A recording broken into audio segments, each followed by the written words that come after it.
Monday morning in Stockholm, and week 2 begins today. We already got a sneak peek at Group B on Saturday, and Eurogordons, they certainly made a strong start, but there's some more contenders today. We'll meet the 10th and final team in the tournament, Alby. So welcome, 4 big T10 matches on the way. Mr. Backmo is back, and this is the FanCode European Cricket Series Sweden Stockholm, and it starts right now.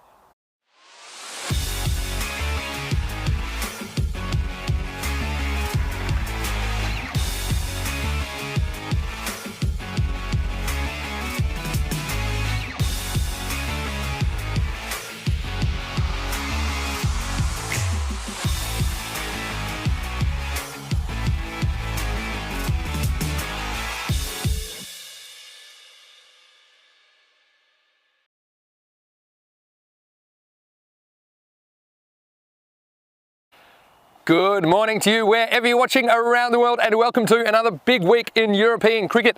We are 1 week down in Stockholm, still one huge week to go. We have 14 T10 matches today, matches 25 through 28. Now we got a bit of a sneak peek at Group B on Saturday, and they're back again. Also, we'll get to see Alby for the first time in this tournament. They're the last team that we'll see for the first time. Now match 25 sees Naka taking on Eurogordons IF, and I can tell you that both these teams will be very keen to start the day with a win. The news from the toss is that Vainan Boshoff, the Eurogordons skipper, won the toss and elected to bat. And let's have a chat to him now. Now, Vain, I know that you are really excited to be here again. You had some good performances on Saturday, so I'm sure that you want to start the day with another win. Yeah, that would be wonderful. I mean, I unfortunately wasn't there on Saturday to join the boys, but I watched it while I was away, and I think the boys did a fantastic job. Yeah, and who should we look out for today in particular, do you think? I mean, I think it's pretty much out there. I mean, Shahzeb Chowdhury, he did a wonderful job last weekend. Richie Robbins is also a key batsman always, and I mean, who knows, maybe I can help a little bit out the team today. Well, I know that you'll be captaining and behind the stumps. And how was it using last year's experience? Do you think you guys learned a lot from that?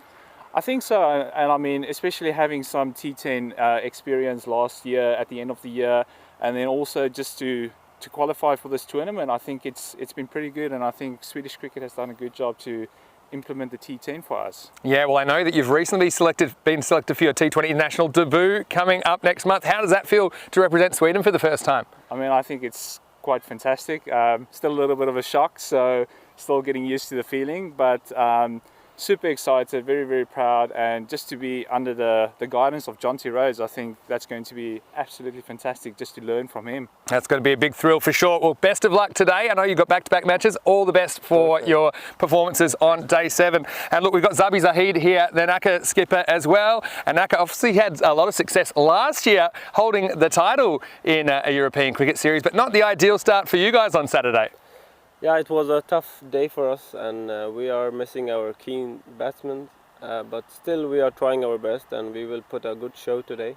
Our batsmen had played in T20 yesterday, and they were in good touch, so maybe Diff gonna feel some fire today. Yeah, well, I'm sure you'd love to turn things around. You've got plenty of time to do that, I suppose, with 8 matches in the group stages. Are you going to change anything today based on what you did on Saturday? Yeah, maybe we may put some pressure on the other batsmen and gonna take away the responsibility from our few openers. And then the lower order gonna perform well today, and we suppose that they should do the better one. Now, look, you will be fielding first. How do you feel about fielding first? Would you rather have had a bat, or are you comfortable enough chasing? I think it's would be better for us to bowl first, because we haven't played like at 9 o'clock in the morning, and we don't know how the pitch gonna react. So we are pretty positive about playing. Well, second. Zabi, best of luck to you this morning, and I hope you go well. Thank you so much. Okay, and let's talk a little bit about the conditions today in Stockholm. I can tell you that we're expecting a beautiful sunny day. 27 degrees is expected temperature, and that is a pretty warm day for these parts. Currently it's about 23 to get this going. And look, let's talk about the pitch as well. It's been very flat, it's been very consistent. We know that the boundaries here, they're about 5 metres longer than we'd see sometimes in the ECS, but we've seen these Group B teams, they are capable of clearing them. So I think it's going to be a huge day. 4 T10 matches ahead. Michael McCann is in the commentary box, and certainly I'm sure he can't wait to get this match started. So the news from the toss in match 25, Eurogordons, they won the toss and elected to bat. Naka will be in the field first. Over to you, Michael, in the commentary box. Let's get this game started. Thank you very much, Vin, and welcome along to week 2 of this FanCode European Cricket Series here in the Swedish capital Stockholm at the Stockholm Norrdsburg Cricket Ground, to be precise. Magnificent aerial shots brought to you by Anders Van Ax and his Spring Productions team, who've worked so hard behind the scenes to keep this show very much on the road. We're very grateful for their involvement and support. In terms of what's going on the field on this beautiful sunny day for Swedish cricket, we've got two teams with very contrasting fortunes so far. A pair of losses for Nacka, meanwhile a pair of wins for Djurgården, who've put themselves in a really good early position in this group. They know that now, if they can just win probably one of these two games this morning, but certainly both of them in this double header that they have, where they face Nacka first, then Albi Zalmi, they'll be guaranteed to not finish bottom of this group. And that's really important, because whichever team finishes bottom of Group B, they will join Umeå, who finished bottom of Group A, in exiting the tournament early on. That is how we look then. In red, the amount of Dream 11 fantasy points accumulated so far. Nice round milestone of 250 for the gun all-rounder Shazeb Chowdhury, who was very much the star of Saturday's action with the bat, with the ball and in the field. As for Nacka, they'll be looking to their captain, leader and inspiration, the Lion Man, as I dubbed him on Saturday, Zabi Zahid, to power them to something better than what they managed. 2 comfortable losses when chasing, and they will be chasing a target again. When these teams met on Saturday, Djurgården batted first and posted a thoroughly competitive 115 for 4. And in reply, Nacka went well short. They managed just 93 for 4, so Djurgården won that particular game by 22 runs. Players heading out onto the pitch in just a minute or so. The umpires are just about to be seen on your screen as they take to the Stockholm Norrdsburg Cricket Ground first. Your umpires for this game, Adrian van der Dries and Usman Afzal. Mashur Akith is your third umpire. Hello to everyone who's in the YouTube live chat. We've had a restful Sunday exploring Stockholm, and now we can't wait to be back with you for this game. Weather is beautiful and is set to be again throughout the rest of this Monday in Stockholm, but unfortunately the bad news on that front is today could end up being one of the last dry days that we have for you in the tournament. Of course, you remember the weather last week was so good. Tomorrow there's chance of light rain in the afternoon. Wednesday there's high chance of rain throughout the day. Thursday there's a chance of rain in the morning. Friday for quarterfinals day thankfully looks pretty clear, but then on Saturday, finals day right now, there's set to be some rain around. But of course weather forecasts, much like everything in this uncertain world right now, are somewhat changeable. We very much hope that that proves to be the case. It's a little and large opening combination for Djurgården. The diminutive Richie Robbins joined us in the commentary box on Saturday, as well as making 37 against Hudinge in opening match of the tournament, in regards to Group B that is. He's at the non-strikers, and their captain, who's back for them today, Weinan Boshoff, recently of course part of that Swedish international squad, making his selection through the open trials hosted by Jonty Rhodes, is facing up after he was unavailable on Saturday. Mitch O'Connor not available for this one and in the starting lineup. He will be a miss. He hit 43 in this corresponding fixture on Saturday afternoon. Shazeb Chowdhury is available though, and he smashed 40 off 15. Set to bowl the first over, as he did for Nacka in both of their games on Saturday, is Khalid Zahid. Whether you're watching on FanCode in the subcontinent, keeping an eye on your Dream 11, or you're watching on the European Cricket Network live chat. Welcome to week 2 in Stockholm. Power play time, of course. Just getting that sorted and working out where they want them.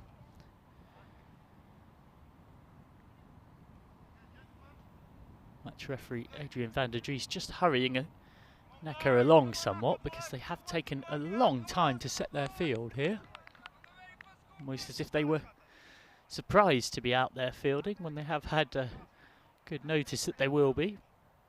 Eventually settled on a fine leg and a third man. So both of his sweepers, Zahid, are behind square. First ball of week 2.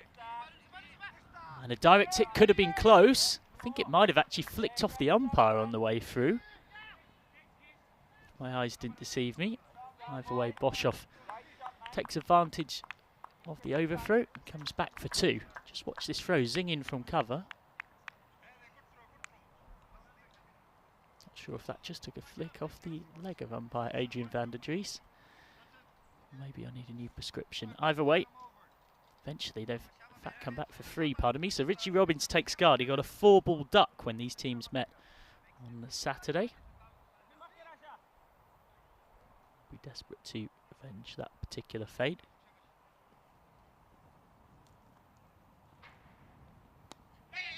He's off and running. Nice nudge away. Again, I2, but 2 is turned down by Boshoff, and probably for the best. Boshoff would have, pardon me, would have been run out of the keeper's end by quite some distance.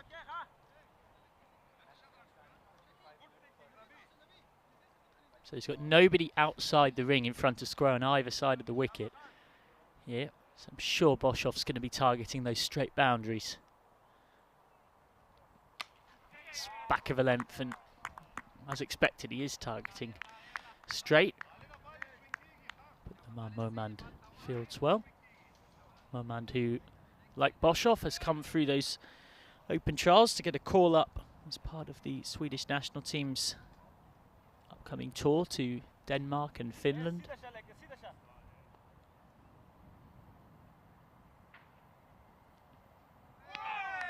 Playing a miss, nicely bowled by Zahid.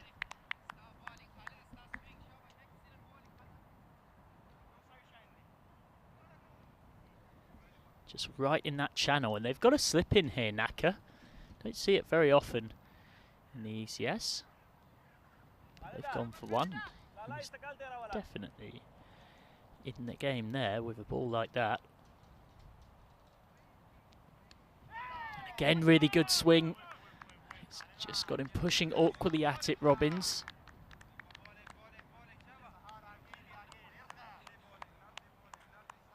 Rightly getting encouragement from his teammates for this. Plenty of people in the chat saying good morning. Good morning to you all. As Robbins gets a bit lucky. This time finds it off the middle. Content to rotate strike.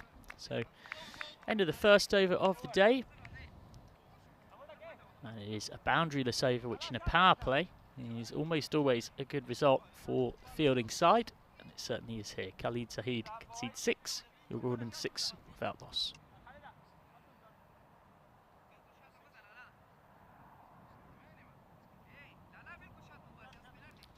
So Omran Zazai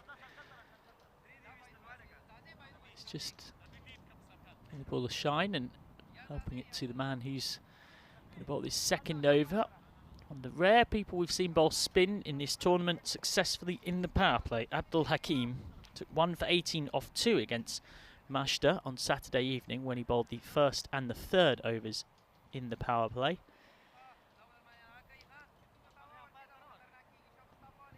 Going to bowl to Robbins here with a mid-wicket and a long on as his 2 fielders out. Robbins has skied this. Should be a simple catch. Oh, dropped. Dropped by Umran Zazai. This really should have been the first wicket of week 2. Excellent bowling. And it deserved the reward that So should have been there. Shorter. Boshoff hasn't got all of it, but enough to get one. It's been a good start with the ball for Naka, but Richie Robbins is the kind of player who's more than good enough to make them pay for that drop.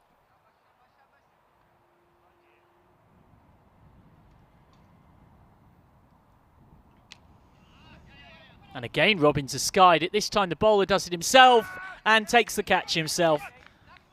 Well, he's really earned that wicket, Abdul Hakim. It's the second time in the same over that Robbins has run down the pitch. And it's not quite gone straight up. He's had to run around to sort of short mid-on position to take the catch. The first wicket of week 2, Will Gordon 8 for 1.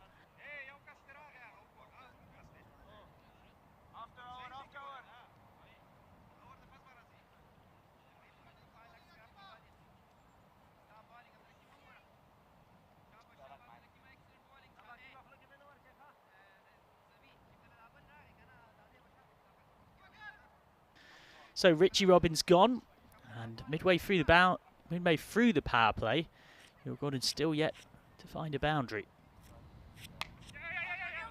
It's a nice convincing cut shot to start off with.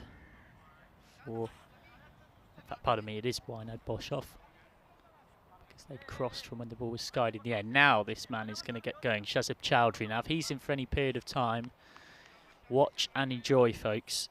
Devastating all-rounder. 40 off 15 with 4 4s and 3 6s. And these teams met back on Saturday afternoon in match 23. This, of course, is match 25.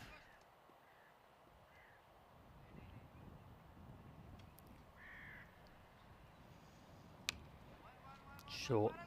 Chowdhury off and running.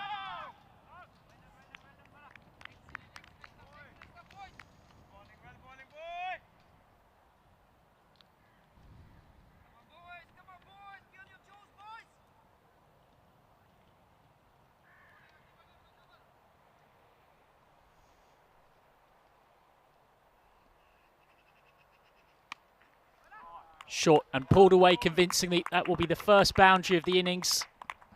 Not quite a 6, but Boshoff into double figures. Looking increasingly dangerous. Pounced upon the length very, very quickly. Signalled as 4.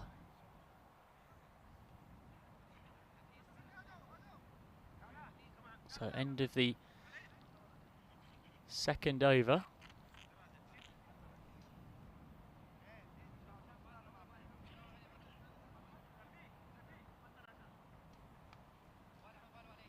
Pulled away very nicely.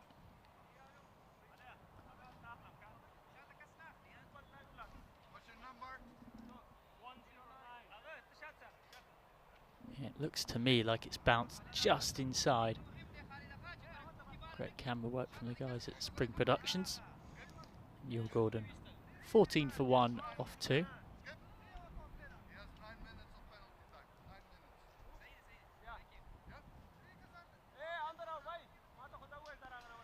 Match referee Adrian van der Dries is just having a word with Zabi Zahid, the Lion, as we called him, the Naka skipper, about how long everything is taking here. We've had almost 10 minutes of play and only 2 overs bowled, which by the standards of the ECS is positively pedestrian. And again, field adjustments still being made, taking seemingly forever.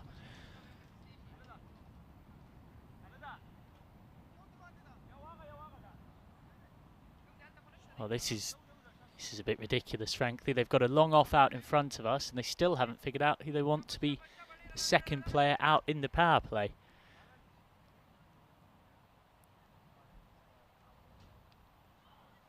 Settled on a long on as well. Zahid in to bowl his second, flicked away. Chowdhury could be gone. Is gone. That's a huge moment in this game. Shazib Chowdhury, who smashed Naka all over the place on Saturday afternoon, is gone on Monday morning. It's a miserable Monday morning with the bat for Chowdhury. And your Gordon are 14 for 2. I don't know whether how long it took to finally get round to starting that third over might have distracted Chowdhury in some way, shape or form. Regardless, that's two of the big players in this Your Gordon lineup gone early. So here's Ryan Kingsley.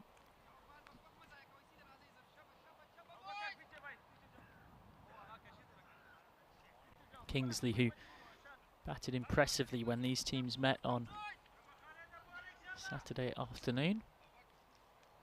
Joins Boshoff out there. Kingsley at the non-strikers, of course, because they crossed.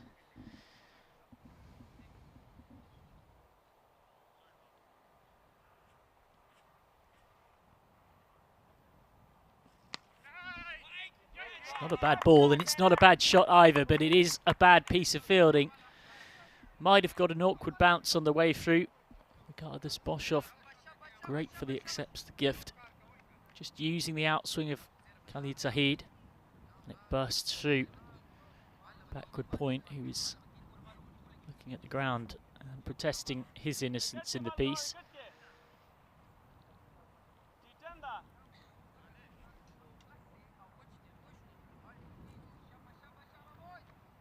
Prashant Bandari says Suryakumar Yadav plays that shot well, not Shazib Chowdhury. That's a bit harsh, I'd say.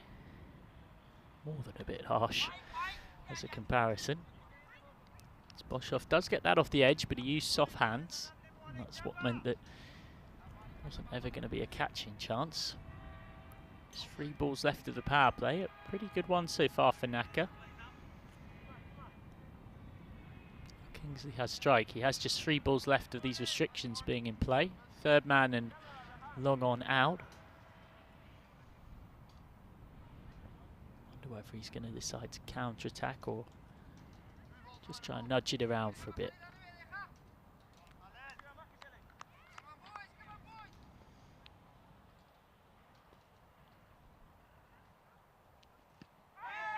Very hopeful LBW appeals. Instead, it's going to be a couple of leg buys.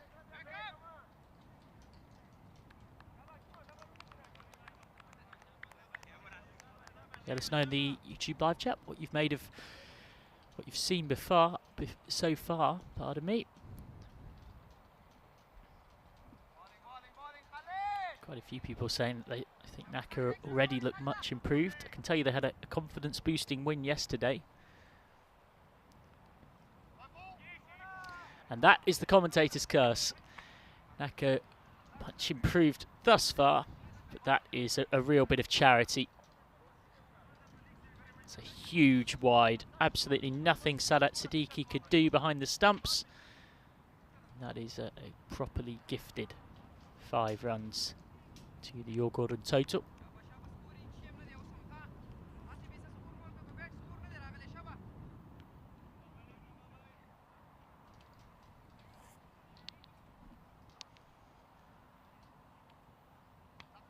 That's gone straight through as well. Much better response from Zahid. Just trying to tick off the last 2 balls in his spell. He has picked up a particularly valuable wicket at the top of this innings.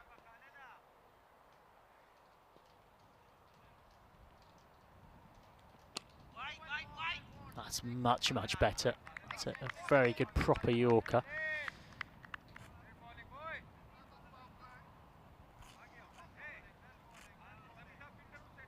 So end of the power play, 26 for 2. Khalid Zahid concedes 16 from his pair of overs. Delighted to say, after a little break from the box for a few days, back alongside me, modus operandi, normal service resumed as such. Effervescent in his red suit alongside me is Vinny Sandu. Morning, Michael. Morning, viewers. Hope everyone's well this morning. Yeah, I lost my keys, so I couldn't get around the commentary box for a few days. Yeah, I enjoyed.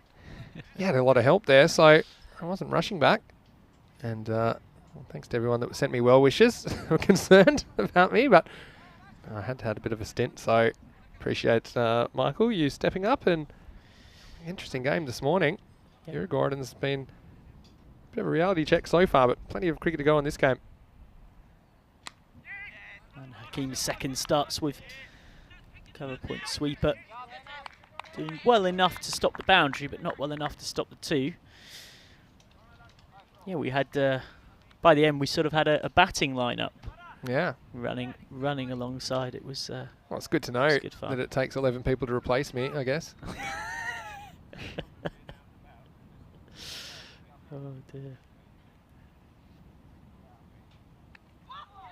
Just guided away. It was nicely bowled, but also nicely played. They're thinking of two. There's not two there. And he hasn't scrambled back in time. Oh, that is a mess. Well, he's gone for a free ball duck here, Ryan Kingsley. They were looking to get a second, but it was just never on.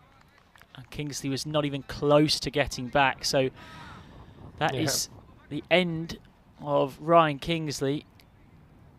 And he's gone for a free ball quacker. Yeah, communication is key, isn't it? And he just waited a little bit too long. And I think it's so important you maintain eye contact with your partner. Boshoff just sent him back, but he was slow to get the message, so it's a bit of an unnecessary one, wasn't it? Bit of extra bounce as well for Hakeem. Getting that one to jump, but you see that your Gordon certainly having a bit more of a tough time with it this morning. It's Naka. Now, Naka, they're determined to do better after a very disappointing first day on Saturday. Yeah, they are a much better team than what we saw on that day, no doubt. It's just, well, if you're a batter, you'd say guided away. If you're a bowler, you'd say on the outside edge. But regardless, Asim Bukhari off the mark. Now, what's fascinating here, so we apologise for the fact that the scoreboard right now is down. But there we go, just as I say that. Pings straight back up. Pulled away nicely, just latched onto it being a touch shorter. That's good hustle. They're going to get back for two. It's the first time we've seen this Your Gordon middle order really put under pressure in this tournament. Yeah, it is. But they do pride themselves on having a long batting lineup, and I do think it gives some opportunities to other players. I think when it comes down to it, you need to get batting into as many people as you can. Boshoff's really timing the ball well, waits for the ball to get to him. And you can see he's really good at generating pace off his back foot. Seen that already. He's very quick to pick up anything short. Van and Boshoff. Look at this. He doesn't rush at the ball. He just waits it and still times the ball very well.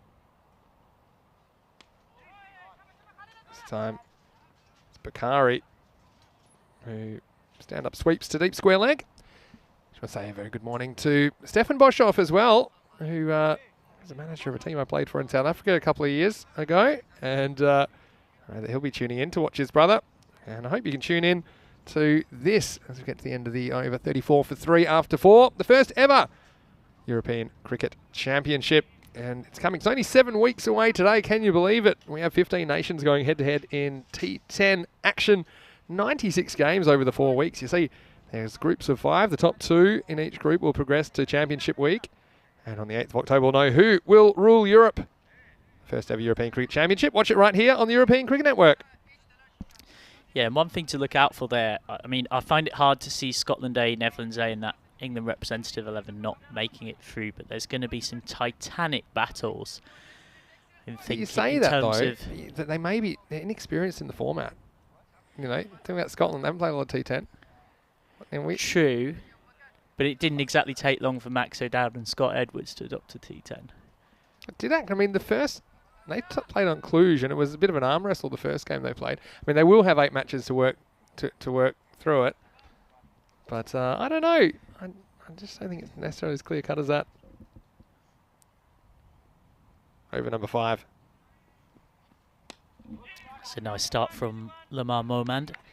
Now, he really is someone with a point to prove He got his way to Swedish national team selection from the recent Open trials. Very talented, whippy left arm bowler who can swing it into the right-handers in that oh so traditional way, but he got whacked all over the place on Saturday. He had a horrible day of it. That's much better though.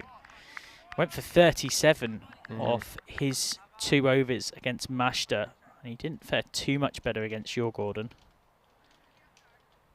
Just coming back to your point, I mean, you're right, it's probably not as cut and dry as that, but I would say, having already studied and having had a bit of inside info about what the calibre of player you're going to get from those 3, I find it difficult to see them not qualifying, at least in second, even if they have a couple of bad games.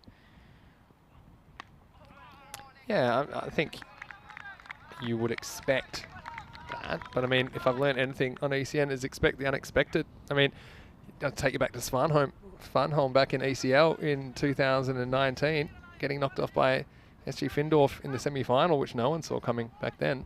SG Findorf from Germany, of course. But that was in a one-off knockout game, whereas in those pool games, you've got a double round robin. So you can, if you're one of those big guns, inside out through the covers, just one for Boshoff, you can drop a game and still qualify. What but then to it me still comes down to the top 4. Yeah. And then anything can happen on basically each one of these group weeks will run like a five team series. So you'll have double round robin, then you'll have the final 4.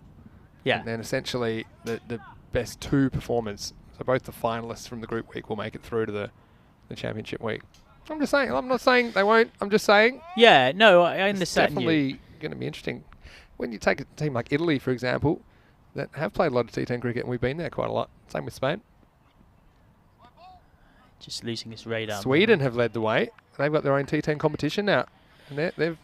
Well, so that's kind of my point, which I think it's going to be... What's going to be more interesting is how the likes of Italy, Germany, Spain, Norway, Sweden go in terms of who will show themselves to be slightly stronger amongst that pack.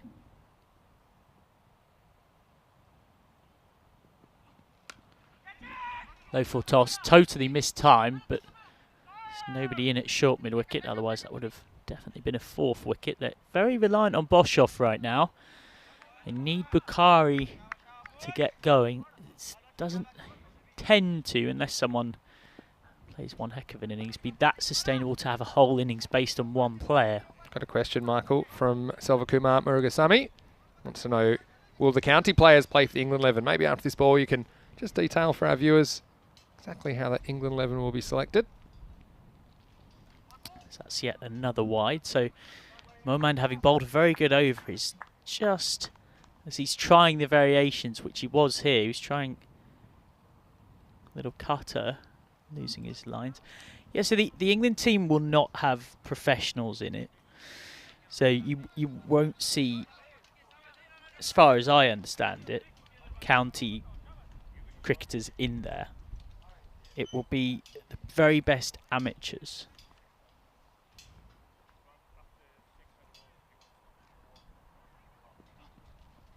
Good effort ball from Momand, but it's got too much for the keeper. So Momand will get a dot to his figures, but will of course be signalled as a bye against the record of Sadat Siddiqui. Midway point for Yul Gordon. Recovered somewhat after those early wickets, but I think Naka will be happy enough with that first half. 40 for 3 after 5. So the National Amateur County Cricket Association, I'm hoping I've got that acronym right, will be picking, as we look at that batting card, Robbins, Chowdhury and Kingsley all going cheaply, hence the problems and the reliance on Boshoff.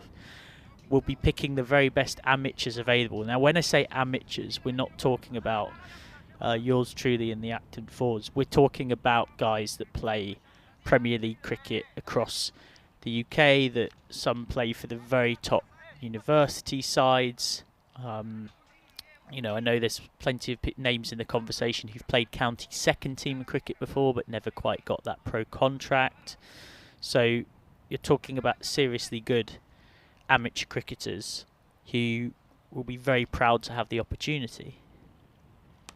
Steps down Boshoff, and then that's very clever. And he is going to pick up 4 for it. Well, you see players sometimes come down the pitch and then just try and smack the ball as hard as they can. Instead, this was a lovely touch shot from Wijnand Boshoff. He really timed it well. Didn't have too much to work with, did he? And the field didn't have that far to go. Probably should have done better, you'd say. Mohamed Abubakar. Using the pace against Omran Zazai. This time just has to drop bat on it. So that's broadly how your England 11 is going to come about. It's going to be a lot of players who'll be very proud to be there because this will be their chance to represent their country. And then Scotland and the Netherlands are sending an A team, which obviously that's still going to be incredibly strong. Prashant Bandari asking, what about the 100 for Europe? And I just said in the chat, well, in Europe we play the 60. Short, pulled away, nobody behind square on the leg side. That's a poor ball from Omran Zazai, not bowling to his field. And Boshoff's up to 30. They're so reliant on him here, Yor Gordon. And right now, he's doing it for them very impressively. That's 2 boundaries in this over. Not letting them down, and he's seemed really assured in this innings, and he hasn't panicked as the wickets have fallen around him. Even that run out, which maybe he felt slightly responsible for. Yeah, he did sort of give an apology as Ryan Kingsley walked off. Just losing his lines as high. This over could get very expensive. It's already gone for 9 off 3 balls. And in regard to the 100 for Europe, no, I think T10 is just the perfect format for this form of cricket. yeah, Particularly in getting new people into the game. 45 a European minute audience halves. that's very exactly. familiar, isn't it?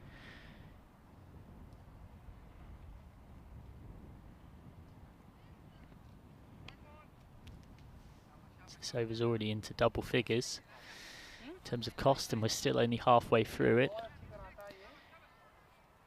I think just for a European audience, you know, I know initially, once upon a time, the European Cricket League was planned, and Daniel Weston, the founder, said this on various occasions, to be a T20 comp, and then it was only tried as T10 almost as a proof of concept. Yeah. And it went so well that that was what it became. That's much better from Omran Zazai. Boshoff trying to go in that gap through the covers where the boundary's unprotected. There's a ring of 4 on the offside. And T10 works so much better for this form of cricket, the European cricket project, if you're going to call it that. Having every inning starting pretty much every hour. Yeah. Relentless.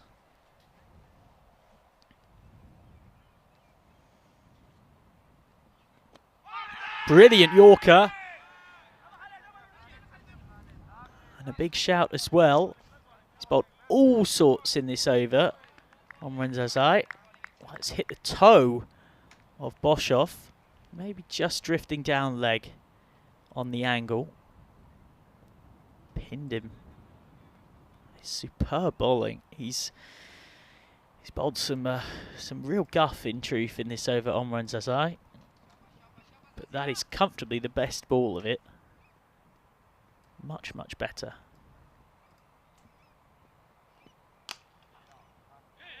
It's timed by Boshoff. He'll settle for 1 to end the 6th over. And in fact, that was Bakari. Pardon me. Probably should have been able to tell because nobody's timed the ball quite as well as Boshoff so far today. And Yor Gordon 52 for 3 after 6. Yeah, and so Boshoff a bit fortunate there because that bounced off the bowler's finger and could have easily gone onto the stumps. I think he would have been stranded. But 6 over check-in time. Oh, they're going at this rate. They're headed for about 85. But I think from here, with 7 wickets in hand, you want to be going to a ball. It'd be 48, taken to 100. And I think 100 is always a pretty good score, batting first. But a lot is on the shoulders of the captain, Wijnand Boshoff. Looks like they're turning to Imam Omand again. His first over was good. Only went for 6. He's over number 7.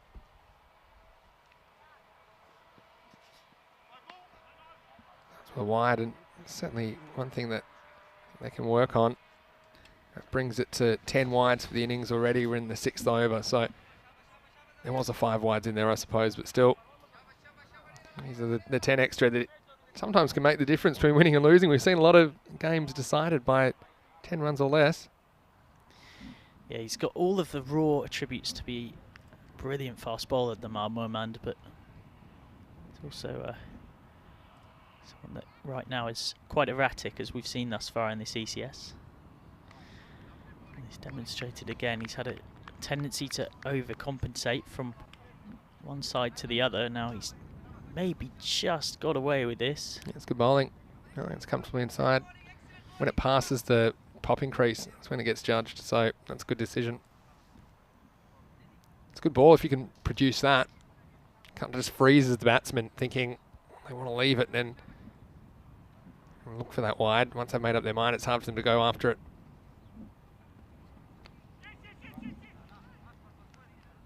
He's going to get just one here, Bukhari, who's settled for mainly giving Bosch off the strike back, which is understandable given the match scenario. There's going to be a point though where they probably need both batters really going after it to try and hit boundaries. That's what's going to get them up towards that 100 mark that was mentioned.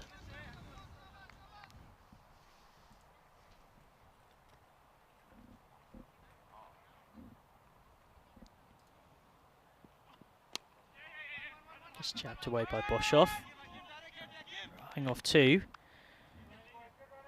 We'll just about get to. That's good hustle. It's been a feature of Jorgorden's batting throughout this tournament on the whole, aside from that messy run out of Kingsley this morning in the 3 games. I've run well, although a direct hit and he was gone. But I think at this stage you have to take that gamble, particularly when it's Bukhari running to the danger end rather than Boshoff. Yeah, it keeps Boshoff on strike as well, but only 4 boundaries in 6.5 overs, all off the bat of Boshoff. Hasn't been enough production from the rest of the Djurgårdens team. Hit hard straight at cover. Well, you say there hasn't been enough production. To be pernickety, there's been none in regard to boundary count. And it is rare you see a team build a good T10 score when nobody else gets into double figures apart from one player. Yeah, I mean, combined, they're 10 off 18 balls, the other 4 batsmen that have been at the crease.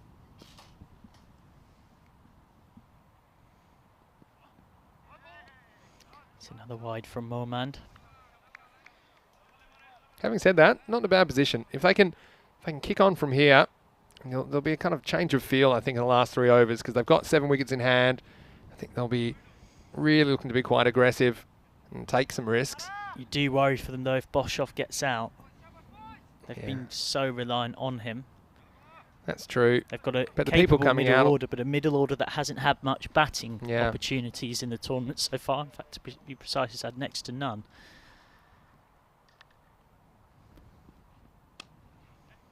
It's hit very hard and it's managed to get through cover.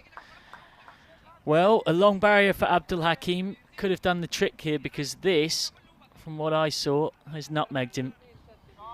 Yeah, I heard you going on about your long barrier chat while I was away.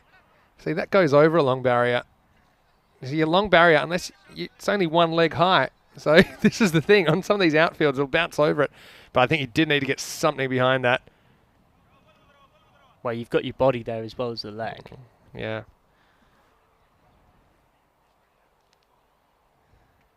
The thing with the long barrier, though, is that it leaves you pretty inflexible to react to a bounce. So it's fine. I think it's fine on flatter outfields. And this one's actually reasonably flat. But some of them we've seen, you're just kind of making a rod from your own back because you can't really react. Once you go into that position, it's quite an inflexible position. I'll tell you my theory for fielding on bad outfields in a second. But first, last ball.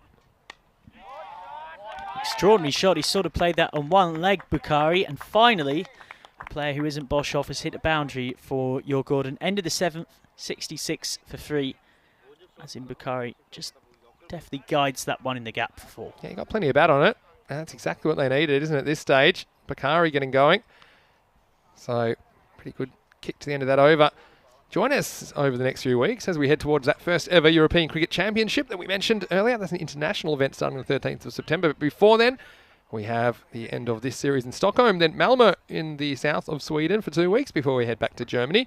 We'll be in Dresden in the east of the country for a fortnight before our final ECS before the European Cricket Championship. It'll be in Capella in the Netherlands. First time we've been to Holland this year, and I'm certainly looking forward to that. So all of that coming your way on ECN. You can go to our website, europeancricket.com, find out more. But I think going back to the outfielding, it's all about reading the last bounce, and you have to treat it a bit more like a slips catch.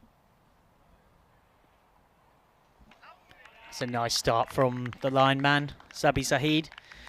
He's been their best bowler in this tournament so far for Naka. He's held himself back to bowl the 8th and the 10th. Figures of 3 for 18 and 1 for 19 from his pairs of overs against Jorgården and Mashta on Saturday. Now, I know you mentioned this on Saturday.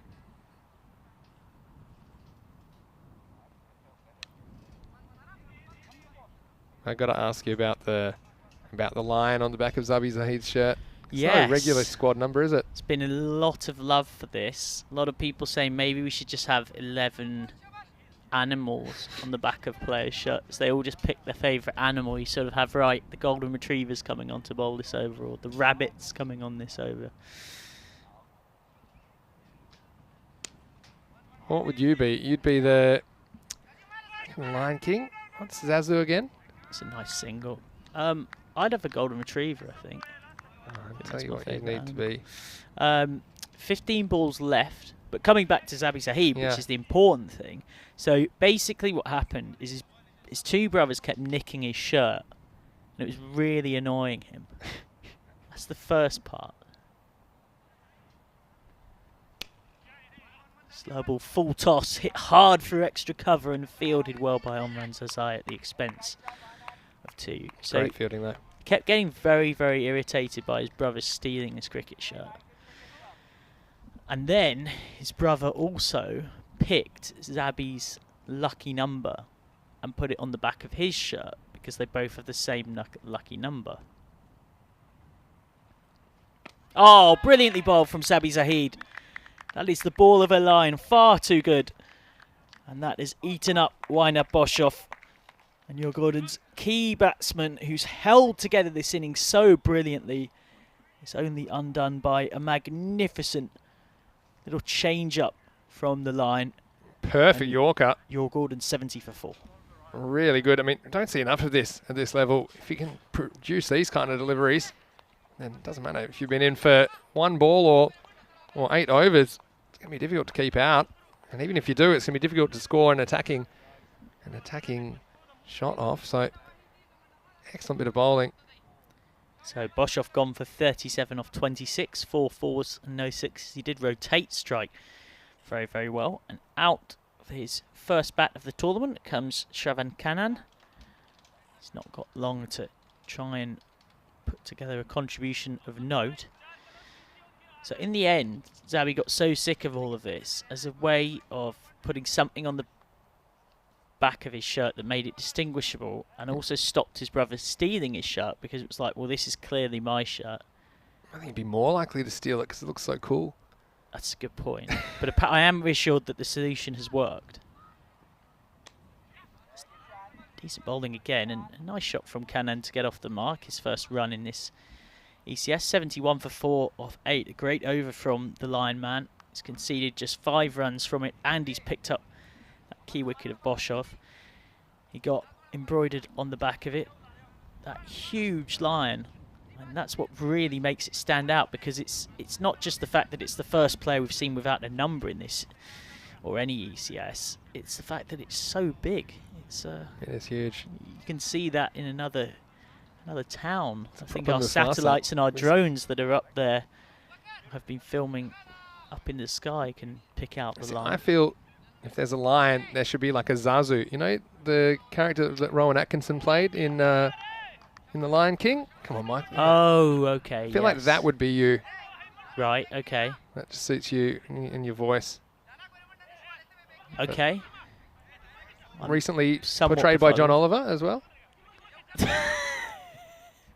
in the modern adaptation of The Lion King. Sazai starts by banging this one in. It's nicely bowled by Amrin Sazai, who is one of the men who was guilty so often of stealing Zabi Zahid's shirt. Pretty good effort this though from Naka. They've come out firing, haven't they? And they were saying to their, well, Zahid was telling me at the toss, he's not too bothered bowling first. Does mean they're going to have to chase for a third time in a row, and that hasn't gone well so far. Outside edge of Cannon's bat, so this is a very tidy end to the innings as things are going now. Just 5 from the previous over and 2 singles to start this one off. When they do chase, he's alluded to the fact that he said it in a very diplomatic way to you at the toss, but that they're going to comprehensively change the top of their batting order. And that doesn't surprise me because they totally lacked impetus.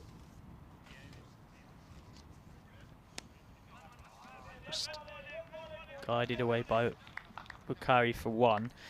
They scored far too slowly at the top of the innings in those run chases against Joe Gordon and Mashta, and that left, once the power play was done and the 5 sweepers could go out, them with far too much to do. So I'd be really surprised if the 2 Zahid brothers, Khalid and Zabi, open up again.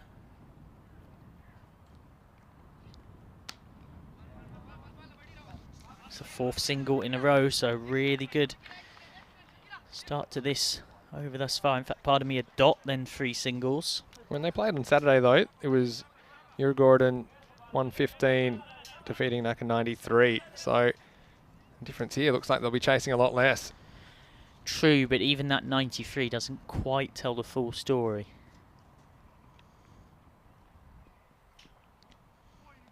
Straight through. This is a classy over thus far from Omran Sazai. Good slow ball.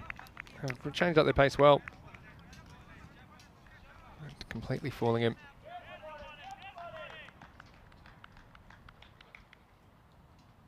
So, as we see that brilliant slow ball again.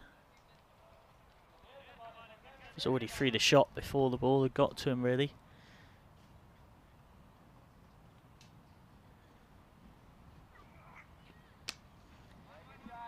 It's going to be another single, so a binary over, really. All dots and singles. That is a great result from the penultimate over of the innings. So Yor Gordon are 75 for 4 after 9, and we've now not seen a boundary in the last 12 balls. The last 2 overs going for just 9, and seeing Boshoff, of course, dismissed as well. Well, you're the one that called it. He said if Boshoff goes, are you worried about this innings? And see nothing going in the 9th the way of Yor Gordon. It's just the first time we've seen their middle order exposed and under a bit of pressure, and they haven't really counterpunched decisively. But in the face of good bowling, though, you've got to say, yep, you got to say it has been quality bowling, particularly in the second half of this innings. it's excellent once more from the Lion Man, who's been so much the focus of our attention. The other thing is they're going to be a team with a bit of confidence again. They had a big win in the T20 League yesterday. They piled up 201 batting first. They went on to win that game by the best part of 100 runs. And although that was against one of the teams really struggling in the Swedish T20 top flight, who were probably destined for relegation, still exactly what you'd want after 2 ECS losses on the Saturday.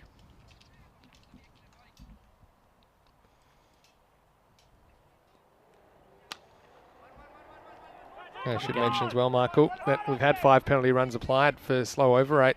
So that'll help Yor Gordon. You mentioned they were dawdling early. Well, I'm not. You know what? I'm just so unsurprised. They were given a warning by one of our 2 standing umpires, Adrian van der Dries, 10 minutes into the innings, that they were so far behind it, and they just haven't managed to get even close to pulling it back. As you can see, it's quarter to the top of the hour now, so we've had 45 minutes. It even took them a good 3 to 4 minutes to set their field when they first got onto the field, which is, I mean, that's just inexcusable, really. You've got 10-15 minutes after the toss to get ready. You should know who's bowling your first over and you should really know who your sweepers are and where they're going to be fielding. They are going to try and finally get 2 to break this spell of dots and singles, but they won't. Run out superbly. What a throw this is. Right from the long off boundary by Omran Zazai. It had to be a perfect throw to get the run out, and it was. All he had to do, Sadat Siddiqui, was just nudge the bells off. And it's outstanding fielding. Yeah, and you see, he's just short. Good call, good call. This is actually a little bit clever as well, I think, by the keeper. He doesn't really act like the ball's coming his way. He acts pretty casual. And so, in the end, I think I saw that Kanan was kind of jogging, labouring a little bit. But that's the smart throw, because you saw how quick Bakari was in and out. I think probably his only chance was to go to the keeper's end, but you needed to have the strength to do it. He must have had his bias draft today, because that was an exceptional throw from the longest part of the ground. Last ball of the innings. So 82 for 5. Zari Baig will face his first ball in this ECS. And he will have just one legitimate delivery to deal with. Can't make contact. That is far from ideal. So Yor Gordon have sauntered along, and they've ended up with a slightly under par score.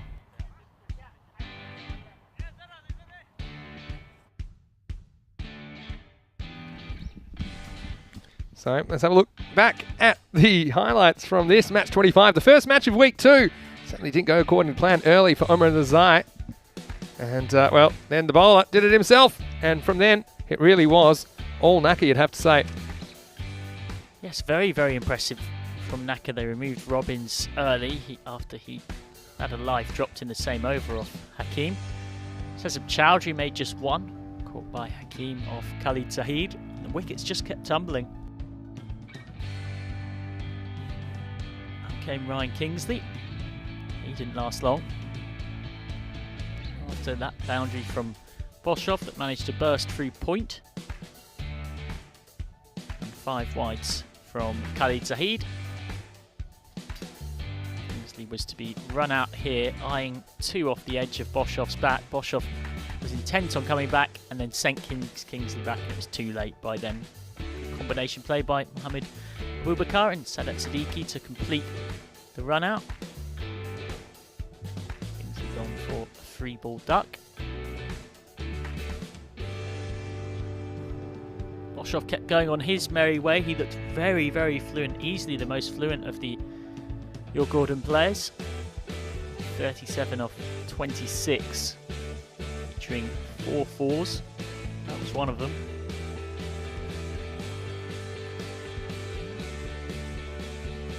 Belgium says poor effort not to bowl your overs in time. Well-deserved penalty given there.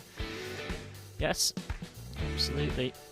So, well, we talk about wides and no balls being the preventables, but to not give away 5 penalty runs like that, it's just a whole other level of silly. They did a lot right with the ball, Naka. This is easily the best performance we've seen from them so far with the ball in the field. Run out off the penultimate delivery of the innings. Cannon ran out for 4 by a combination of Zazai and Sadat Siddiqui. A dot off the last, Baig unable to make contact. So this is how it ended up. Nassim Bukai with somewhat of an anchoring middle order knock of 18 not out of 16. Boshoff impressive at the top, but nothing much to write home about for anybody else in that 82 for 5, which includes 19 extras. That is one of the highest numbers we've seen in this entire tournament so far across 49 innings of cricket. And that could yet be the difference in this game. Were extras at the sort of level we've seen most of the time in this tournament, around the 10 mark, they'd only be chasing about 70 to win Naka. Impressive bowling figures from all 5 frontline bowlers regardless. And look at Sabi Zahid at the bottom. He bowled the 8th and the 10th for the line man. He went for just 7 and picked up a wicket. So superb stuff from them in the bowling and fielding aspects, Naka. But timekeeping, very, very errant.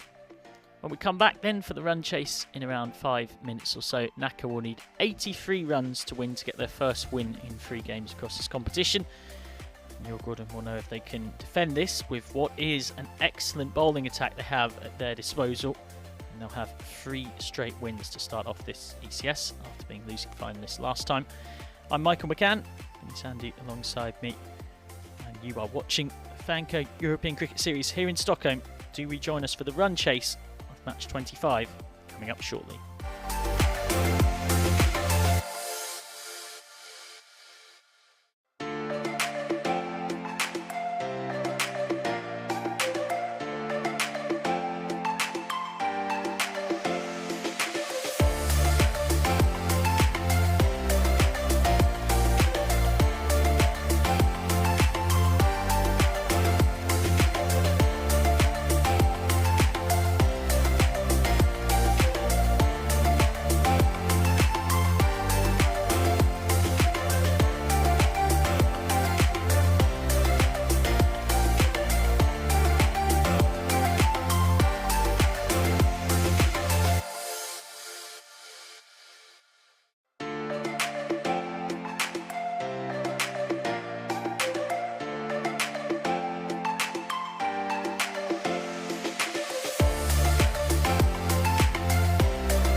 Welcome back to the Stockholm Norrsburg Cricket Ground for this, the run chase of match 25.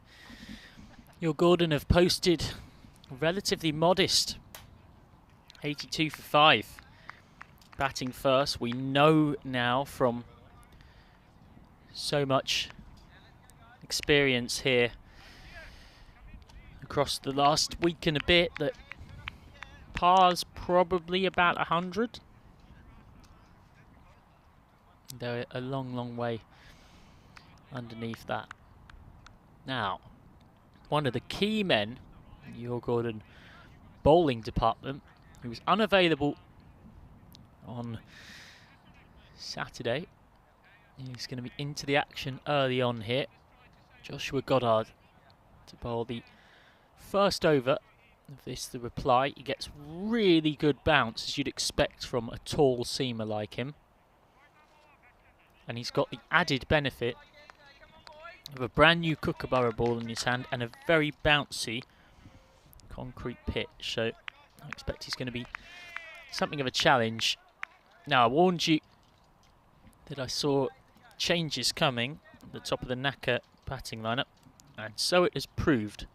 Azam Mohammed has been not only promoted to open, but to face the very first ball of this, the reply.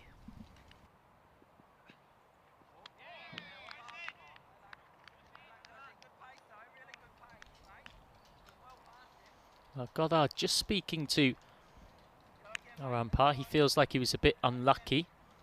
Our match referee Adrian van der Dries has also signalled it as the 1 for the over.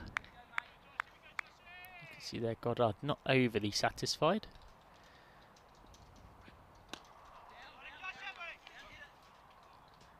It's a nice second delivery from Goddard. They're missing Liam Carlson, which is an absolutely huge miss.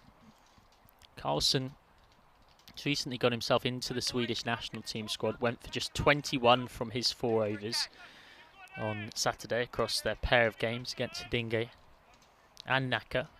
Only conceded 1 boundary in those 4 overs. Goddard's got to try and step up to the plate in replacing him.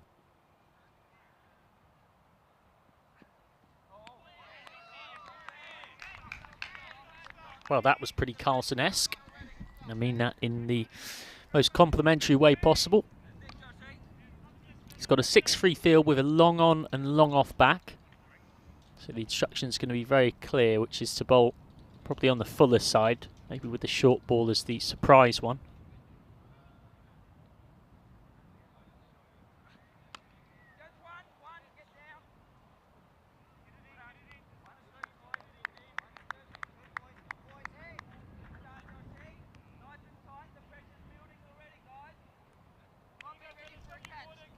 So, on to strike is Khalid Zahid. Now, Zahid had a bit of a funny day of things with the bat on Saturday.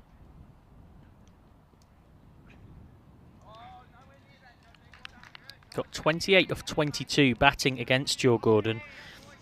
And frankly, as an opener's knock with 116 to win being the target, it was just, as cruel as this might sound, though it was a contribution, not good enough in terms of scoring anywhere near the required run rate. Put pressure on those behind him. I'm actually a touch surprised that on that basis he's been sent out to open again, Khalid Zahid, but they've kept faith in him. He got out for just 5 against Mashta in the second match of the day, so didn't have a productive Saturday overall.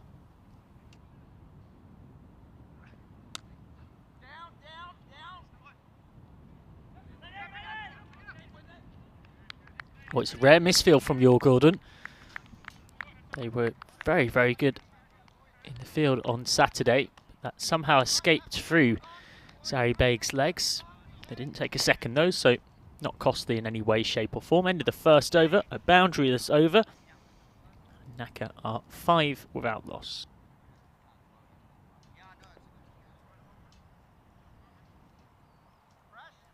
Vinny Sandy rejoins me in the commentary box and has got some news from the coin toss of match 26, where Albi Salmi, the 10th and final team to enter the tournament, will join the competition. Yeah, give you that news after this. First, let's have a look at Prashant Shukla, who's going to bowl some spin in here in the second over. I was just about to say the best spinner in the tournament for my liking, and he's demonstrated yet again there. It's a leg spinner with good variations who gets plenty of turn. But that is a proper Gundy ball, and the commentator's curse, a dirty ball, 6 through square leg, and I take partial responsibility for that. Need a taxi to get that one. That's got a long way, too short. Yeah, well, I was going to say he gets through his overs pretty quickly as well, but not if the ball's getting hit that far. That was the first Maximo of the match. First Maximo of the week. Yeah, the news from the toss. Once again, Gordon.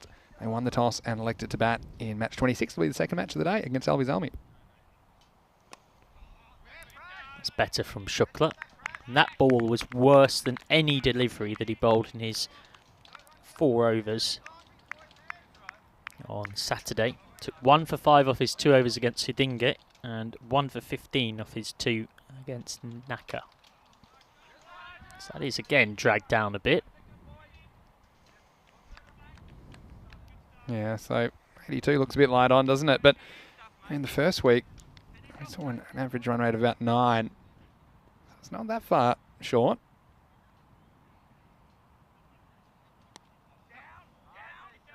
It's another single, and they're demonstrating it at the start of this innings. If anyone can defend a below par score, it is probably the Gordon lineup. I'd say the best bowling lineup we've seen in the competition so far, just from what we saw on Saturday. Almost a catching chance, instead goes for 4 through mid-off. Well, Shukla's frustrated, but in fairness, I don't actually think Sari Bey could do much about this. It was hit only 5 yards or so to his left, pardon me, but it was hit very hard. His first bounce really takes off. I mean, that's why it's kind of within his reach, I suppose, but it's very hard to predict that bounce because it was wide of his body. Still, that's an excellent finish to the over. So, 17 without loss after 2. They'll be pretty happy with that. They're up with the rate. Required run rate, that is. And Goddard is back for his second. He's got long on and long off out. So sticking with the plan from his first over.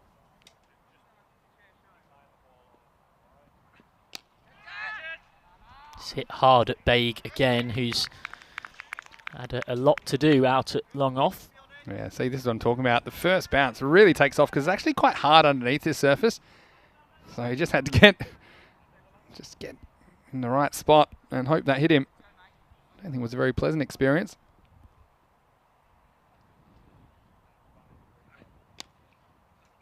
Low full toss. And Zahid somewhat misses out on it. And he gets a single to Pierre Duplessis, who was guilty of both of the only 2 misfields we saw from Gordon in their 2 matches on Saturday, but was very serviceable in the field there. Bouncer from Goddard. And he's got no protection out there for a delivery like that, so it was a very risky option.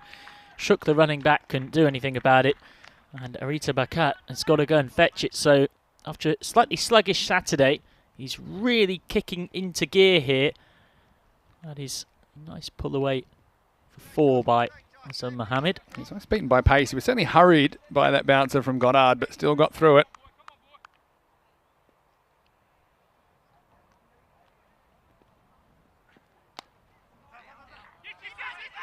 Nicely timed, but straight at point. Direct hit would have been gone. It's good backing up from Shukla at square leg. Very eventful dot ball. Yeah, again, maybe a half chance. Well, touch and go.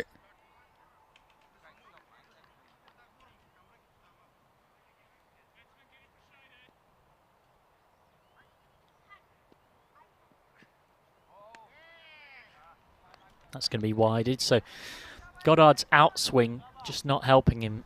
Here you can see he's not happy. Well, again, that's umpire's call, I suppose. The thing is, if it hits any of that line as it intersects the popping crease, then umpires will call it a wide. It's a better delivery. And he's got a wicket. He's been frustrated, Goddard, but he's channeled that into getting rid of Azam Mohammed. Gone for 8 off 8 balls. To be fair, it was pretty well struck by Azam Mohammed. Wasn't far off at all from being 6. It's a nicely judged catch coming in at long off from Sari Bey. Just didn't quite get enough of it. And Naka, after a promising start, are 24 for 1. Yeah, well, I don't think it's going to win any style points the way he takes this catch, Baig. He's kind of braces for impact. I think he knows it's going to hurt. You know, he just turns his body and kind of cradles it to the side. But he's lucky it stuck. So, wicket to Goddard. It's important that your Gardens continue to take wickets if they're going to be able to defend this score. Out comes Omran Zazai at number 3. Omran Zazai, the 22-year-old, very destructive opening bat. I'm a bit surprised we haven't seen him opening this tournament. In his last ECS, his strike rate was up near 3 a ball, but it must be said that the quality of opposition he's facing in this ECS is a lot higher. All of these teams in Group B playing their cricket in the elite level, the top tier of the Swedish game. Low full toss from Goddard. That's escaped through the covers. Robbins will field at the expense of 2. So end of the power play. So a relatively even power play. Naka not exploiting the fielding restrictions to be able to get on top in any meaningful way. They are 26 for 1 off 3. Yes, I mean, it's all about staying at that rate required, isn't it, without using up too many of your batting resources. I mean, they'd want to be around 24 or so now, maybe a couple more because it was power play, but it's just a matter of outlasting the Djurgården bowling attack. And you should be able to pick up 8 and over without too many risks. That's the thing. But, I mean, it also depends on how good the bowling is. We saw some excellent bowling at the back end of the innings from Naka. So it's difficult to pick up even 8 and over off that kind of bowling. Their last 3 overs went for 5, 4 and 2. This man's going to be so important. He is Djurgården's best bowler, arguably. Shazib Chowdhury, best all-rounder in the tournament, no question. And it's deliveries like that are why. 3 for 15 off 2 against Hidinge. And 1 for 15 off 2 when these two teams met for the first time on Saturday afternoon. That was well pitched.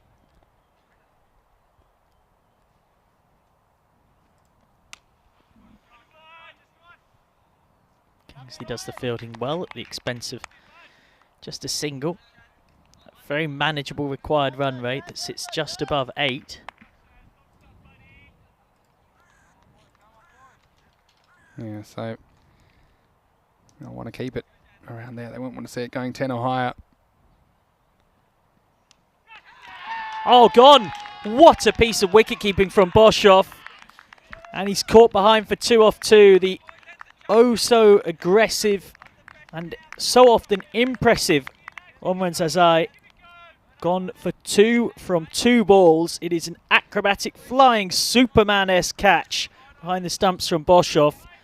And Naka are 27 for 2. And yet again, it's Chowdhury who does the trick. This really flew to his right. He had almost no chance to really set his feet or anything. Just had to go and went fingers pointing up. And that was smart technique because he could kind of stretch with that ball.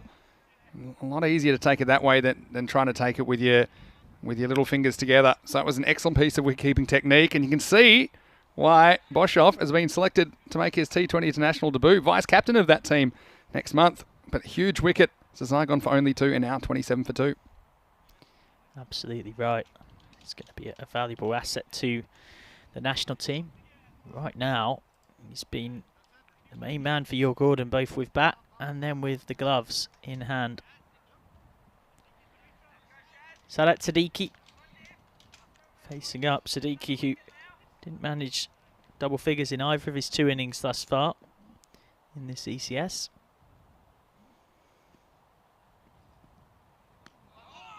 Has a shy, and from his reaction, Boshoff feels like had he hit the stumps, this was out. Eyeing a dismissal.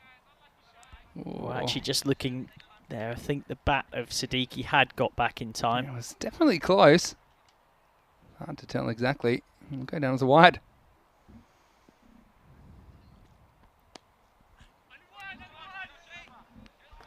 Straight rotation from Siddiqui.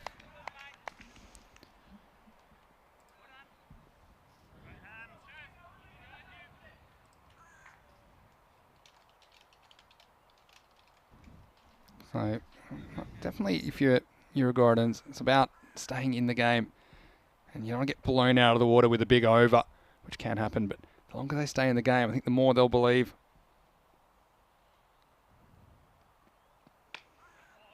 Very good from Chowdhury. I think they definitely believe. They've got such a good bowling attack. 2 wins from 2 as well. But they are without Carlson, must be said. That is a big miss. We'll see Ryan Kingsley at some point soon, I'm sure. Possibly also Pierre Duplessis with his left armers. He's warming up. This is an important game within a game about whether they can push 2 from deliveries like this, Naka, but they can't there. So end of the 4th. Well, I told you folks that Chowdhury is key, and he's conceded just 4 from his over, the 4th of the game, and Naka a 30 for 2, so looks pretty even right now, doesn't it? I think so. I mean, it's all about the middle overs, isn't it? But you know, little things can change a match. And for example, that catch by Boshoff. I mean, on another day, if that flicks off his gloves and goes for 4, it can change the course of a match. We've seen that time and time again in this T10 cricket. But yeah, Michael, it's great to be back in the box with you. I did miss it. Didn't really know what to do with my time off. Came to a point where we had so many different people to my right. It was the seat's very warm. Difficult to keep up. Yeah, There's a lot of people keeping it warm for me. I can imagine, but no, the established normal opening combination in Stockholm resumed between yours truly and Vinny Sandhu. It's a great game to get the week started as well so far, isn't it? Looks like a low-scoring thriller. Could be out. Could be 6. Instead, it's 4. Bounces just in front. Very awkward for Aritra Bakat. It hung in the air a long, long time, but he'd actually found the gap between long on and mid-wicket near perfectly. And it's the first boundary in 14 balls. Poor old Bakat coming round. There's no chance. He thought he was backing off to stop the boundary, but actually it would have been better trying to get the ball in the full. Because look, when it bounces, he can't actually reach it anymore because it goes over him. So this is another catching chance, this time in the covers. Duplessis holds on. He dropped one on Saturday and then very wisely makes sure to avoid high-fiving with the celebrating Shravan Kanan, who gets his first ever ECS wicket. Very much a change bowler in this Yaw Gordon lineup, not a front liner, but he's done the trick. And Duplessis will feel so good about that. He dropped a catch on Saturday. This time he holds on, and then in comes Kanan for the high 5. And he makes sure to avoid that as well. Nicely done on 2 levels from Pierre Duplessis. And Naka now 34 for 3. They're in all sorts of bother. It's all about taking your chances, isn't it? Especially in such a compressed game of cricket. So well done to Duplessis for holding on to that one. Well, and in particular because it was Khalid Zahid who just today was starting to show us what he was capable and is capable of. So he's out for 20 off 15, featuring 2 4s and a 6. Sadat Siddiqui joined by Abdul Hakim.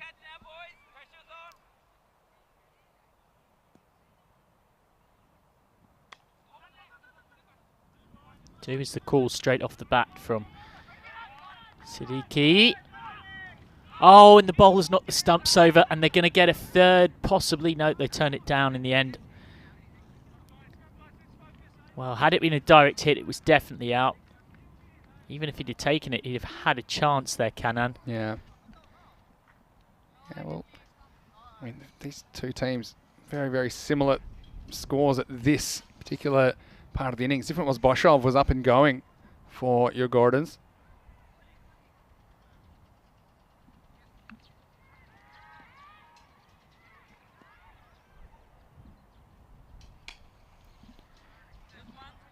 Straight from Siddiqui.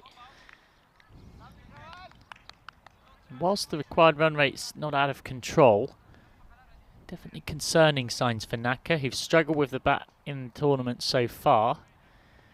And what's more, they've found boundary hitting very, very difficult in the middle order, and they're up against a very good bowling side, so this has all the hallmarks of going right to the last over with it in the balance.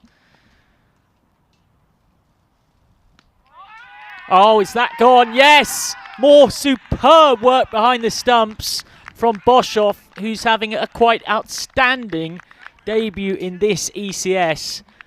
The sharpest hands in Stockholm here. The fastest hands in Stockholm too. Yeah, just had a Must be that he's just not quite behind the line with that foot. Yeah, umpire had a good look at it. And if you can see the line, then it means that something's in the air. So the reaction of Boshoff also tells me he's got a great look at it from behind the stumps. And you have to remember, of course, that on the line is out. So that is the end of yet another Naka batter. This time it is Abdul Hakim gone for a golden duck. So Sadat Siddiqui is joined by the lineman himself, Zabi Zahid, who's opened earlier on in this tournament, but now has put himself down to 6. I'm sure he wasn't dreaming of walking out at 37 for 4. Very much not part of the plan. Cannon 2 for 7. What an over. This has been one ball to come. Can you see the importance of having a good wicket keeper and having your best wicket keeper? So Kanan picks up 2. And Naka off 37 for 4 after 5. Halfway point, they've just fallen behind the rate slightly. It's gone over 9 for the first time. You see that catch that Duplessis took was so important. He's the only batsman to get to double figures so far. And then Hakim getting stumped first ball. Boshoff certainly doing an excellent job behind the stumps. And really, they're in the box seat. And have a look at the extras, only 3 wides in 5 overs. Not a bad ratio. Certainly an issue that cost Naka in the field. Also, the 5 penalty runs for slow over rate come back to haunt them.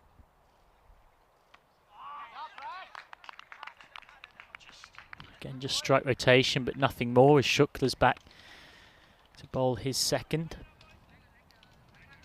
Yeah, I mean, that... I know you like this phrase, the preventables for extras, but I don't know what phrase you've got for... I mean, have you got one up your sleeve for 5 penalty runs? Yeah, that's in the preventables. No, but I mean, that's like the super preventables. That's another level, you know. Teams bowl wides, that can happen. So this could be another wicket.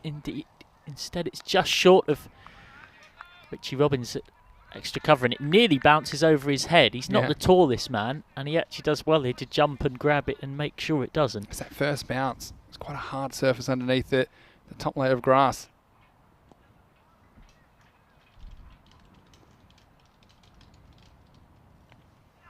Nice touch shot through backward point. This time they'll get 2. Relay throw in. That was a good bit of running to see the fielder wasn't really in a great position to throw that. So a bit of a dicey 2, but he got there easily in the end, Siddiqui. Well, they have to take calculated risks like that at this stage. I mean, 5 penalty runs. I mean, for now, I'm going to coin it as the super preventables until you come up with a better one. It's just... Yeah, you could see it coming from the moment the innings started. And look, you're always trying to have empathy for the players out there. It always looks easy from the commentary box, but we watch so much ECS cricket. We see so many different things. But you rarely, if ever... I don't think I've seen a team be so totally careless in that regard. I mean, the first 2 overs took just over 10 minutes. They were given a warning then by umpire Adrian van der Dries, and they didn't really speed up at all from that point.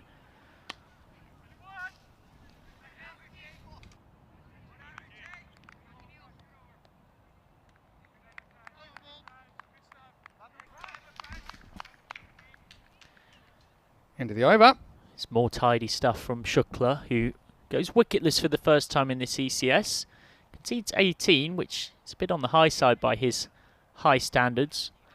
And Naka are really finding this difficult going. 43 for 4 now, off 6. Cannon back to bowl his second. His first over. picked up a couple of wickets. Huge over now. Yeah, required run rates hovering around that 10 mark, which is one of the key markers that we're always looking for. 12 is when you're really in trouble. That's when it's above 2 a ball. That's, well, I thought instinctively that was maybe just about okay, but apparently not. Very tight on the wide line here. Yeah. Nope, nope. Fair enough. Fair call. Pulled away. 2 sweepers converging. They've been excellent in the field, your Gordon, and that's another demonstration of it. Good diving work in the outfield. Yeah, they've had to turn on the field for sure if you're going to defend a score like this. Smashed away, and nothing the fielders can do about that one. A big 6 over mid-wicket, and that has broken the shackles and released some of the pressure. Naka past the 50 mark in style, and it is the line man Zabi Zahid who takes them there with a big maximum. Yeah, that was Mufasa style, wasn't it? Absolutely not too much footwork, just timed it perfectly over mid-wicket for 6.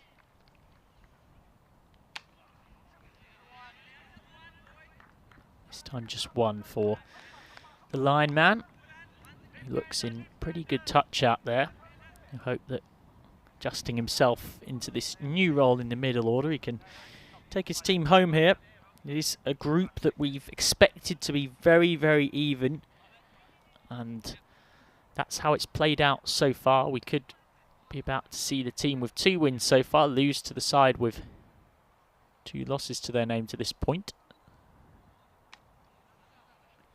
Again, good flight from Kanan. But 6 like that has a big ability to change the course of a match. I mean, remember, your Gordon didn't even hit a 6 in their innings. They hit 6 boundaries, 4 of them off the bat of Boshoff. But there's been 2 in this innings so far.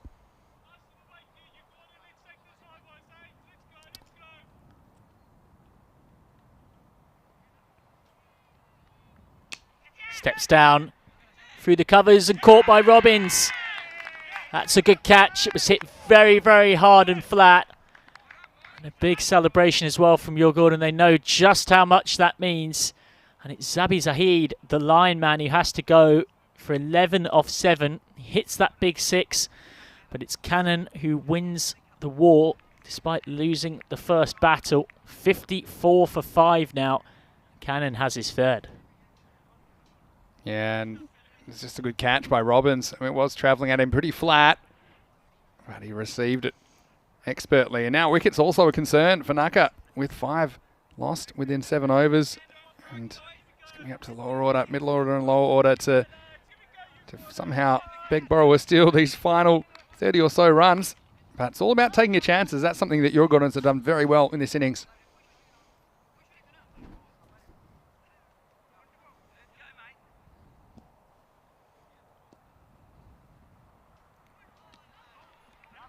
Clever shot from Siddiqui, just to rotate strike.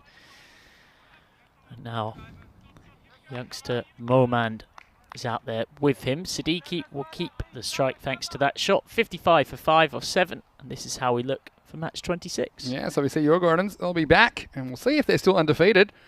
Certainly looking pretty good at the moment, but they're taking on Albi Zalmi, who we haven't seen in this series before. They did, of course, make it to the semi-finals in last year's series, so we have some players to watch. I think Azam Khalil, for me, key all-rounder to watch. Also Sami Khalil, very, very clever player. Rahul Khan, their captain. And it's going to have to field first because your Gordons have been lucky with the tosses this morning. And Vainan Boshoff has won the toss and leg to the bat in match 26. And that's the second match of the day, coming up in around about half an hour's time, right here on the European Cricket Network. For now, though, we're going to have to find out who's going to win match 25. Are they going to go 3 from 3, your Gordon? Or a Naka going to pick up a victory? Right now, I couldn't tell you either way with any confidence at all. And that is the best bit about the ECS. It's so often proper quick arm wrestle, shall we say. Yeah, it's highly unpredictable. Here's Baig.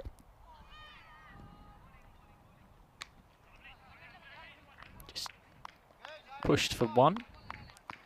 That's not a bad start. It's going to be interesting to see where they go with their bowling options from here. So Shazeb Chowdhury will come back and bowl the 9th or the 10th. Shukla, Goddard and Kanan are all bowled out. Kanan with 3 for 19, expensive, but picking up wickets. Now, if Baig bowls well here, they'll bring him back for the last. It's a lot of pressure to put on a youngster. I'm surprised they've done this, their bowling allocation in this way. They could have juggled things about in such a way that they had Shazeb Chowdhury to bowl that pressure over at the end.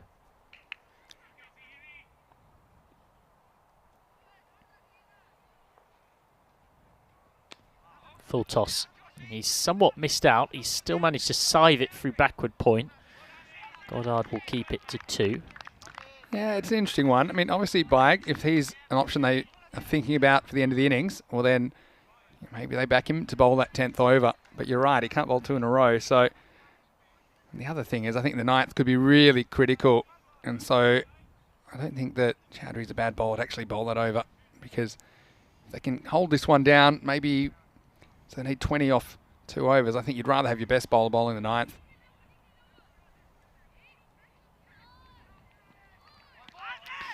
That's a wide from Baig and a very spurious appeal. The classic, we're appealing in the hope the umpire forgets about the wide law, and our ECS umpires are far too experienced to fall for such an amateur's trick.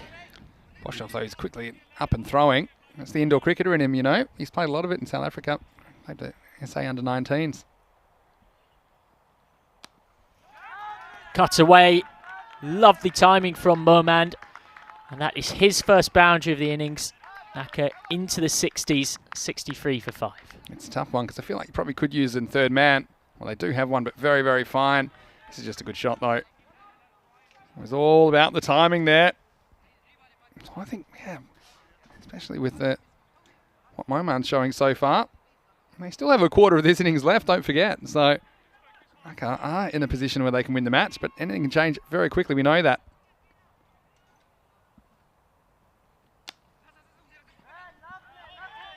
Just pushed back.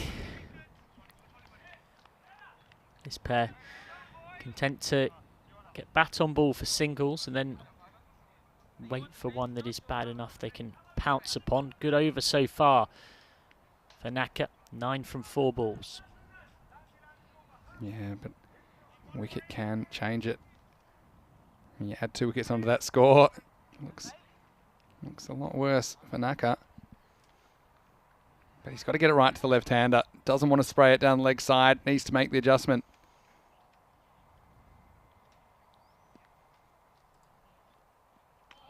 That is a beautiful ball from Baig. Good comeback. Siddiqui just trying to guide it away. Couldn't do so. I mean, there's no third man for the left-hander. So if he had got a bit of bat on this is probably flying away for 4, but it's just a bit of extra bounce. Really putting some effort into it. He's not really a traditional Yorker kind of death bowler in the way we saw Zabi Zahid bowl. He's just overcompensated there. Baig, having bowled such a brilliant delivery before. Just look at this though. Boshoff, like shaping to throw at the other end. And Momand just saying, well, go on. If you want to throw it, throw it. This, and look, he shapes to throw. And Momand said, well, be my guest, because I don't think you'll hit him. And probably would be an extra run. Siddiqui finds deep backward square. 2 is the call. And just half a misfield out there from Ryan Kingsley allows the second. I'm a bit surprised as the 8th over comes to an end. And we're going to the wire, as promised, folks. 16 to win off 2 that we've not seen Ryan Kingsley with the ball. Took 3 for 12 off 2 against Hidingit in their first match of the tournament. But we've not seen him so far. It is going to be Shazeb Chowdhury to bowl the 9th, and then the question will be what is left to be defended off the 10th, and who's going to bowl it. Yeah, well, I guess you make that decision at the end of the 9th. 16 to win, though. So from here, I think the key is just no dot balls. If you can score off every ball, you're always going to pick up a couple of extras. You'll pick up a couple of 2s along the way. You might get a boundary ball. I think the the focus has to be on making sure you score off every delivery. Chowdhury, well, he's got a big job to do, doesn't he? Critical over. We always say it all happens in the 9th. Well, we didn't have to wait long for a close one, did we? Is it too early to talk about golden ball? It's definitely in play. And whatever the next golden ball is, it'll break the tie, because at the moment it's 10 to the batsmen, 10 to the bowlers. So That's always a sign that it's a nice half and half. bowlers have never been ahead as well. Here we go, 9th overtime. He's got bat on it. Immediately the call from the batting dugout is to run 2. Direct it, he'd been a long, long way out. Wasn't gathered by Chowdhury, so 16 off 12 becomes 14 off 11. We're getting to that point in the innings where the batting dugout seems to be calling the runs on behalf of the 2 out there. Yes, he drops his bat along the way, but the bowler's in terrible position there. He has to get behind the stumps, at least get in position to receive the ball and in effect to run out. He just found himself in no man's land there, Chowdhury. It's a rare mistake from Shazib Chowdhury. Normally is so good with bat and ball and in the field. Oh, it's got him, yep. Well, that's the Chowdhury we know. A classy response from a classy all-rounder.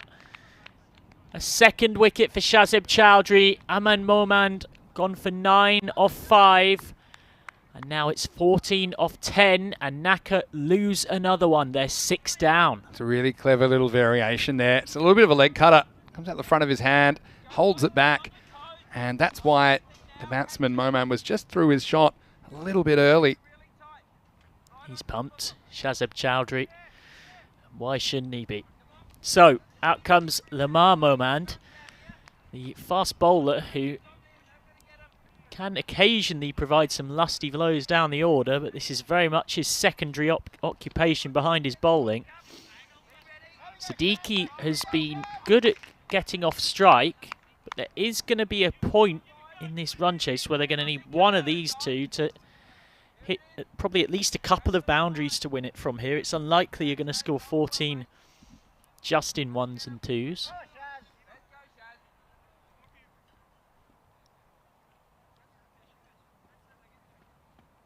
Oh, superb again from Chowdhury. You miss, I hit. Another one gone, another one bowled. It's a golden duck for Lamar Momand. 14 to win off 9 now. And Shazib Chowdhury is on a hat-trick. Naka 7 down. Yeah, just too good. Oh, the shot wasn't great though, was it? I mean, it was kind of a nothing shot. Kind of just swinging away. Just needed to get some bat on that and run. He said the head's nowhere, loses his shape. And Chowdhury 2 and 2. And suddenly, he's turned this game on a dime and he's on a hat-trick. I kept telling you, didn't I, folks? Best all-rounder in the tournament from what I'd seen. And yet again, he's shown it. He's on a hat-trick. He'll be bowling to the number 9, who, if he's been paying any attention, Shakil Jalali, as he comes out for his first bat in this ECS, he should expect a full straight delivery. He's been so good right throughout this tournament at hitting the pins, Shazib Chowdhury. I'm sure he's going to be trying to do it one more time. 14 off 9. Chowdhury on a hat-trick. Could this be the first hat-trick of this ECS in Stockholm? You needed your best bowler ball in the 9th, like I said. It's crucial. So here we go. Hat-trick ball coming up.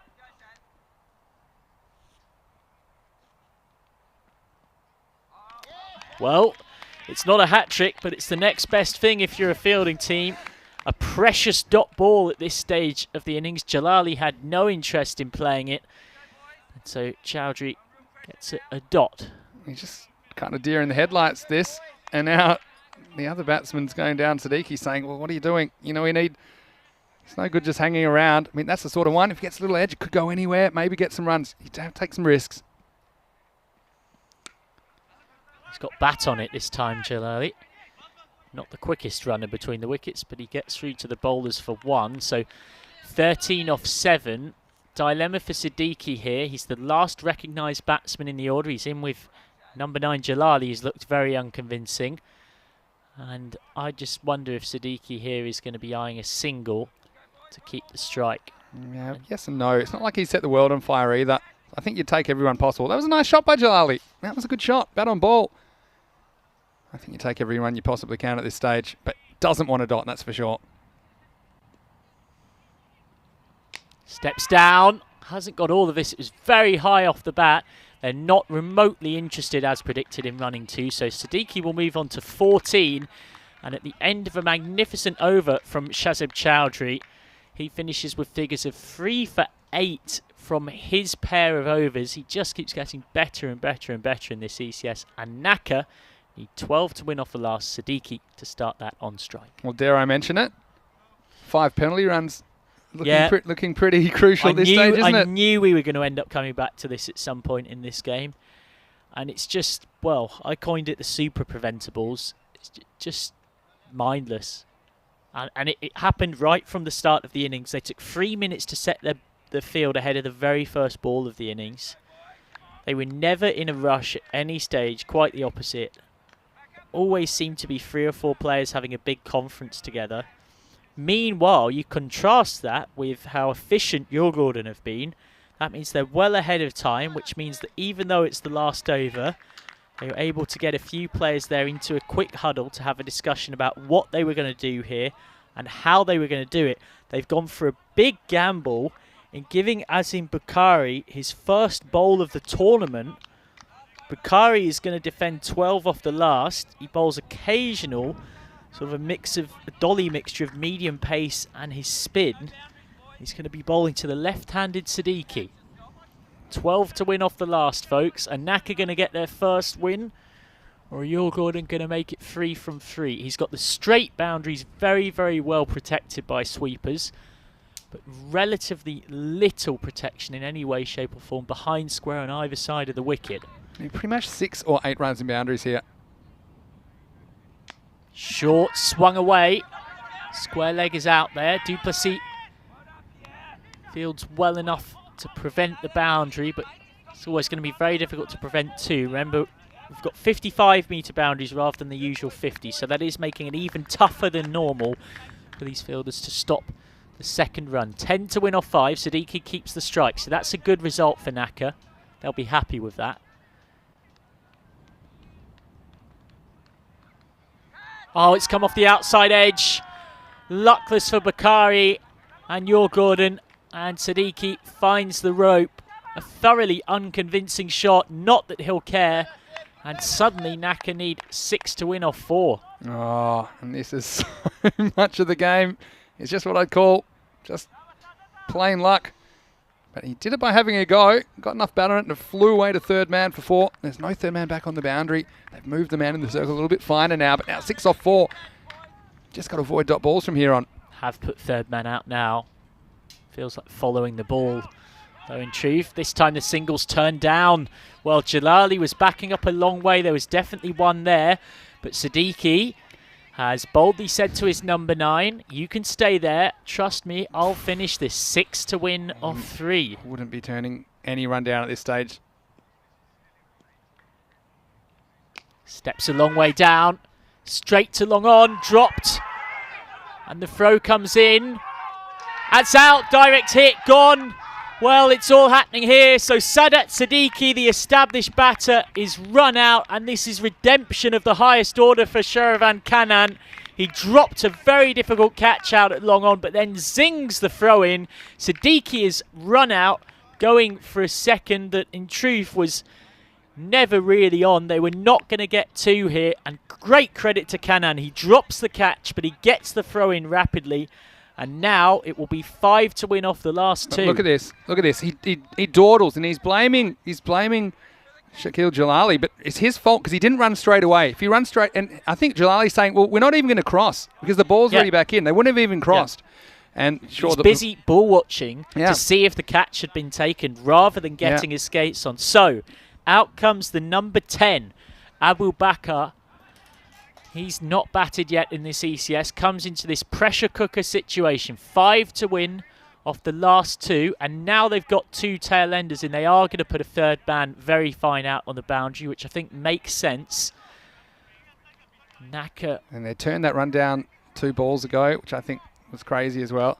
So 6 off 4 has become 5 off 2. Shakil Jalali on strike. Penultimate ball. Oh, it's a wide. What an awful time for it. sort of shakes his head in frustration. Bukhari just couldn't adjust to the right-handed Jalali. Now he's going to come So and swap sides just to try and make it less likely to be repeated. 4 from 2.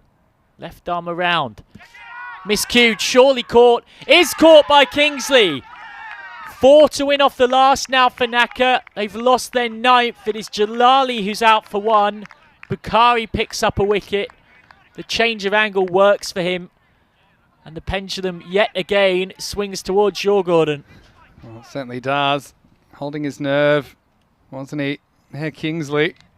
Thought he was a man that we thought may be a candidate to bowl us last over, but he contributes anyway. Jalali goes for 1. So out comes the number 11, Shafi Masood. He'll be at the non-strikers end. And in truth, you can't see them running 4 here. They're very unlikely to be able to run 3 either, because it is 55-metre boundaries, unless there's some wild mix-up with overthrows. So it's almost certainly going to need to be a boundary to win the game. Abubakar to face it. 4 to win off the last. Well, he's not going to get 4 with that. Well, he shouldn't do.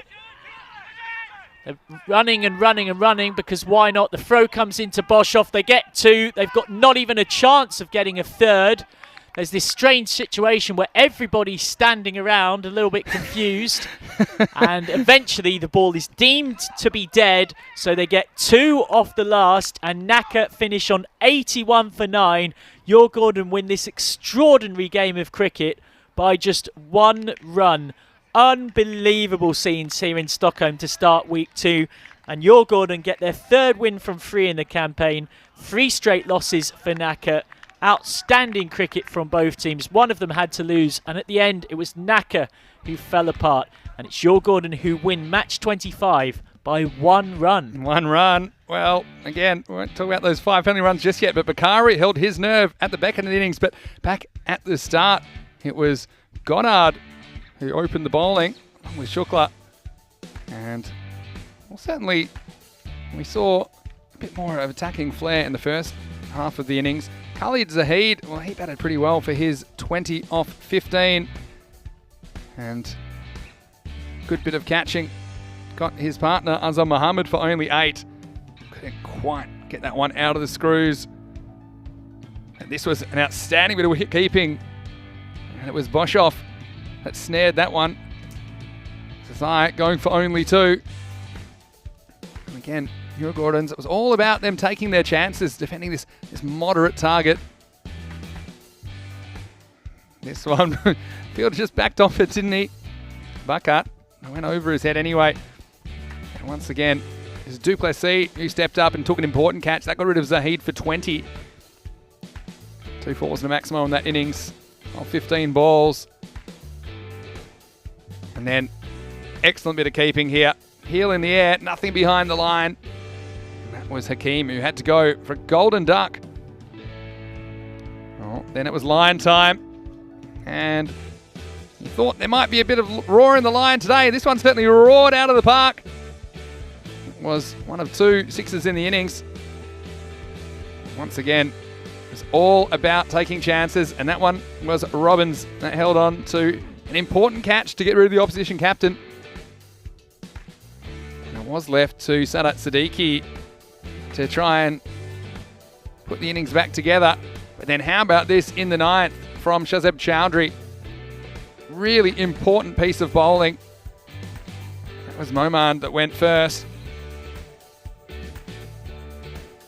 And well, he wasn't finished yet.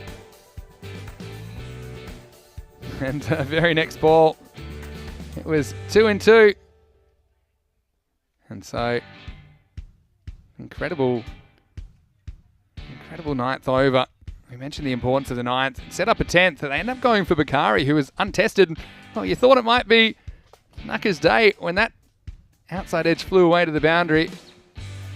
Ultimately, this one was dropped. But again, it was a poor bit of running, really. You see, he was just dawdling, and he realises now that he should have gotten going a lot quicker. You see, when the ball comes in, it's only a couple of metres out, and I think when he has a look at that one, Sadat Siddiqui, he'll be upset with himself, I think. And when it came down to it, it was 4 off the last. That was because of that catch. It was Kingsley that held his nerve in the final over.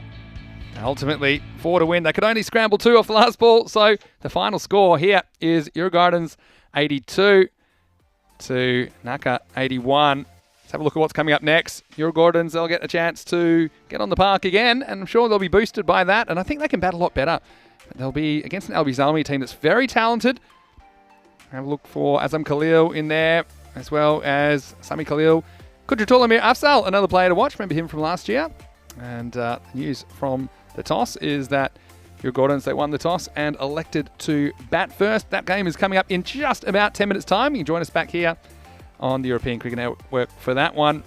Let's have a look at the scorecard. And 81, and once again, when you consider that Djurgårdens actually scored 77, with the 5 penalty runs, their score was adjusted to 82. That turned out to be crucial in the end.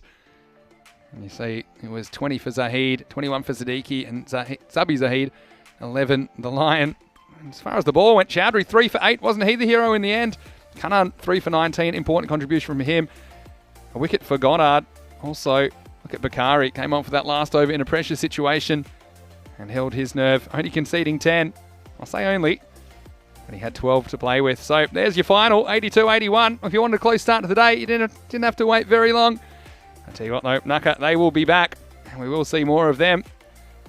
All right, right now, we're getting ready for match 2. We'll take a quick break. You can see the table is taking shape, and there are opposite ends of the table. That just shows you how close this group is, because there's only 1 run between 1st and 5th on the table in that game. So you might want to go to our website, europeancricket.com, check out the match preview of the next match, match 26. You can also go to our social media at European Cricket. If you're watching on YouTube, make sure you hit the subscribe button. Plenty of cricket coming your way, over 1,000 matches on TCN this year. But we'll see you in approximately 10 minutes. For now, this is Mr. Maximo Vinny Sandu, along with Michael McCann. I hope you're having a great day wherever you're watching in the world. And we see you shortly for more cricket. This is the FanCode European Cricket Series.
Hello and welcome back to Stockholm. And we're one game down, 3 matches to go on this Monday. It's day 7 of this FanCode European Cricket Series. Match 26 is next up, and we're going to see Albi Zalmi for the first time in this series. Of course, we did see them back in 2020. They'll be here. And Eurogordons, they are back to play back-to-back matches. The match referee is with 2 captains. Let's get ready for the coin toss. Okay, here is the heads. Here.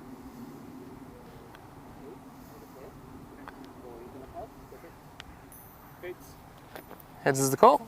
It's the head. Heads, what would you like to do? We'll have a bat first. There you go, once again, it's Eurogordons that have won the toss. They've elected to bat first. Now, they didn't put as many runs on the board, I think, as they wanted in that first game. Certainly, their captain, Boshoff, batted well, but didn't have a lot of assistance, especially if he can turn things around. And Albi Zalmi, well, I'm sure that a lot of our viewers will remember them from last year. They've got a lot of talented players, particularly Azam Khalil. Watch out for him. He was their leading run scorer and wicket taker in last year's series. So, Albi Zalmi, they've got to play some catch-up, but they still have 8 games ahead. Let's go over to the commentary box. Match 26 is getting underway. Eurogordons winning the toss and electing to bat first. Welcome back to the Stockholm Norsborg cricket ground for this match 26 of 48. Gorgeous aerial shots brought to you by Spring Productions and this Van Axe to be precise. He's got that fantastic drone camera out and put it to some very good use indeed as we shape up for the second of 2 games today for Eurogordon, who have been impressive thus far in the tournament. They have 3 wins from 3, and if they win this game, I think it pretty much does. If they haven't already, ensure that they cannot finish bottom of Group B. And of course, if you finish bottom, you won't be making it through to quarter-final Friday, so they'll be desperate to avoid that particular fate. These are your team sheets for this match 26. Of course, Albi Zalmi playing their first match in the competition so far. They've had to wait a long time to do so. They make their tournament debut now. They've had a chance to watch and keep a close eye on all the other teams through our coverage and know from their camp, a few members of it, that they certainly have been doing exactly that. Eurogordon led, not technically because he's not their captain, but in terms of impressive performance in this competition so far by the all-round excellence of Shazeb Chowdhury, who's 3 for 8 off 2 overs this morning against Naka, was probably the primary reason why they ended up nicking that game by just 1 run, as well as 5 careless runs given away by Naka in the field as a 5-run penalty for a slow over rate. 2 teams that have had plenty of titanic head-to-heads over the years. The head-to-head record between them across T20 and T10 formats in Sweden is very, very even. And I would be surprised if this doesn't prove to be a pretty close game indeed. Umpires for this game, who are just about to step into your shot of the ground as we speak, are Adrian van der Dries and Mashra Akif. Usman Afsar, having been standing for the first game, heads to being 3rd umpire for this one. Outcome in their black strip with the blue stripes on the pantaloons and on the tops, and then the numbers in yellow are Albi Zalmi. Heading out to open for Eurogordon is a combination that has served them so well, so often in white ball cricket over the years. The diminutive Richie Robbins, and in the little and large combination, Wynand Boshoff. Boshoff, who in his first match of this ECS earlier on today, led from the front as captain. A very nice 37 off 26. Really was impressive, mostly in regard to how he scored off nearly every ball he faced. Hit 4 boundaries, but rotated strike really nicely too. He's going to be key once more.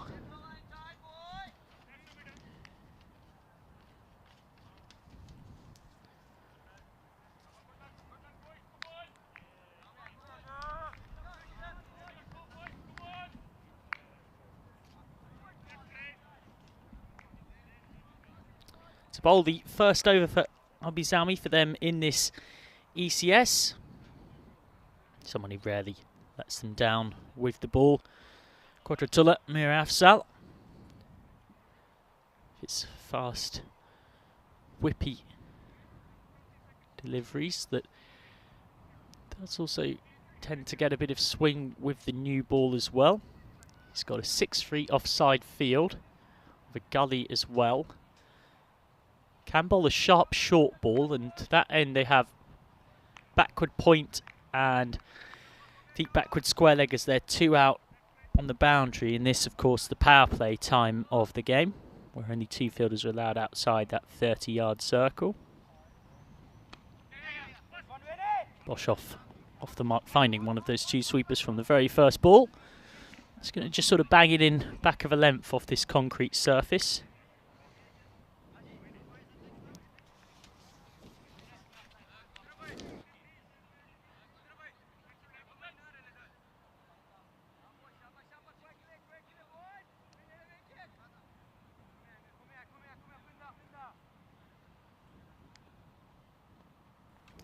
So now Robbins to face his first ball after a failure earlier on in the day. Oh, and he could be run out here. Direct hit, he might well have been gone, and instead they're going to scamper another on the overthrows. Well, that is a very nervous start to his innings from Richie Robbins. Nudged straight to the man at a very short, straight mid-on. Direct hit, looks like from that angle he would have been gone. Escapes and gets back for 2. Just needs to re-find his composure. And just to get a decent slab of that. And that is the first boundary for your Gordon in this innings. Well, there is a deep backward square leg and a deep backward point. He was well out of reach of that one. That will just settle the nerves of Richie Robbins, who got a very confident 37 off 25 against Hudinge on Saturday morning. Since then, got a duck against Naka on Saturday afternoon, and then another failure against Naka this morning. Just blocks this one back, and thankfully he remembered the call of weight this time. It was not dissimilar to the single he took from second ball of the innings, where he somehow just about got away with it.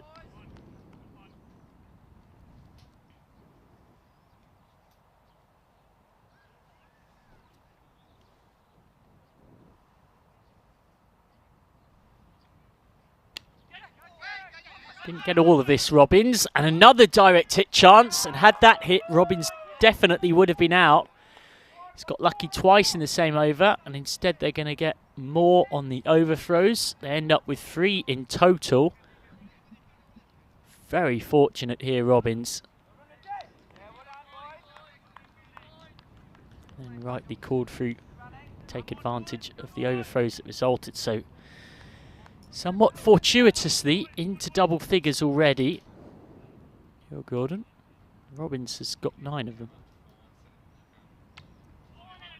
It's timed by Boshoff. So ended the first over, and your Gordon are 10 without loss. Wasn't a bad over from Mir Afsar. Not necessarily helped by his fielders, who had 2 chances to run out Richie Robbins. Couldn't take either of them. That's rejoining me in the commentary box for this match 26 as your Gordon chase a 4th win from 4. It's Vinny Sandhu. Hello, Michael. Hello, everyone. First one set was a close match, wasn't it? I think every match in Group B has the potential to be a close match. We've seen the standards been very good since Group B entered on Saturday. Right now, we're going to see the second over. It's going to be Taz Qureshi to bowl. But Joe Gordon's, I think they're going to make a conscious effort to be a little bit more attacking, I think, in the first half of this innings. Short and good bounce. Qureshi not afraid to bang it in. That's called the 1 for the over. This one really took off. Not the tallest, is he, Robbins, but just over the shoulder. We have seen bowlers that are willing to bend their back. They can get some pretty good bounce and surprising bounce out of this pitch, Michael. Yeah, I'd say it's one of the bounciest surfaces we've seen across this European continent. It really is a bit of a concrete slab underneath.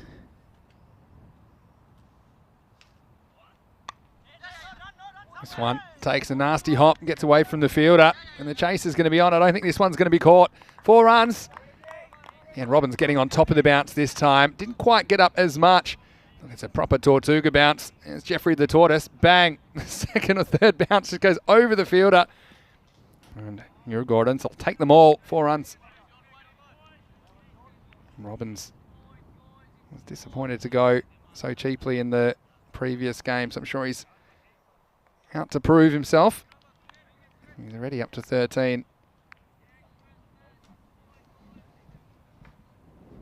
I think you don't want to get too predictable if you're Qureshi either. If you're banging them all in, batsmen, especially batsmen like Robbins, will sit on that back foot and punish you. This is out again though. Slip in place. What do you think about the slip? We don't see it very often, do we? But I mean, even there, he doesn't look like he's in a conventional first slip position, really. It's a no ball actually for the second one above the shoulder, I should say. And that's spot on. Good umpiring. No, it was above the shoulder. Always a bit higher, I think, when we look at him in replay than he seems on the field. So this will be a free hit.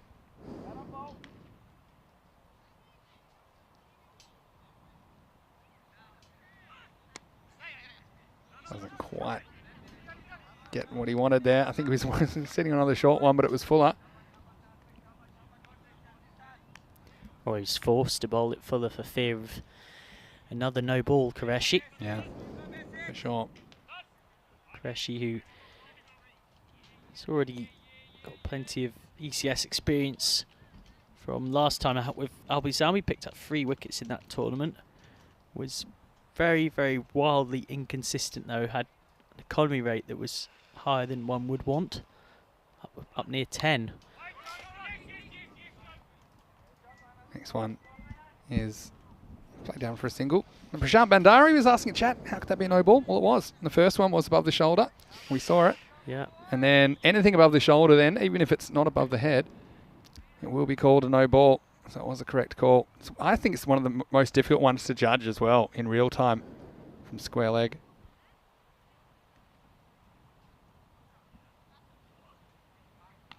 This one I think is fine as it goes past the batsman. Well, have a look at this one again. How about this one for height? That one's more at the chest, so I think that one's fine. This reminds me of the Shebekel incident in Krefeld, where Kutub Shebekel of MSC incident. Frankfurt just continuously bowled short and was utterly baffled as to why it was being no-balled. That's true. It's a grunting slower ball. Oldest trick in the book. Down the third man, just a single. This will end the second over, finally. And they were in the end, only 8 runs off it. 18 for no loss after 2. Yeah, probably up there with the maybe top 5 most bizarre bits of ECS cricket I've ever seen. Kutub Shebekel bowling, it's about 10 attempted deliveries, of which only maybe 2 or 3 were legitimate before having to be hauled out of the attack for persistent short pitch bowling. Yeah. Now you do see these kind of scenarios where the player understands what's going wrong and can't fix it. But the thing that made it so amazing was that he couldn't even seem to understand what he was doing wrong when every single ball was short up around the shoulder and the head, if not over. Of course, the slight impediment to that tactic being the laws of cricket. Yeah, well, that's it. Kudratur Mir Afzal will bowl over number 3. He's going to bowl out. That's good length. And at the moment, Boshov having very little of the strike. He's only faced 3 deliveries. Robbins has been dominating it. You know what? I never say anything about a player that I wouldn't say directly to their face. And this rumour might have it coming up to join us in the commentary box later, so I'll happily say it to his face as well. This is probably one of the least convincing 15 not out off 10 balls I've seen in any ECS. Well, that'll do. He's absolutely smashed that one, Michael. That's heading for you, so he must have heard you. Maximo! There's 6 of the best. And Richie says, hold my drink, and smashes this one out of the ground. What a shot. Shot of the date. Well, he has looked very unconvincing and jittery, and he struggled to find the middle of the bat, but not there. That is a smashing strike. Gorgeous shot. 30 without loss.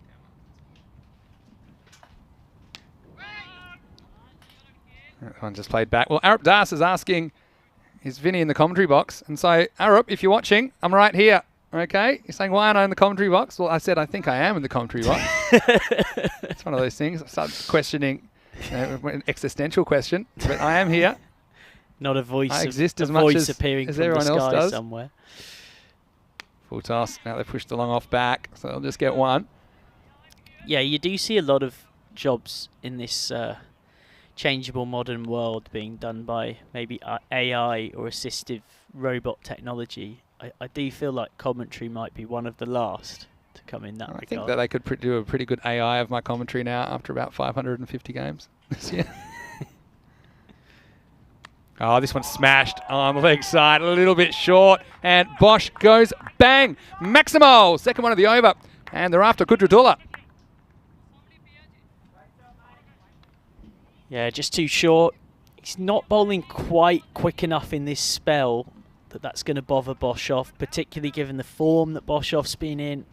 He can be, when he really gets it going, one of the very quickest bowlers in Sweden, but we just haven't seen that yet in this spell. Of course, it is his first game of the tournament.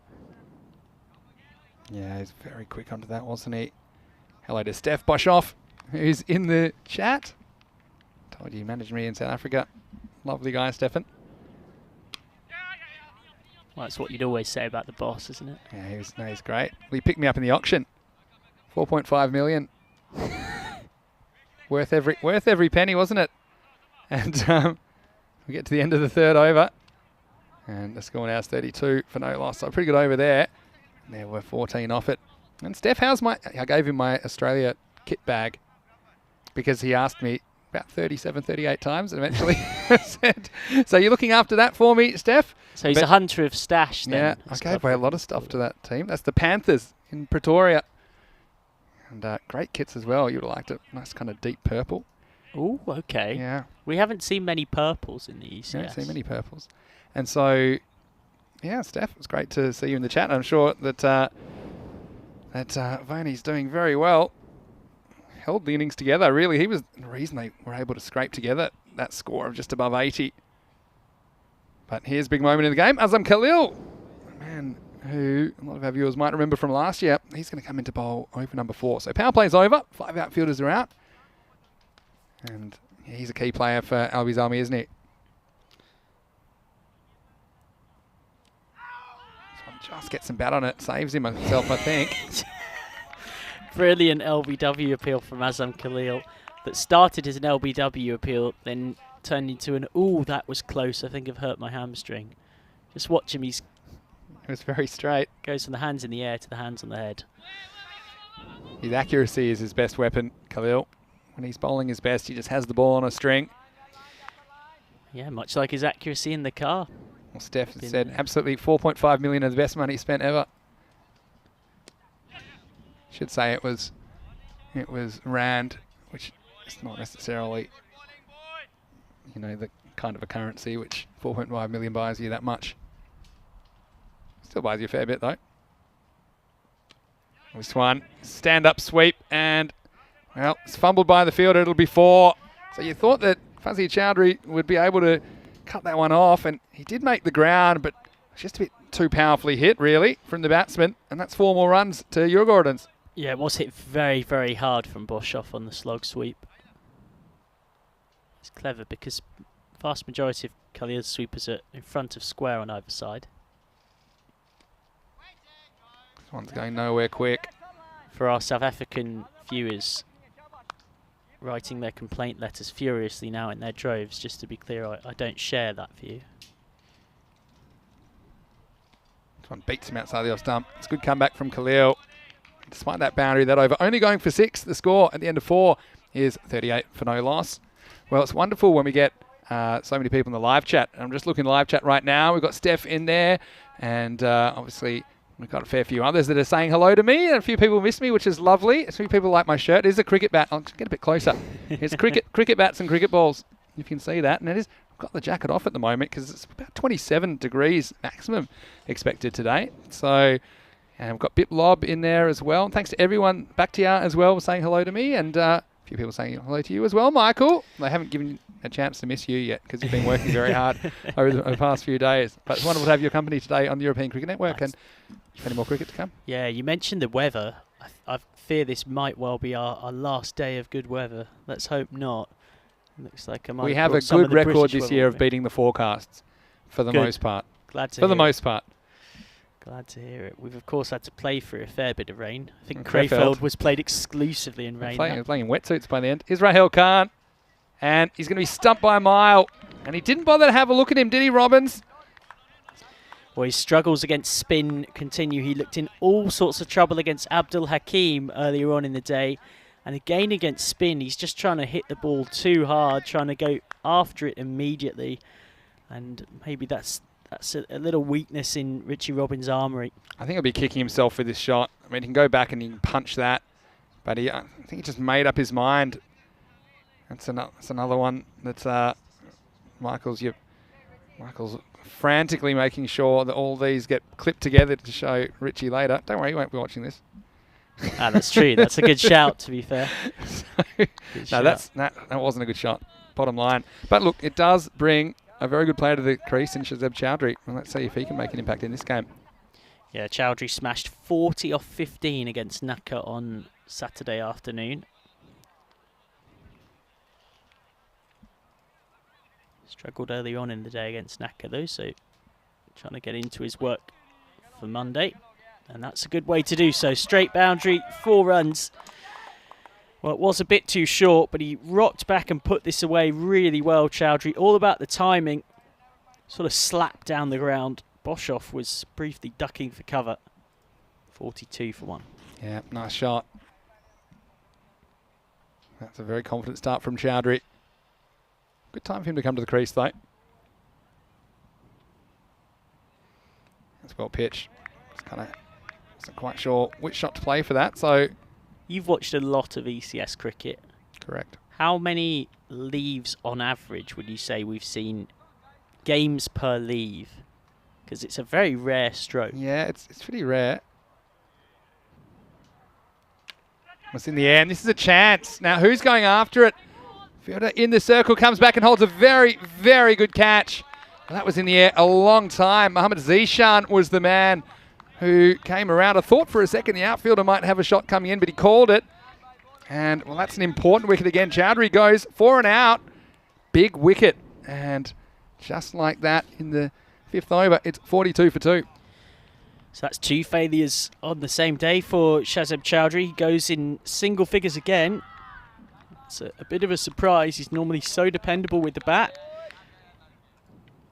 Instead, he is done. And so comes to the middle, a man who, due to a shoulder injury, didn't bowl earlier on today, but can be a valuable asset with the bat when he gets it right. In the engine room of this middle order, Ryan Kingsley. He's at the non-strikers because they crossed.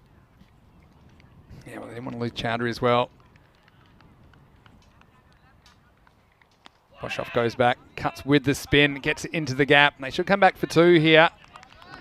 Just like that, good bit of fielding from Chowdhury. They do get back for 2.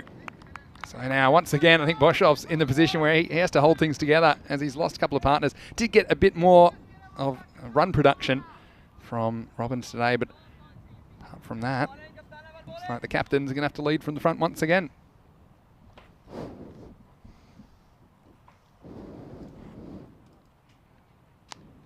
Same shot, and gets it to the other side of the fielder. This will be a long chase for the man. He's not going to catch it.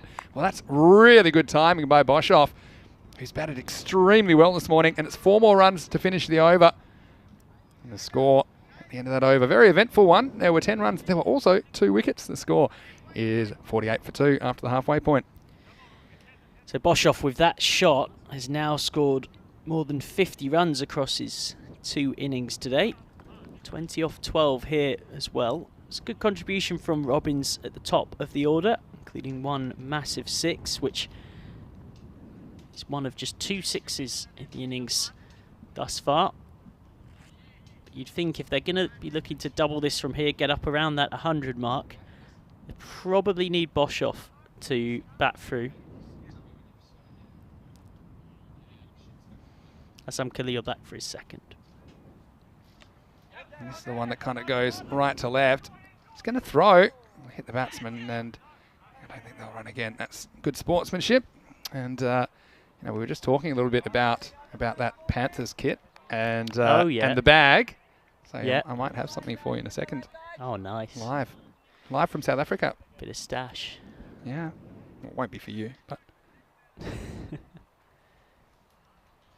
He's funny, weights on it, hits it hard with these long boundaries. It won't carry out there. That's a nice piece of fielding to keep it to 1.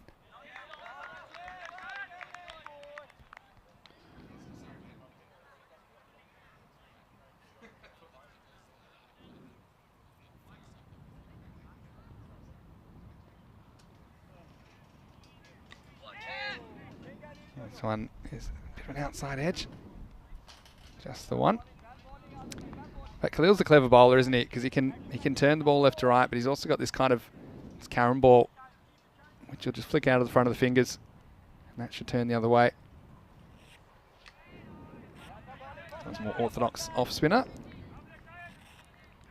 and this will be a single. So Khalil, true to form, it's been hard to get away.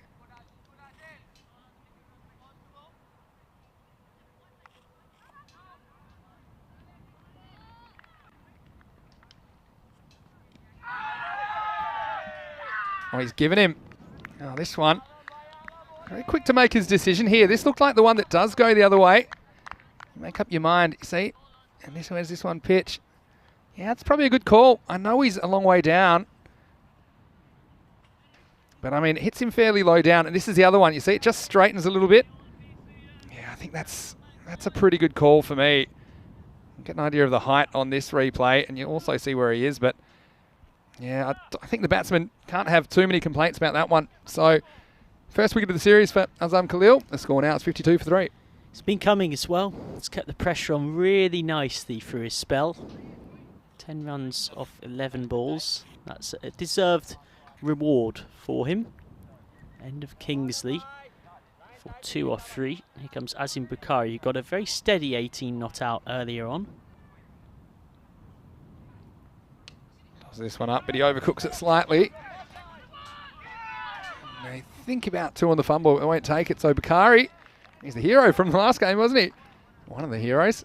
He gets off the mark and retains a strike. After 6 overs, it's 53 for 3. Look, very similar position to where they were in the first game, actually. At the 6 over mark, they were 52 for 3 in that last game.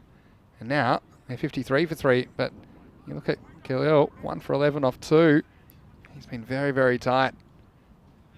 And last time they were able to... it's actually so similar to last time, because again, it was up to Boshoff to try and lift them to some sort of a score. And they did get to 77 last time, but with the 5 penalty runs, they got to 82. Turned out to be crucial. Sami Khalil to take over. First one is hit wide of the man. Deep point.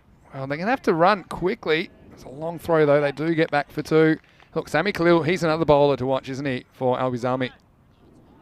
There you go. There's my kit. That's Steph. He sent that from South Africa. That's our Panthers shirt. That's his. I won't tell you what size that one is. And then the VS. That's my initials on my Australia bag. Ignore him, Steph. Oh, it's nice, those bags. But we'd love to see that kit in the ECS. That's a proper Panthers, kit. It's a good looking shirt. I think so. Aesthetic. Thanks for that, Steph. I'm glad you're watching. Had a great time. That seems crazy now.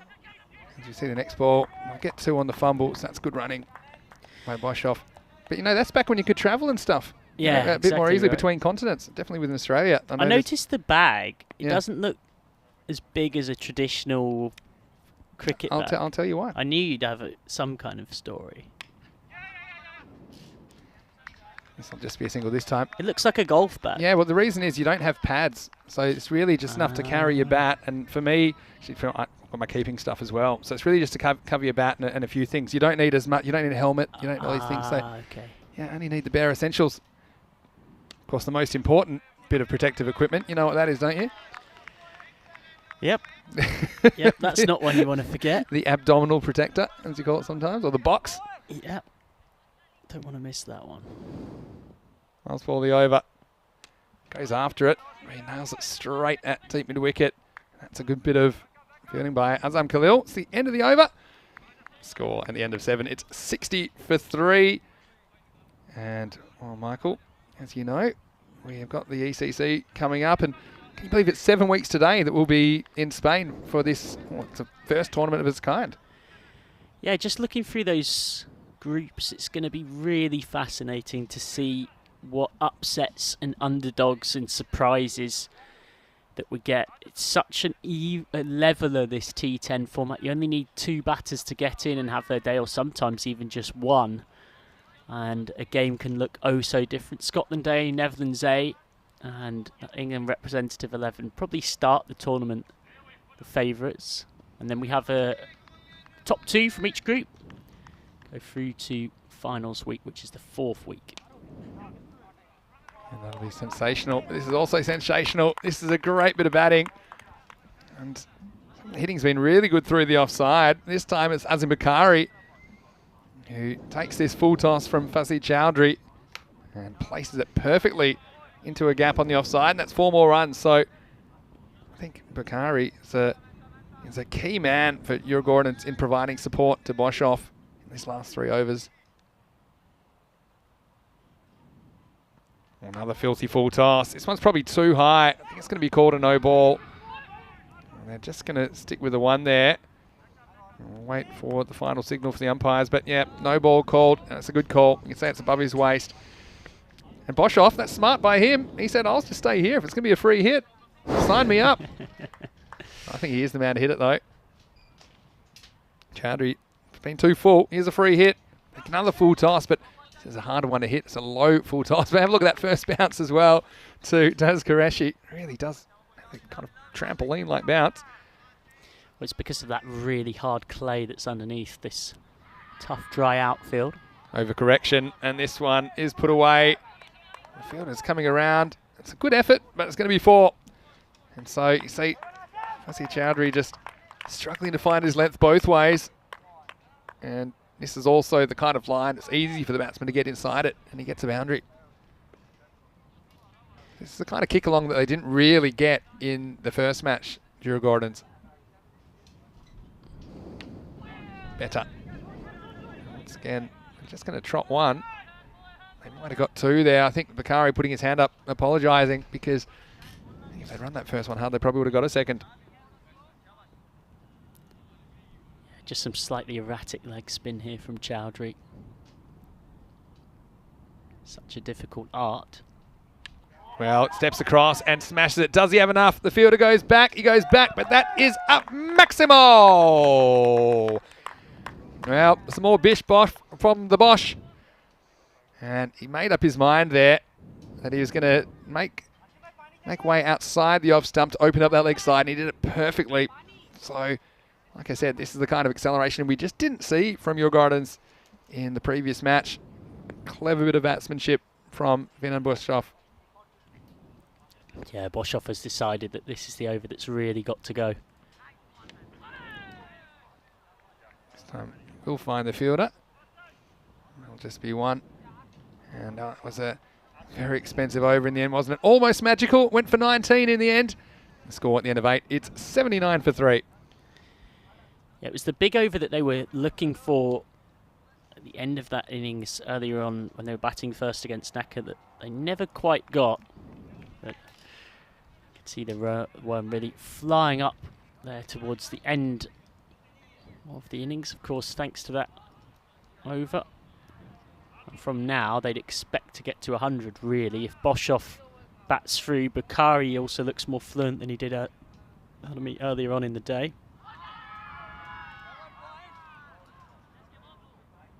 So 2 overs to go. Strap yourselves in. It'll be all systems go for your Gardens as I think they'll be trying to get 100 plus here. Near and nearabouts to that 10 and over, but this looks like the captain Rahel Khan coming back. He goes over cover, and this is a really classy shot. They identified the gap. There's no one back at cover, and he stepped away and he struck beautifully through the ball. Wasn't really a bad ball from Rahel Khan, but Boshoff, he means business. 4 runs to start the 9th.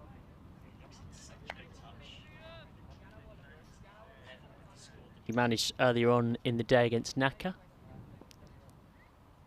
What's the reply from Rahel Khan? Tosses it up and goes for it, but has he got it? Just over the top, Maximo! Boshoff heads into the 40s. It wasn't an easy ball to hit, but kind of low full toss. Hard to get the middle of the bat on these, but he got just enough to get over the long on. And now, your Gordon, they are up and going. Yeah, he's really, really ticking here. He's 80 not out for the day.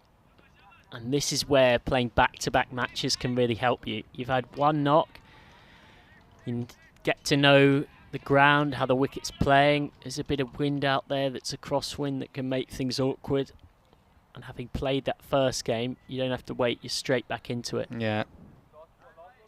Certainly we'll see how Albies Army, how quick they can adjust with the bat. Of course, they have been playing some cricket, though. That's the thing. They certainly had a good result yesterday in the longer form of the game, and also they have played some T10 cricket to warm up for this, I suppose, to qualify for this tournament.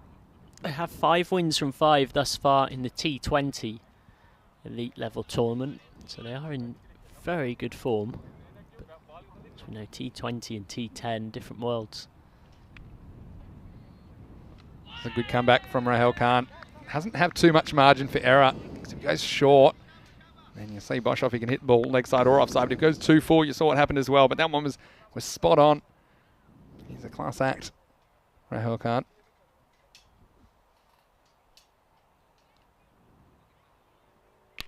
Once again, not a bad delivery. Now, will they push for 2 here? Well, they won't have to. That one gets straight through him, and that's going to be 4 more. Well, can you believe it? Again, it's just a case of having to get something behind it. I think the fact that they were pushing for the 2 certainly was on the fielder's mind. I think maybe just takes his eye off it. Have a look at maybe this bounce, this last bounce, just does him a bit of sideways. As Numan Talib costs his team 4 runs. A bit of extra bounce. And never a great feeling to misfield one at all. But also, when it's off the captain, you're not doing yourself any favours. Yes, because that tends to disproportionately affect selection. At least he's a long way away. That's probably anything in his favour. So Khan's gone for 24. Has picked up 2 wickets. Last ball of the 9th. Steps across, but sort of a thick bottom edge.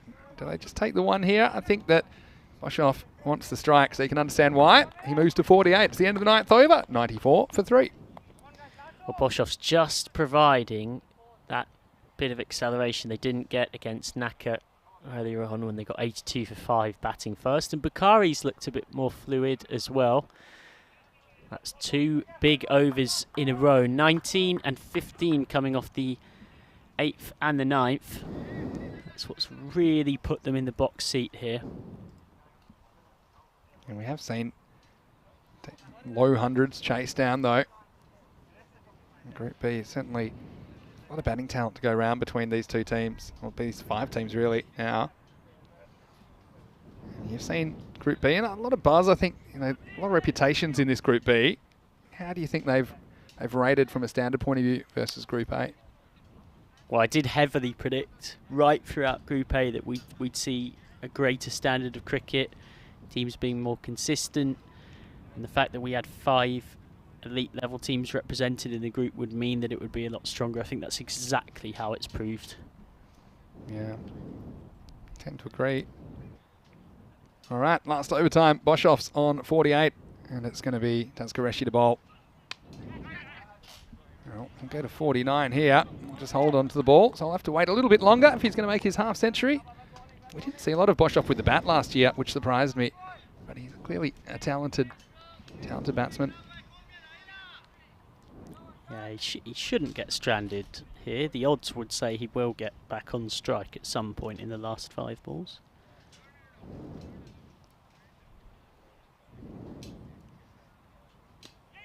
Yes, a smart batting by Bakari. He's just happy to get his captain back on stride. And a couple of milestones. The personal one round the corner, of course, half century, but also the 100. Maybe eyeing that off. They're up to 96 now with 4 balls remaining. Just coming back to the group standard, I actually wouldn't be too surprised if we even ended up with all 4 semi-finalists coming from Group B. That's how big the gap is. Well, he won't get his half century here, but it is called a wide. That being said, of course, when you've got a one-off T10 quarter-final, that's such an unpredictable occasion It in really and is. of itself. Well, we said that back in Krefeld, didn't we? We didn't pick the Bayer Erlangen Boosters, a team that made Jeepers, 30 yeah. earlier in the Straight tournament. through on net run rate. Straight through in 4th, and they knocked off the Dusseldorf Black Caps, who were top of the other group. So anything can happen. That's the beauty of quarterfinals Friday. Here's Boshoff. He's on 49. Well, will he get to his 50? He might not. And unfortunately he won't. He goes down swinging. That was a really good catch as well from Sami Khalil. He held his nerve, but still Boshoff. He can be very proud of his efforts despite not making the personal milestone. He goes for 49 off 27 balls, 4 fours and 3 maximos in there. He leaves his team in a pretty good position at 97 for 4 with 3 balls remaining. He'll have had no idea that he was that close to that milestone because, of course, the players aren't allowed phones or any means of watching our coverage in the dugout. He's just short of a first ever ECS 50, but a great day with the bat for him. 37 off 26 against Naka, and now 49 off 26 here. Yeah, and he's doing the right thing. So, 3 balls remain. Make that 2. These could be important as well. Well, that's what I'd call a par total, I think. I think these teams are capable of striking at that 100, around that 10 and over, I think, these Group B teams. We know, of course, that Djurgården have a very strong bowling lineup. They just defended that 82 for 5 against Naka. They're pretty professional on the field, aren't they? I'm just happy to get some bat on this. Now, you might as well run hard here. Well, it's going to go all the way for 4. Wow, that's really flown quickly. I thought that Chowdhury might have this one covered. Poor Chowdhury, he's been one way and the other, throwing himself around in this innings. This is just an intelligent shot. Just must have spotted the third man was a long way around. Used the pace of the bowler. So that one does take them over the 100 mark. Yeah, it's just a deft little touch shot from Chowdhury, using all the pace that was already on the ball. Doing that very successfully. All right. Trap yourselves in. Last ball of the innings. Get your running shoes on, guys. Well, you won't need to. It's a perfect yawl from Qureshi. And he comes up with the goods full and straight. He'll finish with 2 for 15. Well, this is what every bowler loves to see. And we'll see if that comes back to be influential in the final result of this game. But it does finish the innings after 10 overs. Score is 101 for 5. So, Djurgårdens, once again, they won the toss and elected to bat for the second time today. But for the first time today, they cracked the 100. And really, you'd have to say it was due to the performance of their captain, Vanan Boshoff, who was outstanding here in match 26. And Michael, once again, he knew he'd need a bit of help if they're going to make that 100 mark. And he got it early on with Robbins hitting full flight early. Yeah, Richie Robbins managing after a couple of those scores to get back towards his confident best. He was lucky not to be run out a couple of times in the first over, but then went on to find some fluency. Boshoff as well with that big 6 over square leg. It was a good opening partnership there. Did 38 in the first 4 overs. But then was separated when spin was introduced. Robbins stumped by Ismail Zia of Rahul Khan. Boshoff kept going on his merry way though. Attacked the spin with impressive regularity. He lost another partner there though. Shazab Chowdhury caught by Zishan off Rahul Khan. Rahel's second wicket. It's very expensive though, Rahul Khan. 2 for 25 from his pair of overs.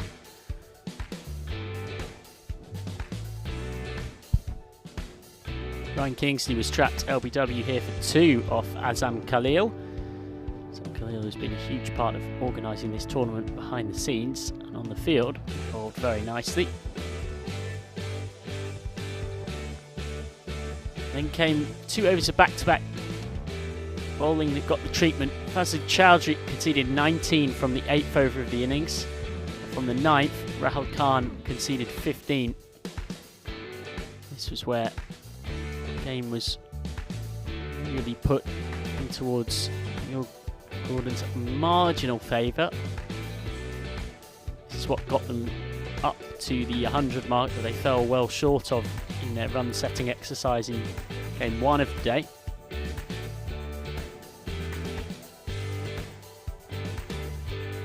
That one escaped through the legs of Tash Qureshi, and Abhisami at times did let themselves down in the field, but that was a good catch to get rid of Boshoff in the last over for 49, caught by Khalil off Tash Qureshi. Bakari played a nice cameo down the third man fence there, but was bowled from the last ball of the innings by Tash Qureshi for 20 off 13. So your Gordon finished on a total that I'd say, based on the fact we've seen scoring this week around the 9 and over mark, is probably just above par. 101 for 5. It's by no means unchaseable though, as Richie Robbins and Azim Bakari both provided nice contributions, and Boshoff was particularly impressive. As for Albi Zalmi on their first match in this tournament, well, overall the fielding was at parts letting them down, but the bowlers for the most part did their jobs really, really well. Azam Khalil was the star for them, 1 for 11 off his pair of overs. Tash Qureshi conceded just 7 bowling the last over, and also bowled up top in the power play, so 2 for 15, an excellent return from him. Rahul Khan, expensive, but picked up a couple of wickets. So your Gordon chasing another win, what would be their 4th win from 4 to put them in total control of this Group B, up against Albi Zalmi in their first match of the tournament. It's relatively evenly poised. You probably maybe marginally rather beat your Gordon. When we come back for the run chase in approximately 10 minutes or so, we'll be seeing if Albi Zalmi can knock off 102 to win. I'm Michael McCann with Vinny Sandu alongside me. You're watching the European Cricket Network.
Hello and welcome back to Stockholm, and we're halfway through the second match of the day. It's match 26 on the calendar in this FanCode European Cricket Series Sweden Stockholm edition, and Djurgårdens, well, they're undefeated and they're having a dream run at the moment, and they're taking on Albi's Army, who are a very talented side, but playing their first match in this tournament. In the first half of this match, it was Djurgårdens that won the toss and elected to bat. They put on 101 for 5 to be precise. So Albi's Army, in their first batting innings of the series, they'll have to score 102 for victory. Smitty Sandu here, Mr. Maximo, for the European Cricket Network. And we certainly hope that you're enjoying your day. We're enjoying bringing you the cricket, and if you do get the chance, why don't you join the live chat as well. Got a lot of great discussion going on in there. And if you have any questions or comments, then please, let's have them. I always love to hear what everyone's thinking about. And so Luke Belgium's in there. Hope you're going well, Luke. And saw quite an extraordinary Belgian T20 International scorecard over the weekend. Maybe you've seen that one. I don't want to ruin it for you, but yeah, it's been a really entertaining weekend of cricket across the continent. And pretty entertaining this morning as well. There's only one run separated the two teams in the first match of the day. And now we'll see Albi's Army coming out to chase 102 for victory. Once again, they're going to use the same option up front. It's going to be Josh Goddard. They'll be hoping to keep it tight early. Rahil Khan and Taz Qureshi will open the batting for Albi's Army. Like I said, it's the first time we've seen them with the bat in this tournament. So get ready wherever you're watching around the world. Big chase is on. 102 for victory for Albi's Army. Not a good start from Goddard. Sprays this one. It'll be a wide.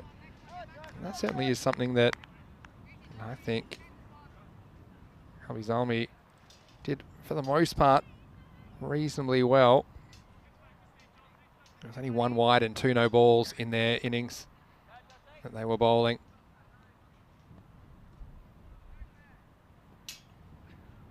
This is better. We'll get the first run off the bat. And it's the captain, Rahil Khan. Well, I think this could be a really good run chase. I mean, what I would normally say is the team coming in last to a tournament, sometimes they take a bit of time to warm up with the bat, but I guess the difference here in Sweden is that there is a lot more T10 cricket played outside the ECS. And so the players are fairly adept at switching. This is well bowled by Goddard. One thing you'll see from Djurgårdens in the field is they're very, very vocal. They seem to move as a unit. Their captain leads them well from behind the stumps. Always keeping up the chirp, trying to put some pressure on the batsman, and we've seen that paying dividends this morning, building pressure, resulting in wickets. It goes up and away, and this one's into the gap, and in fact, I think that one's gone all the way. And well, we'll have a look at this one.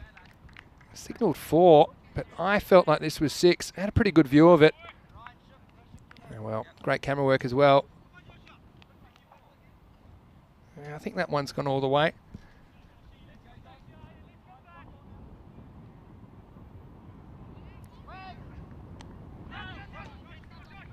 So in the end, next one, it's going to be a run out. Well, how about that? What a piece of fielding this is. And, well, this is an absolute disaster. And, well, he might have knocked himself out. I have no idea what's happened here. He probably doesn't even know what's happened. I mean, maybe he's injured himself as he's fallen. Well, have a look at this. Braces for impact. That's a big impact he has with the ground. But, well, have a look at this for the fielding, though. I tell you what. The striker was a little bit hesitant to go in the beginning, but he threw it with no regard for how he was going to impact the turf. Well, there's dirty looks and there's dirty looks. And in the end, it's going to be the first wicket of the innings. So, we'll see now that I think that first one was given 4. And this, no doubt about the next one.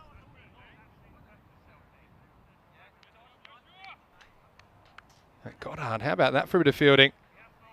The big man. I think he's really struggling with that right knee. That's what he's looking at the moment. And you see, because he basically throws the ball very off balance. First he had to contend with the non-striker, but you see that right knee impacts the ground. It was a sensational bit of fielding.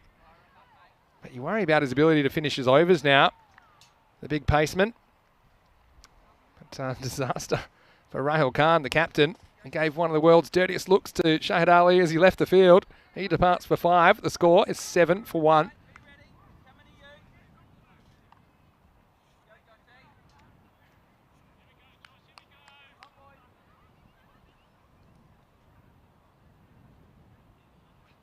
Certainly wasn't much on that from Goddard, and he's going to go the distance. Maximo! Well, that's certainly Shahid Ali, I should say. He's not too concerned about his captain's departure, but well, I'd really be surprised if he can finish the over here, Goddard. That run out coming with consequences. Firstly, this was nowhere near the kind of pace he was bowling earlier in the over. He's certainly conscious of it. Now, I guess maybe he can think if he can get through one ball here and finish the over, it doesn't matter how he bowls it. Might maybe bowl a spinner or something like that. At least then you don't have to burn a bowler for one ball. I think he's going to try and bowl out, but you wonder about his ability to bowl another one. So throwing their plans into a bit of chaos. I mean, they do have some other bowling options. We saw Bakara used as the 6th bowler very effectively this morning. Last ball the first. Been a very eventful one. This one's better, but I tell you what, it's going to be 4 more. And he's not right, is he? So very, very interesting start to this match. 17 for 1 after 1 over. I've never seen someone getting injured pulling off a direct hit run out before. I suppose you'll see everything in the FanCode European Cricket Series. And as we welcome back into the commentary box, Michael McCann. Well, certainly eventful start to this one, Michael. Yeah, we've seen plenty of first overs where everything's happening in the ECS, but that really was quite something. I said it as soon as I saw him pull up, that I thought him continuing was an error. And that error has cost them 10 runs there. Surely, they are a team with a lot of bowling depth. There was plenty of other people they could have got to fill in those 2 balls.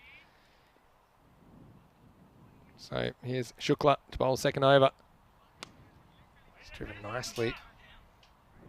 And here's Azam Khalil, who's a really important player, isn't he? Coming out number 3. And certainly one of the great talents that we discovered last year on ECN.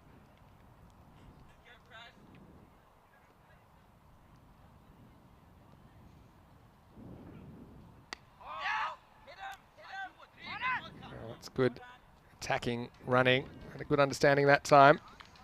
Yeah, nothing that Duplessis can really do about that. You can always tell a good spinner by the fact they're consistently trusted to bowl in the power play, even in T10. Yeah. And Shukla has bowled the 2nd over for Yorudin in all of their 4 games so far. Too short, but Khalil got himself in a bit of a knot there because he was advancing down the pitch. If he'd stayed at home, I think that one was an easy put away. So he turned it into a good length ball, really. Maybe credit to the bowler who saw him coming. Toss this one up. Not out in the middle of the bat, but he's going to get 4. This is all about placement. Straight down the ground. He turned that one to a full toss. Made a confident move this time to get the ball on the full. And that's a nice shot by Azam Khalil.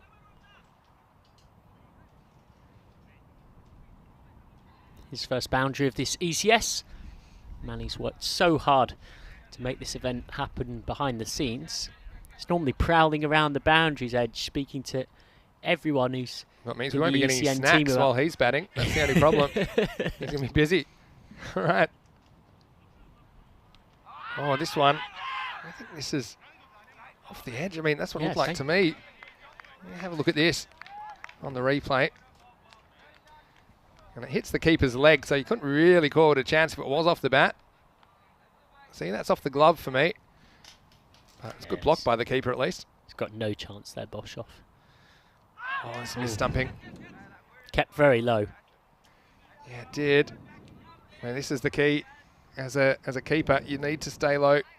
And he just found himself a little bit too high. And Boshoff's one of those keepers, he's very quick to get the ball to the stumps, but sometimes he sacrifices a little bit just in rushing, not gathering the ball first. Didn't have to rush on that occasion. Actually, this one, has this bounced off the keeper? Boshoff was straight up. Oh, it's Oh, bowled that's him. bowled. Yeah, Yep, that's clean out. bowled. Yeah, he'll be gone. I thought for a second that it maybe bounced off Boshoff, but there's no doubt about that. And he's very quick. That's why you can see then it actually lands in Boshoff's gloves. So Yeah, there's it's no bowled. doubt about it. He'll be sent on his way. And that's a good piece of bowling. And Prashant Shukla, he cashes in. So That's see good this again. teamwork from the umpires as well. They weren't sure. Yeah. They used the third umpire, who's seeing the same images that we are.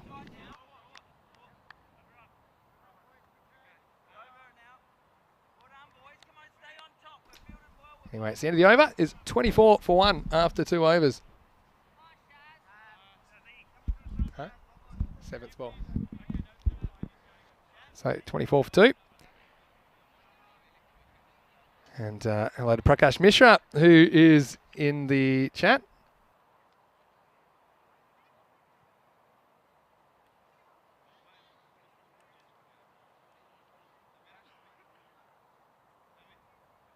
We're on.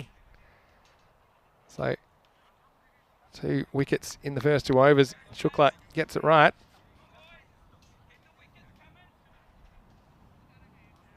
And so well, it's up to Khalil now, I think, to put things back together. Run rate's good. And they don't want to fall too far behind it, I think, in this innings. That's the key.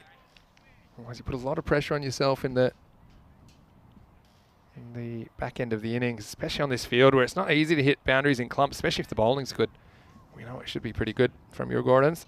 Here's one of those good bowlers, Shazeb Chowdhury. They go after him, though, and there's no one back on the offside. This one will probably skip away for 4. And it does. So again, that first bounce really takes off. And they had Richie Robbins and Prashant Shukla both chasing that one. It's a good confident start by Azam Khalil against Chowdhury, who's had a very good morning with the ball. 3 for 8 from his 2 overs, and he was on a hat-trick at one point against Naka Chowdhury. Like I said, Prakash Mishra is watching from Bulgaria. Beautiful place. Hope the weather's good. I heard it's very hot down there, actually. This is a good comeback from Chowdhury.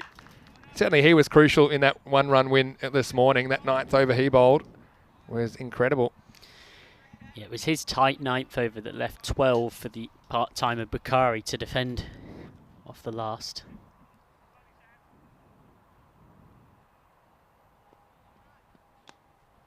Well, this has worked away nicely, and this is a really intelligent shot from Azam Khalil. He just used all the pace. And see, for me, I think with a ball like Chowdhury, I'd still have that third man back. Maybe I'd bring up one of the mid-on and mid-off, because I think that's a more difficult shot to nail over mid-on, mid-off, has risks, whereas that's just class batting using the pace. 4 more runs.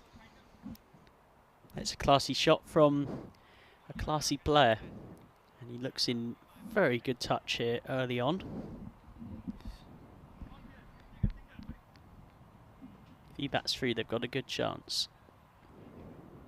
Tries it again, though. And misses out. And well, now they're going to run. This is bizarre. I don't know. This is an interesting one, because for me, that's probably a dead ball, because I don't think he's throwing it with any intent to run a batsman out. He's just returning the ball to the bowler. So you have a look at this, and then, see, he just throws it back to the bowler who wasn't watching. So for me, he's not throwing it in an attempt to further the play. This one flicks the pad, and he's given him, well, he's given him LBW, I think, here. Well, have a look at this. Well, maybe the single works in favour of your Gordons in the end. Have a look at this. Wind that back a little bit. For me, the height's an issue here, because it's only just flicked his pad. Golden duck for Sami Khalil. Oh, yeah, yeah. the height looks to be the Yeah, I mean, that's side the on thing. will tell us. Yeah, I mean, because it's only just flicked his pad. Oh, having said that, look, it did definitely go up off his pad, and it went maybe a ball over the stumps. So, although it's a concern, I think it's probably a fair decision. See how it just takes off the pad and kind of takes an upward deflection straight over the stump. So anyway, the decision was made. Was that Karma taking a run in that circumstance? And so after all that, where are we at in the game? I think the score is 32 for 3 in the third over. So here comes Tash Qureshi. He bowled so well earlier on in this game, both in the power play and at the death. 215 off his tee. He's got to try and do it with the bat now. Once With again, the rate, Chowdhury. that's not the problem though, is it? No. Chowdhury breaks through again. Hasn't been delivering every time for Gordons with the ball. I'll get one here. Robbins does the fielding. End of a highly entertaining power play. It's 34 for 3 after 3 overs. So Chowdhury picks up a wicket. Did dub him as the postman on Saturday because he seems to always deliver in all three formats so often, whether that's bat bowling or fielding. He's failed twice today with the bat, but his bowling is up at its usual high standards. Now they're going to go, it looks like, to Shravan Kanan, who picked up 3 for 19 against Naka. He's not quite a leg spinner of the quality of Prasant Shukla. He's a different type of spin threat. Normally is their second choice in that regard behind him. Mr. Cool behind the shades, and he's in form as well. Yeah, so here is Kanan. I'll give you my interpretation of that when they ran that by, when the keeper was returning the ball to the bowler, just to clarify. This is well bowled. This one, see how quick Boshoff, he does, I call it cheating a little bit. Not really cheating, but you see he's almost taking it in one motion back to the stumps. But there are certain times that can work against you, such as that tough one he missed earlier. It's all about identifying how much time you've got, and if you've got a lot of time, then you just need to concentrate on catching the ball. You don't have to be quick. So, why do you call it almost cheating? I say cheating because the correct way to take the ball is to take the ball correctly, the way you're taught to wicket keep, and then to go to the stumps. But it's all about catching the ball correctly first. And so when I say cheating, I don't mean cheating in the sense that he's doing anything immoral. Yeah, but because it's a very strong word to use. I call it, well, it's an informal term. Yeah. Because you're cheating time, so you're getting extra time. MS Dhoni used to do it a lot. But he was good at picking when he had to do it. Hands, didn't yep, you've got to go, because you almost snatch a bit. This is in the air. Now this is going to carry to the fielder, and he takes the catch. So they've been very solid in the field. And look, it's the mailman again. It's Chowdhury who delivers with a catch, and that one was very safely pouched at long on. And once again, Azam Khalil loses another partner. Now in some serious trouble. Albi Zalmi, as Talib goes, it's 36 for 4. Yeah, he's one of their very best fielders for your Gordon. That's his 4th catch in this tournament. Hasn't looked like dropping any of them at any point. And really, Khalil is batting well, but need someone at the very least to stay with him. Otherwise, they're just going to lose too many wickets too quickly here, and they're going to fall a long way short. Yeah, at least their run rate's up. I mean, they've got to stay that way. Yeah, so just to go back to that discussion, is that this is why, as a wicketkeeper, you have to identify the situation. So sometimes you do, it's a bit of an instinct. You snatch because you know that you have to be that quick to get the batsman. Like that last occasion. But the other ones, when they're out by a lot, you just have to tell yourself, just catch the ball. You'll have plenty of time to take the bails. So certainly is an exciting wicketkeeper to watch. So you can see why he's been selected for Sweden in the T20 internationals. In the air, but this is wide of the fielder. It's Duplessis, I think. And we'll come back for 2. But, you know, mentioned in T10, picking your best wicketkeeper I think is crucial. And they've got Boshoff, who's also a very, very good batting option for them.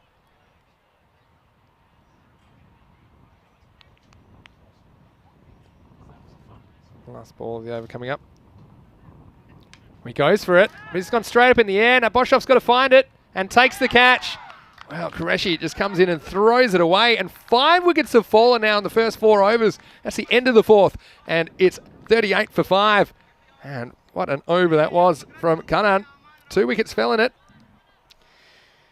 Yeah, it's lightning striking twice. It's the second time in a day that Kanan's picked up 2 wickets. But poor old Azam Khalil, he's just stood on his haunches in the middle of the pitch, and he said words and body language as such to the effect to Qureshi of, you've just completely thrown that away. Yeah. And he's now stood there sort of hands on knees, crouched down, just looking away at the sky as if to say, can someone bat with me? Cricket can often feel like a luckless game, can't it? You're doing your job in the piece. He's got 14 not out of 10. Yeah. And nobody's with him. Yeah, just got to work out your role, I think, at this stage. I think we've seen teams come in and panic in the T10 format. And the thing is, they have had some T10 experience here in Sweden. But again, when the lights, camera and action are on you, sometimes your mind can do funny things. We've seen a couple of batsmen going for glory just when they didn't need to so far in this game.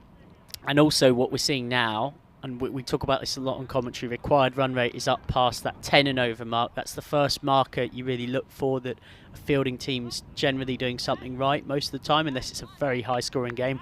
And then when it goes to 12, because when it's 2 a ball, you really are in a lot of trouble. On this field, yes. So it depends. Like when we're in Romania, we were saying that around 14, 15 is comfortable, and then when it gets to 18, that's how much the conditions can change things. But now they're going to go to Zahiri Baig, who we saw bowling at the end of the innings last time. So they're bowling him an over now. You see that the runs are identical for both teams at this stage, but the difference in the wickets column after 4, Gordon's were 38 as well, but they hadn't lost any wickets, and Albi Zamir lost 5. Exactly. So they're going to have to quickly find a recovery. Now, this is a clever move, I think. Goddard, Shukla, Chowdhury and Kanan have all bowled an over each. They've decided that now, with this top order removed, is the time to get the 5th bowler in and try and get it out not too expensive. I like this because Goddard, we don't know if he'll come back. You'd say he probably Don't won't. think so. But by not bowling anyone out yet, you can try out more than 5 bowlers, and you can give a second over to who bowls the best in this game. Keeps your options open. Kingsley's got a shoulder injury, so they're not going to be bowling Kingsley unless they're utterly desperate. Khalil works this away. Again, he's really pulled up here. This is going to be 4. I really have concerns for Goddard, who's down on that 3rd man boundary. He's more at 2nd man because he's so fine, but he really looks like he's in some strife. But that's 4 runs to Khalil. Still an intelligent cricket shot. Yeah, he likes that guide through 3rd man, Khalil. He scored 9 of his 18 runs in this innings with it, and he's found the boundary twice. He's got Quadratullah Mir Afzal at the other end, who we'll be hoping can keep him company. It's for an a easy while. one to nick, though. That's the only thing. This one he almost does, but misses out. True, but if that's your shot, you've got to play it. It's T10. Yeah, I think that sometimes you can be a bit, it's fine to play it, but you can be a bit one-dimensional if you're not looking to attack. You get in a bit of a passive, it's a passive kind of a shot because you're using the pace. And there is a high margin of error as well. You can nick it. Won't nick this though, won't be able to reach it. But Baig's an interesting case, isn't he? Because he's unpredictable. He's got a lot of raw ingredients, but he is also very raw and young. And that means that he sort of stands out next to some of his more established colleagues in the bowling department for very often giving away quite a few extras.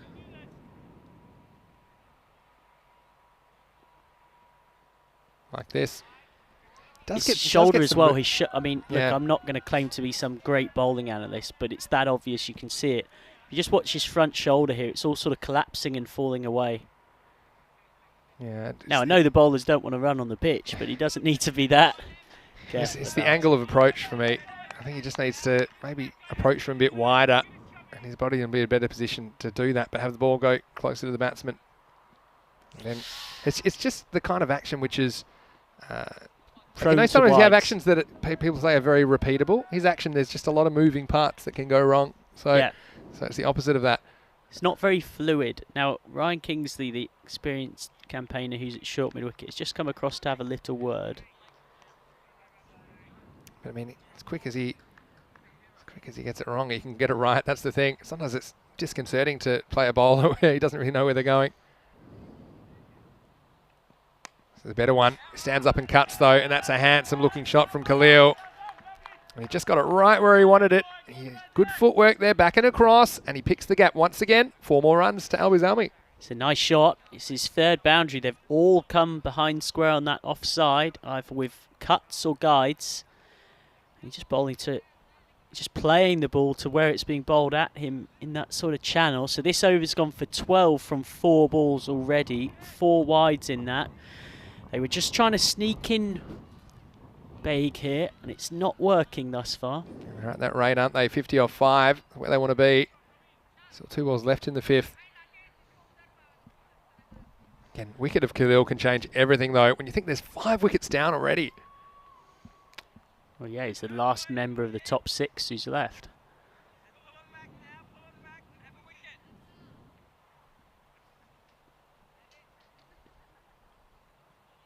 Short, straight pull shot, but it might be a chance for Duplessis. And it pops straight out of his hands. What a big moment in the game. And he decided to take it fingers up. Did hang in there a long time, but Khalil gets a life on 22. Well, Pierre Duplessis has had another unfortunate incident in the field.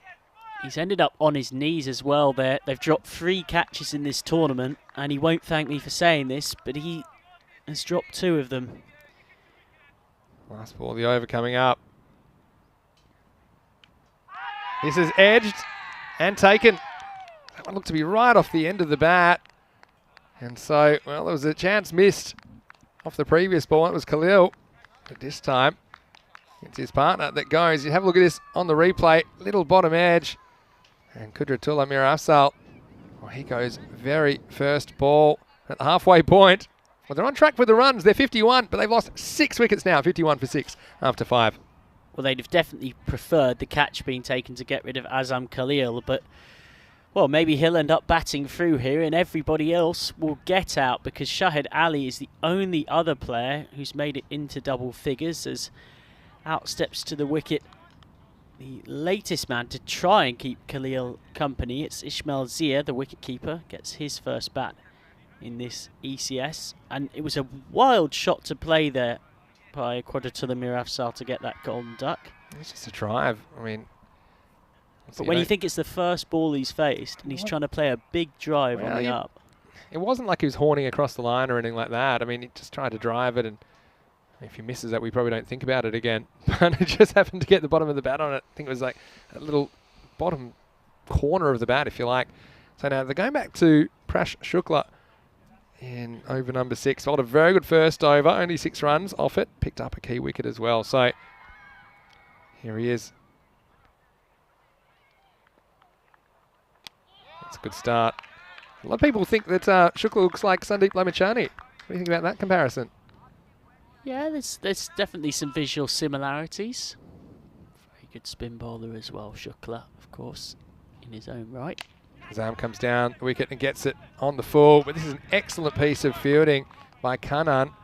He'll only get one, and that's key because it'll expose the new man to the strike as Ismail Zia will face for the first time. And if they can't get Azam Khalil out, this is the next best option.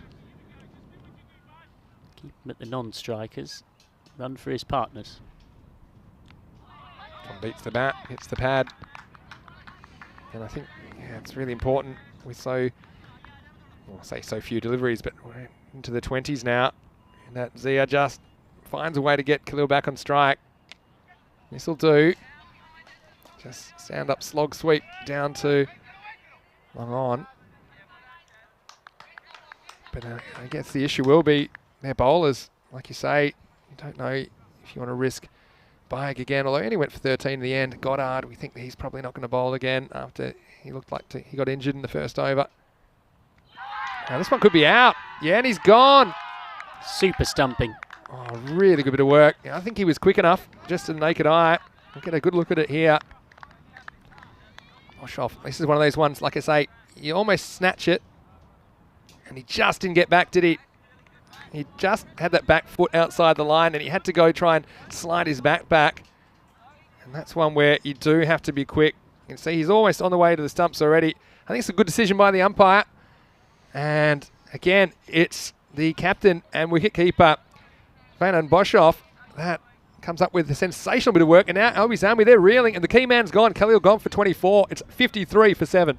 Even more pertinently, as Khalil departs for 24 off 18, featuring 5 fours.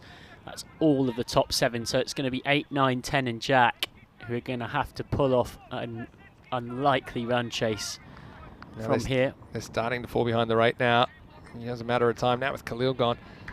Duplessis, he was pretty happy about it. I think he ran about 80 metres to say well done to the captain for cleaning up his mistake. And, well, another one. So 2 and 2. And Shukla, well, he won't get the chance for his hat-trick because that's the end of his spell. But what an important contribution from the leg spinner. He finishes with 3 for 8. And now Alwi Zalmi, well, we might be heading for an early lunch. At the end of 6 overs, it's 53 for 8. Well, I've repeatedly said I think he's comfortably the best spinner in this tournament. And he's demonstrated it yet again in this spell. Magnificent from Prashant Shukla. Really, really good work. Again, that's a difficult ball for the new batsman to contend with because it's just on you quickly. And now, like I say, the run rate's not really a problem. It's more that they lost 8 wickets in 6 overs. What a performance. And, well, why not? Let's go back to Cunnan again. He certainly was effective in his first over. He took 2 for 4. He's going to come back and bowl the 7th over. You might not even need to worry about a 5th bowler anymore. I was just about to say. He might not even get to the 10th over the way we're going. I think it's an aggressive move and it makes complete sense with the game now at this stage and Azam Khalil out. Yeah, Khalil, he'll be kicking himself as well. Well, this could be 9. It's a long way up in the air. I think it's going to fall safely in the end, actually. And now, well, it could have a run out here. He's going to throw on the run, and he zings it past the first backup fielder. Well, this is going to be a good replay. Firstly, I thought for sure someone's getting near this. He actually took about 6 steps and got as close. He cheated and got more cheating. Got another 3 or 4 metres and then threw it really, really hard. And they'll get, I think, 1 or 2, 1 overthrow, so there'll be 2 in total. Exciting. Off spinner this time. Again, look at that. Hunting more dismissals, Boshoff. He's been so good behind the stumps It's been so good. Again, it's just identifying when you need to rush. That's another one where he's very quick to whip the bail off, just in case. This is a thick edge, and this isn't what Goddard wants to be doing. And he's still, what a good effort from the big man. He's injured as well. Oh, I mean, at this stage of the game, I'd be saying to the big fast bowler, maybe go put your feet up. Don't be doing any of this nonsense, but it just shows the commitment from these players. Great bit of work. And they'll be thankful that it is their last game of the day because Goddard's going to need a bit of physio after this. He's in some serious pain. He's been given his 4 by the umpire.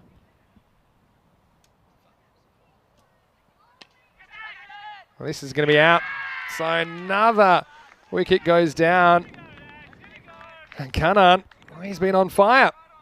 And so this one just going nowhere, trying to up the rate. But a 9th wicket goes down. The score now is 59 for 9. This game's almost over.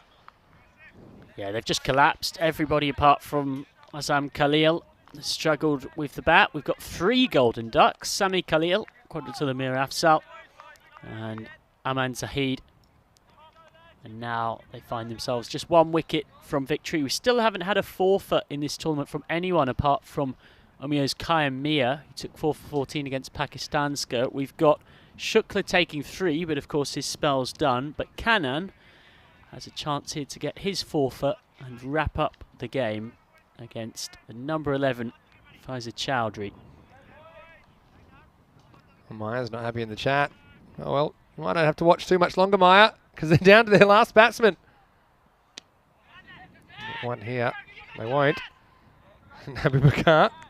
Pardon me, that's Faiza Chowdhury, who is very keen to get off the mark, but didn't get too much response from Mohammad Zishan at the other end. So 59 for 9 now.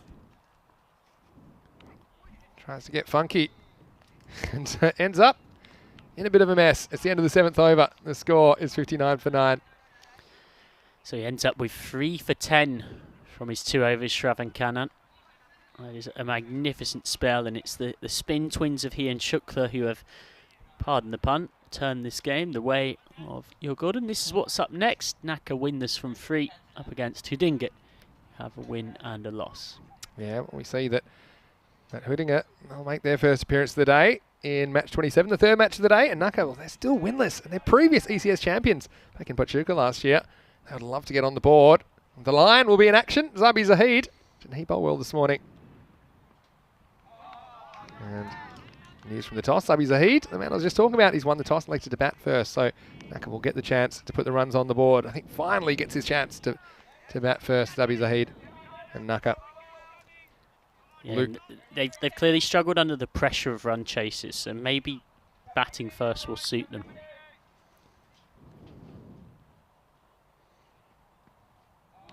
Swing and miss. Well, Luke enjoyed number 11 trying to play a ramp shot. You ever played a ramp shot, Michael? Absolutely not. Sure Chowdhury's going to be eyeing a nice cheap tail end wicket here to finish this off. If he gets through these next 4 balls without having taken one, you can guarantee he'll be, like any good fast bowler, a touch grumpy. He's going to be looking for his Yorker.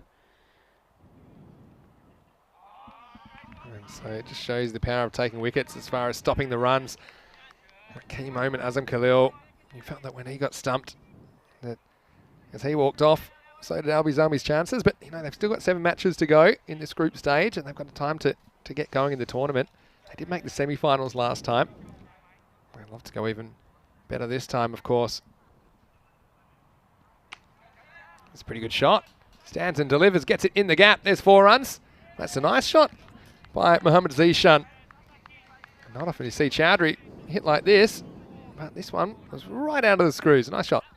Yeah, good clean pull shot. And maybe if he can hit a few more like that, he can justifiably go back to his skipper Rahul Khan and say that he should be a fair bit higher in the order.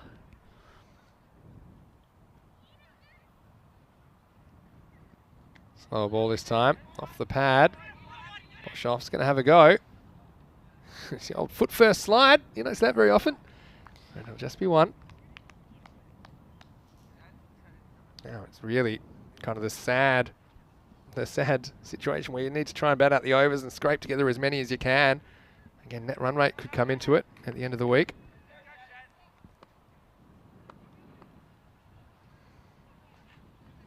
Goes after it. This could be game over. Fielder takes the catch. And that's a nice catch by Kannan down at long on. He's deputising for Chowdhury. And he finishes this match. And they bowl out Albi Zalmi in their first appearance in the series. They do it for only 64. And they do it in 8 overs. So, what an outstanding defence that was from Djurgårdens in the end. I don't think anyone predicted that. But Albi Zalmi, no one really, with the exception of Azam Khalil, sticking around, no one facing more than 6 balls in the innings. And in the end, here in match 26, the final result is Djurgårdens 101, Albi Zalmi 64. Well, gives you a chance to have an early lunch, but don't forget we will be back in around 25 minutes, take you into the 3rd match of the day. Let's have a look at what happened in this innings. And you knew that they were going to give it a go. This one was absolutely nailed early in the innings. And then this was certainly a big moment in the game. Goddard, he threw and looked like injured his knee, but he does direct hit the batsman, and that was the captain Rahul Khan who got run out. Azam Khalil came to the crease. This one was hit nicely straight down the ground. Fielders had no chance to stop that one. And you thought at this stage, with Goddard going for 6 and 4 and looking to be definitely a bit short of a gallop. And then this one bowled in the 2nd over. And it was Shukla who bowled really well in this innings. And really was backed up by a lot of the Djurgårdens bowling lineup. Once they got a sniff, they were really going to be an unstoppable force. This was the LBW, just flicked the pad again, it's one of those ones, touch and go. I think you look at the side on replay, the ball just went over the stumps. Almost a chance to get stumped on the way back. Speaking of on the way back, the batsman just kept turning over, and Azam Khalil at the other end just had one partner after another. It was like the pretty girl in the kissing booth at the school fair. There's a lot of turnover. And that was Boshoff, who kept outstandingly again, leading his side. What an inclusion he's been. That's another dimension to their play. Although we saw some nice shots, particularly through the offside. This is another one that, well, it was a chance. It was put down by Duplessis. You thought that might make a big difference, dropping Khalil. But the very next ball, Kudratullah, he had to go. And then this is the moment for me. Really sharp bit of work behind the stumps from Vanan Boshoff. And he stumped Khalil. And after he departed, you worried there might not be much more left in this game. Once again, it was Shukla slipping this Yorker through. Ahmed Zahid had to go. And Djurgårdens, they just found a way to win. Although that was a really good bit of work by Goddard. Wasn't able to stop the boundary in the end. Plus, I think probably made that knee injury a bit worse, but he'll have the rest of the day to give that some attention. Djurgårdens, they finished a couple of overs earlier than they thought they might, and this was a nice stand-up pull shot. But really, it was one of the few highlights for Albi Zalmi in an innings that saw them bowled out for 64, all 10 wickets falling in 8 overs. And that was the last one to go. Kanan, very, very safe hands at long on. So chasing 102 for victory. This is what you've got coming up next. It's Naka versus Hudinger. Hudinger here for the first time today. The news from the toss. Naka, they won the toss, elected to bat first. Zabi Zahid finally getting that opportunity. I'm sure that he will be roaring for Naka in that match. Hudinger, they've got some good players of their own to watch out for. And certainly think that Samuel Rahmani is one to watch. Haven't quite seen the best of him yet in this series. So that match is coming up in approximately 20 minutes. Join us right back here on ECN.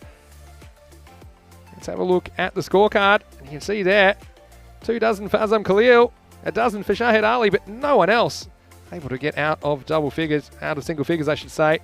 Pretty disciplined bowling performance, just the 5 wides in there.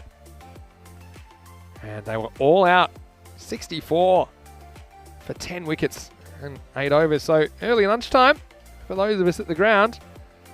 Let's have a look at the bowling figures, and there's some good ones there for Djurgårdens. Just look at Shukla, 3 for 8 off his 2 overs. Really key contribution from him. Also, Kanan not far behind, 3 for 10 off his 2. 2 for 13 for Chowdhury. He's always reliable as ever. And Bayek chipped in with a wicket as well. The issue there with Goddard, did pull off an outstanding run out off his own bowling, but you worry about how he will pull up after that. And his over was a little bit expensive after that, but he did get the initial breakthrough, and that did set Djurgårdens on their way to victory in this match by 37 runs. Well, we hope that you're enjoying your day on ECN. We're enjoying bringing you all the action as we see confirmation of the result of match 26, 101 to 64. Boshoff with 49. He was the key with the bat and also his wicket keeping. I think he's been a very good candidate for man of the match, despite the bowling heroics of Shukla and Kanan. But I think his wicket keeping was equally important this morning in inspiring Djurgårdens to their 2 victories. So they remain unbeaten at top of Group B. And Albi Zalmi, well, they're just starting. We'll see them again later in the day. They'll want to recover, especially with the bat. I think they can play a lot better than that. So we hope you're enjoying your day. Go to our website, europeancricket.com. Take a look at the match preview for the next match. And you can also check out our social media. We have lots of highlights being posted there all the time at European Cricket on Facebook, Instagram and Twitter. For now, we'll see you in 20 minutes. Mr. Maximo here, Vinny Sando, along with Michael McCann. See you shortly. You're watching the European Cricket Network. This is the FanCode European Cricket Series.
Hello and welcome back to Stockholm, and we're halfway through the action here on day 7. It's the first day of week 2 of this FanCode European Cricket Series Sweden-Stockholm.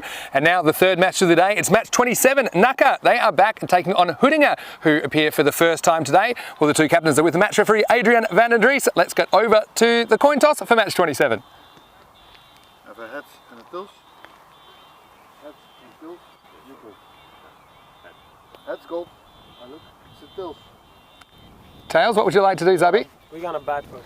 There you go. So it is Nacka that win the toss for match 27, and Zabi Zahid, the Lion Man himself, saying that they will bat first. Of course, they fell just short by the barest of margins chasing in the first match of the day. But Nacka, of course, they were champions in Botchirka last year, but they're without a win. I'm sure they'd love to get on the board here in match 27. And look out for the captain himself, Khalid Zahid. He's a very, very effective death bowler and bowls a very slippery Yorker. Let's talk about Huddinge, and they're 1-1. And look, I'm sure that they'd like to get the wins on the board, because we know it's going to be really tough to qualify from this group. It's very even across all the 5 teams. So Huddinge, they're going to turn up for the first time today and try and keep Nacka having a miserable time. So Michael McCann is in the commentary box. The news from the toss again. Nacka winning the toss and electing to bat. Let's get ready for match 27, the third match of the day. Welcome to the Stockholm Nosbold Cricket Ground for this match 3 of today, match 7 of Group B thus far. After a very successful morning for the Djurgården boys, 2 wins from 2 for them to get up to 4 wins from 4.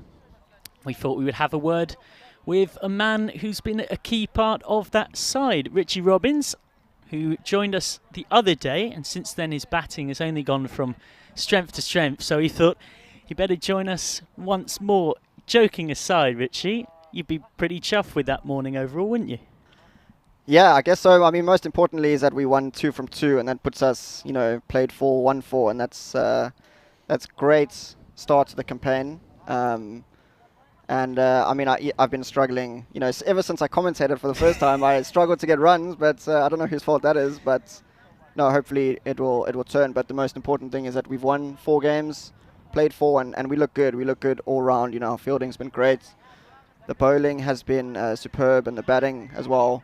So all around, great performance. So we're very happy with that, and it's a really solid start. Hopefully it keeps on going. So for those unfamiliar with what that means in the wider scheme of the group, it absolutely guarantees that Djurgården aren't going to be going out. They've got 4 wins from 4. So it's going to be up to Mashta, Huddinge and Alby Salmi and Nacka to battle it out to avoid being the one team to join Umeå in not making the quarterfinals.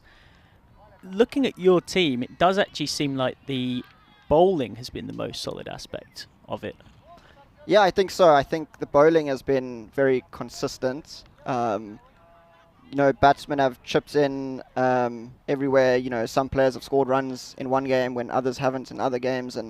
But I think we have good depth, and we have big hitters, and we have players of, all different forms of the game. How do you see this one then, Richie? Nacka versus Huddinge. Yeah, this should be an absolute humdinger. Nacka, I mean, it's unlike them to lose, their first 3 games. They're the defending champions. Huddinge, came back very nicely in their second game. So they've lost 1 and won 1. So I think this will be a very good matchup.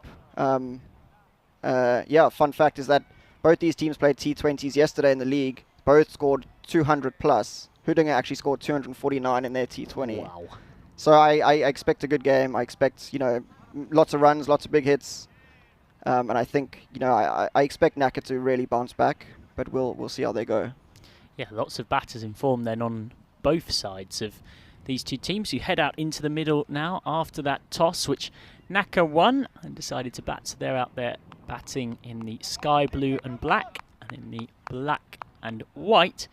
Huddinge, who lost comfortably against Djurgården before coming back in a successful run chase against Mashta, both of those games happening on Saturday morning. So 1 win from 2 for Huddinge. Nacka win this from 3. And we're not far off from the first ball of this contest. Your umpires for this one, it's Sharad Brumbat, a valued and versatile member of the ECN team. in his own right, an impressive amateur cricketer in Spain. And on field at square leg right now is Usman Afzal. Ashraf Akif is assisting them from the dugout. Just getting their field ready here, and that reminds me of something we saw in the game against Naka. How baffled were you guys to see 5 penalty runs going in your favour for a slow over rate? I mean, you talk about beating yourself. That was extraordinary from Naka. I guess that was what was a game changer. I was going to say I think I scored 2 runs against Naka, so you know that was a difference as well. No, but I think it was good. It's the first ball of match 27. It's a streaky boundary for Azam Mohammed. Well, if you're going to swing, particularly in the power play, swing hard, and that's what he did against Hijrat Khan. Got a bit lucky. The 2 sweepers are at a very wide sort of backward point. And then, well, they're thinking of changing the second one now, but as things stand, it's an extra cover. So a boundary off the very first.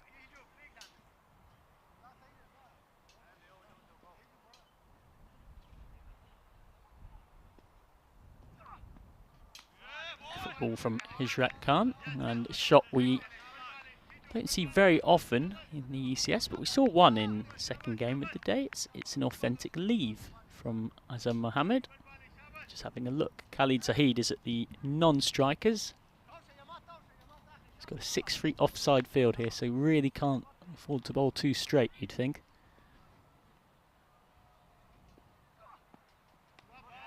Again, that's nice from Hijrat. Just in that channel, bit of outswing as well. Tricky customer to face. Yeah, I think so. I think he's good when he gets it right. So far, he started off pretty well. I guess the first 4 was, you know, batsman got a little bit lucky, but it's a good over so far. Any over you can get out of in the power play, going for single digits, is normally something of a win for the bowling team.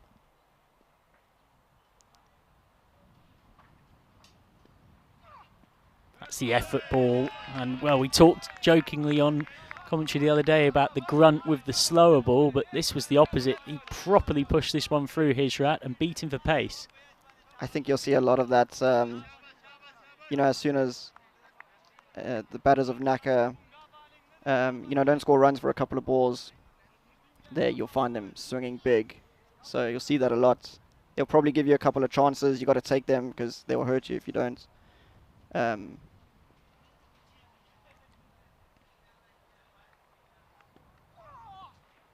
again, there's a grunt. This one just dips in. I wonder whether that is deliberately done by Hijrat or maybe just the way the ball's bounced off the pitch. But regardless, good variation. So 4 dots in a row. Normally, a run like this ends in a boundary or a wicket.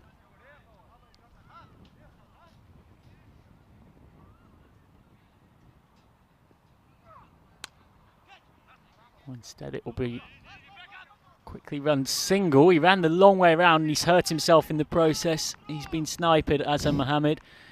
He's gone straight down. And joking aside, let's hope he's okay. That looked at a really nasty one. He's pulled a hamstring or a groin maybe. He's run about 28 yards here. Just watch him running. It's not the quickest, and then he sort of runs at a very wide angle. Direct hit might have actually been close, and then he's straight down. So 5 without loss at the end of the first over. Very good one from Hijrat Khan. We've got a delay here as he gets a bit of treatment. It's a very warm day, particularly for Stockholm, which of course isn't exactly known as being a sort of siesta of heat most of the time. Yeah, no, not really. That's fair to say, but it's been great this time, and for the past week or so, it's been great weather, very consistent, mid-20s, and I think it will maybe get cooler going on into the week. There is some forecast of some rain, but it changes a lot, so we'll hope for the best there. Yeah, there is forecast to be a fair bit of rain around the corner, but we seem to have had quite a lot of good luck with these ECS tournaments of defying forecasts. And let's hope that proves to be the case again. So he is up here, but he's walking very gingerly, Azim Mohammed, and you have to question the value of him carrying on because, well, on one level it might be brave, but if he can't really run between the wickets and he hasn't got a runner out there, it also seems pretty foolish, particularly in T10. To be fair, though, I reckon Naka sent him up the order to have to do more swinging than running. So yeah, that's a fair point. Let's see what comes of this. I expect a big swing. See if he pulls it off. Facing Wakil Jalali. Can't make contact, and he's still visibly holding that leg and hobbling around. There's appeals for a back stumping as well. But just to go back on your point about the penalty runs. Yep. I think it was very good to see and a good standard set by the umpires. Absolutely. I think it's about time that, you know, the teams that take long and try their luck with slow over rates actually get punished for it. And that was good to see, and it turned out to be, you know, the difference between winning and losing. So they will probably be kicking themselves, but hopefully a lesson is learned. Again, unable to make contact, so 5 off 8 now for Azim Mohammed, and the experiment is emphatically not working. It was the thing we were saying, which of course you won't have seen because you were out there playing, that was so predictable, was we could tell almost 2 minutes into the innings it was going to happen. Mistimed, he's just about got that through the covers, but he can barely walk, Azim Mohammed. I've seen a lot of walked singles in the ECS, but this was something else. He's only just about made it there. He really... And he's still signalling to his teammates, no, I'm okay to carry on. So Zahid to finally face his first ball. He's got that somewhat away through mid-wicket. Now, normally they'd be getting a comfortable 2 here, but they're going to just about get 1. And a team like Naka, previous ECS winners, they've got plenty of people who can bat in the order. Do you have to question the wisdom of this? Unless he's going to go and start smoking boundaries at will, it's not worth the gamble. Well, he's got that away through the covers beautifully. That is easily the best shot he's played all innings, Azim Mohammed. He's edged a 4 through third man. This is a glorious shot. Yeah, finally made contact, and that's the most important thing to do. He's had a couple of swings at those and missed, but he's come off this time, and it shows the value of just hitting, you know, getting bat on ball, and you come out with a boundary or at least a couple. I mean, in this case, maybe not a couple, but he got a boundary, so he got lucky.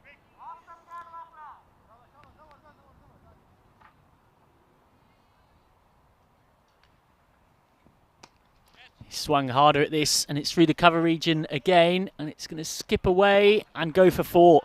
So back-to-back boundaries from Azim Mohammed to justify him staying out there despite being visibly hurt. And at the end of the second, Jalali ends up conceding 10 from it. Naka 15 without loss, and Azim Mohammed has 14 of them. Just look at him there. He's walking up to the non-strikers. I'm not sure what he's speaking to the umpires about. Maybe speaking to them about having a runner.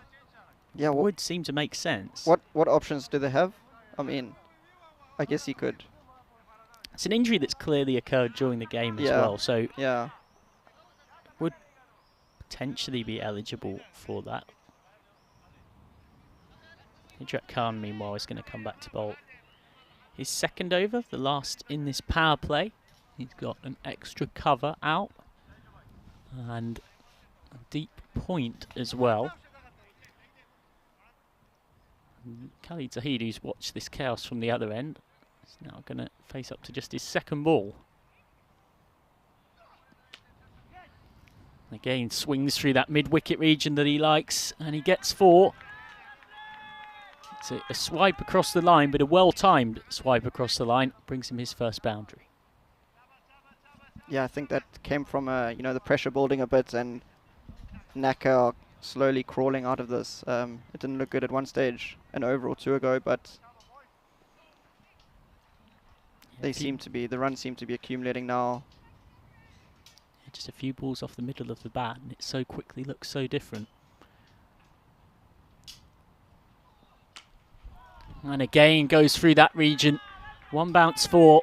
Well, they might want to think about their field here because they too have had someone out on the boundary. And this might have even been a catching chance instead.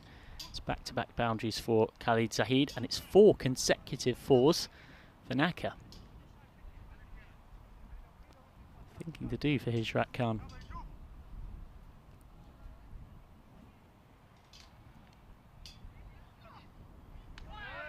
This response beats him. It's sometimes tough as a batsman. You know, you swing hard, and you know, he's pulled off 2 good shots, got plenty of runs for it, and then change your mindset and play a little bit defensively, and you don't really get rewarded. So it's a little bit tough sometimes to make that decision. Now this is baseball style down the ground. Clever from Zahid. They've put the man out at deep mid-wicket, so he's adjusted and gone very, very straight. He's hit this hard and flat. It's almost taken out the non-striker Azam Mohammed, who's been in the wars. And it's a 5th boundary in 6 balls for Naka. Really on the charge here. Plenty of people in the YouTube live chat having a lot to say about Azam Mohammed. A lot of critiquing of his batting as well. About what are you doing? Well, the game does look so easy from the commentary box, or when you're watching at home, remember that. Grunt. And he should have got a wicket really, and it's been palmed away for 4. Well, he is looking into the sun, in fairness, short third man. But he's right to feel a bit aggrieved here, Hijrat Khan. Syed Ahmed has not exactly helped him out. And it's another streaky boundary for third man. Not the first we've seen in this innings. 6 boundaries in 7 balls now for Naka.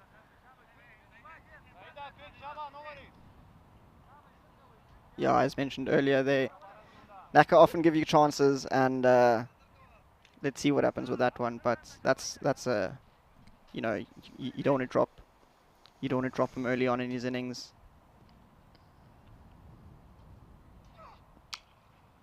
And again, Zahid making good contact through his favourite region of the ground, but there's not a single there. Sent back by Azam Mohammed. Ended the power play, which was for so long a struggling one.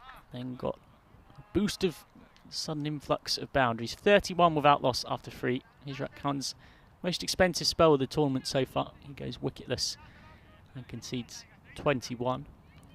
To return to the penalty runs theme, I actually mentioned it at 9:03 AM local time, because it took them 3 minutes from when the umpires came out there to set their field ahead of the very first ball of the innings.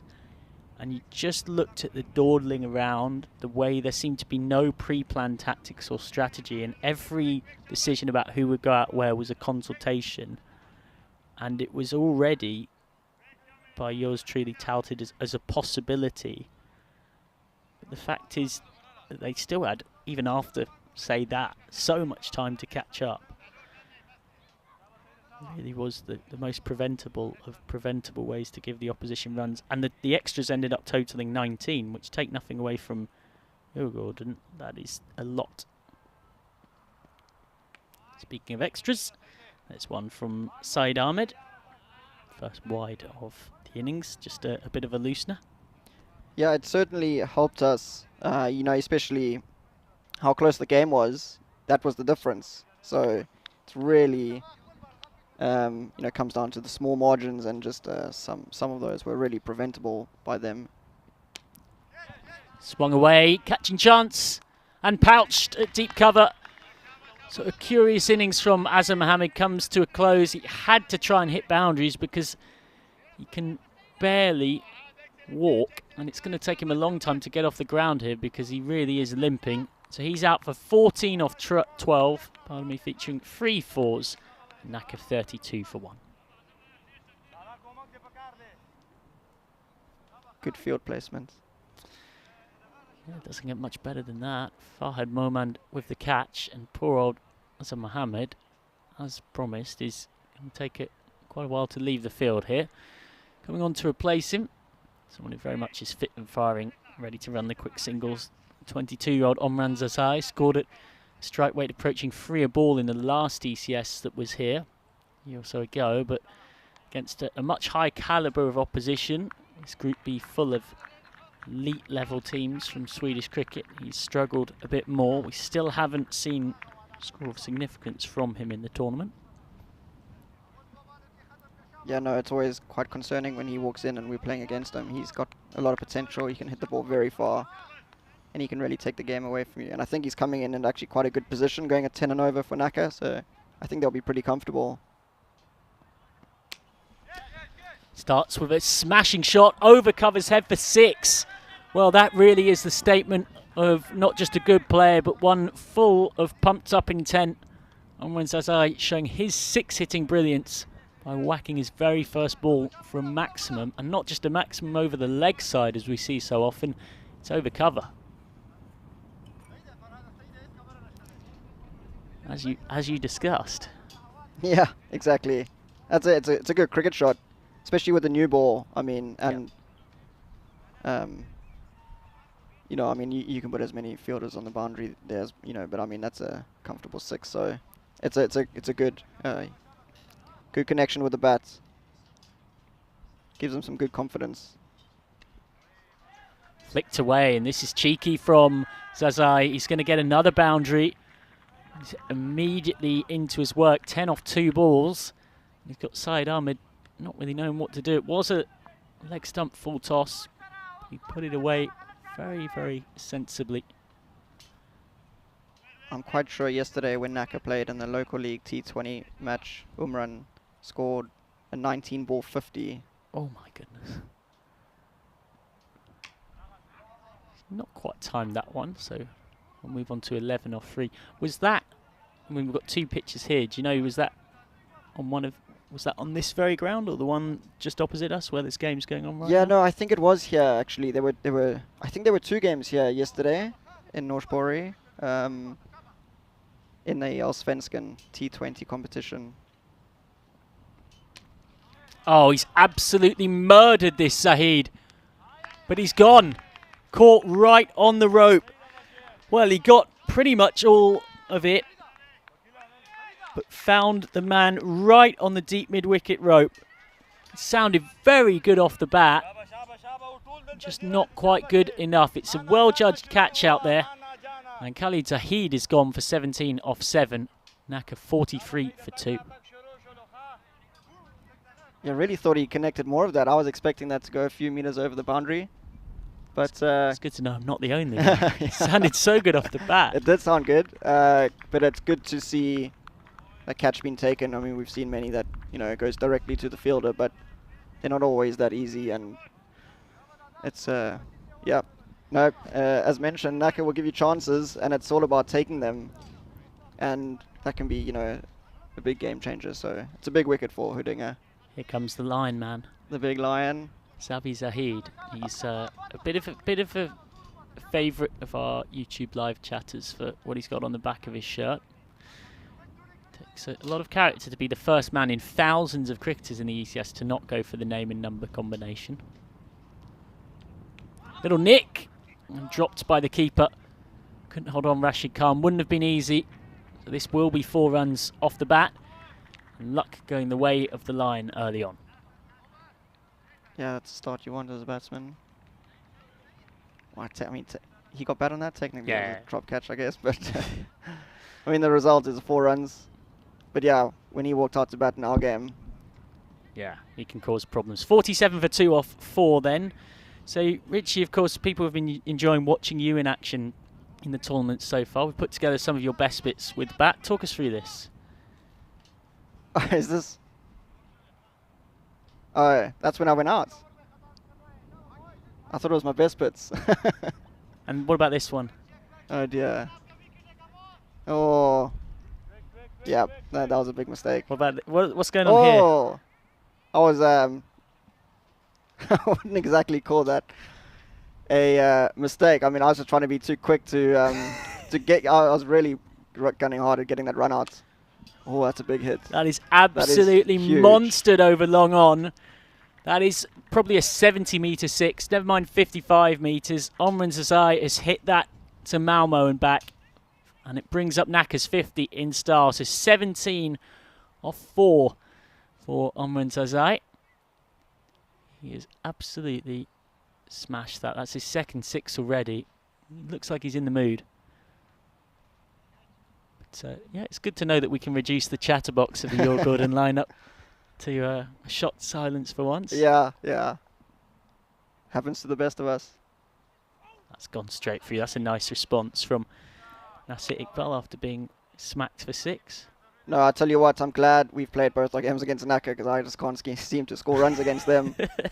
And has that been a run in like, non-ECS games as well, or has it just been in this ECS that Naka seemed to? No, it's have you? I never really score runs against them, so I think it's some sort of curse. It's gone very, very high off the bat of Sazai. He hasn't quite got all of it though, and it's dropped. Not even hands laid on it, I don't think. And it might even be for Sami Ratmani out there. It's signalled as 4 immediately by Sharad Brumbat. Idea. Well, this is not what you want to do when a guy is looking this good.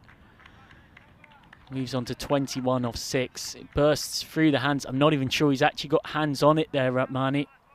And then in going back, his foot has touched the rope. That is a mess. Does that count as a drop catch? Yeah, this is a joke, a running joke we've been having in the commentary box in Stockholm for the last week and a half. Certainly a missed chance. Nice outswing there from Iqbal, who's having something of a luckless over here. So Zazai's on 21 not out off 6. If he bats through here, they're in serious trouble, Hudinge.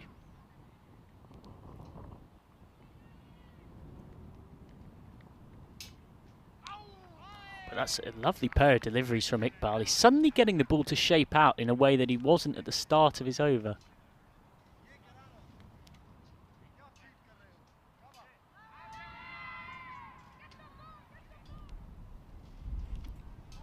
Yeah, that's a lovely delivery, and he's really come back well. Yeah, must be pretty frustrated after that missed attempt.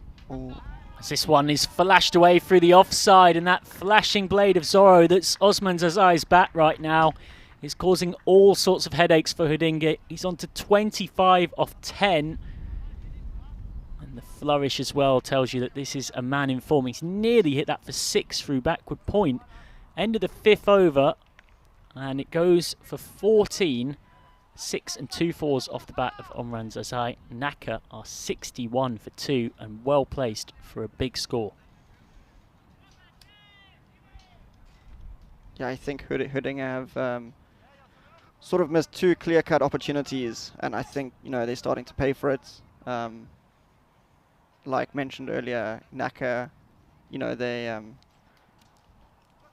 can go either way. You can bowl them out cheaply, or they can really put a huge score on you, but chances will come, and if you don't take the catches and the opportunities, they can really hurt you. So Tariq Zuak on to bowl the 6th.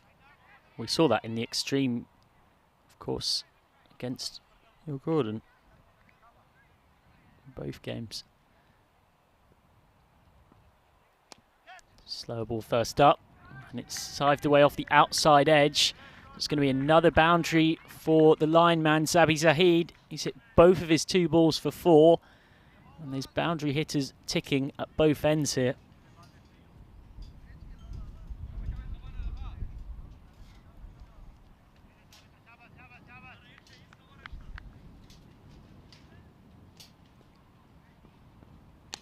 Full toss.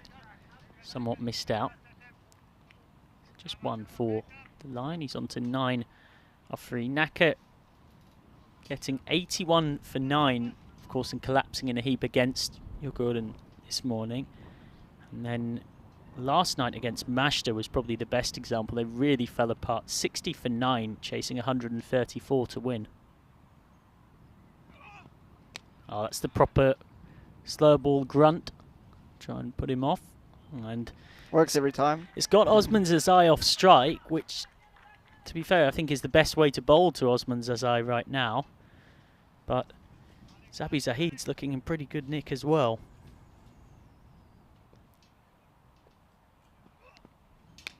Again, slower, and this time it's thumped through cover and just over the fielder's head for 6. Well, Zabi Zahid He's going great guns here. He's on 15 off 4. Just waited for it nicely. He's absolutely mullered that. Yeah, great shot. Well weighted, and seemed like he really hit that out of the screws.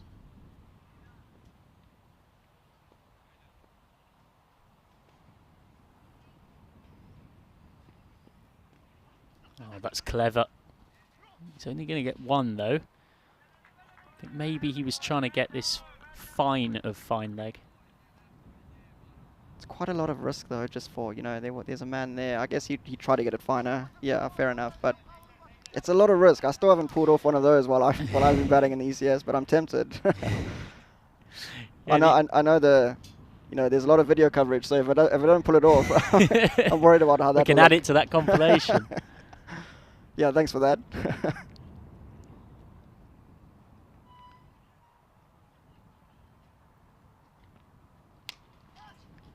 Hit hard. Taken on the bounce at long on by Saeed Ahmed. Just wanted to see if there was a way we could make you speechless. Mr. Chatterbox of the Your Gordon team, top order batsman Richie Robbins next to me. Yeah, I was quite vocal out there today. You and Mr. Boshoff always seem to be the two sort of voices of the clear-cut South African accents.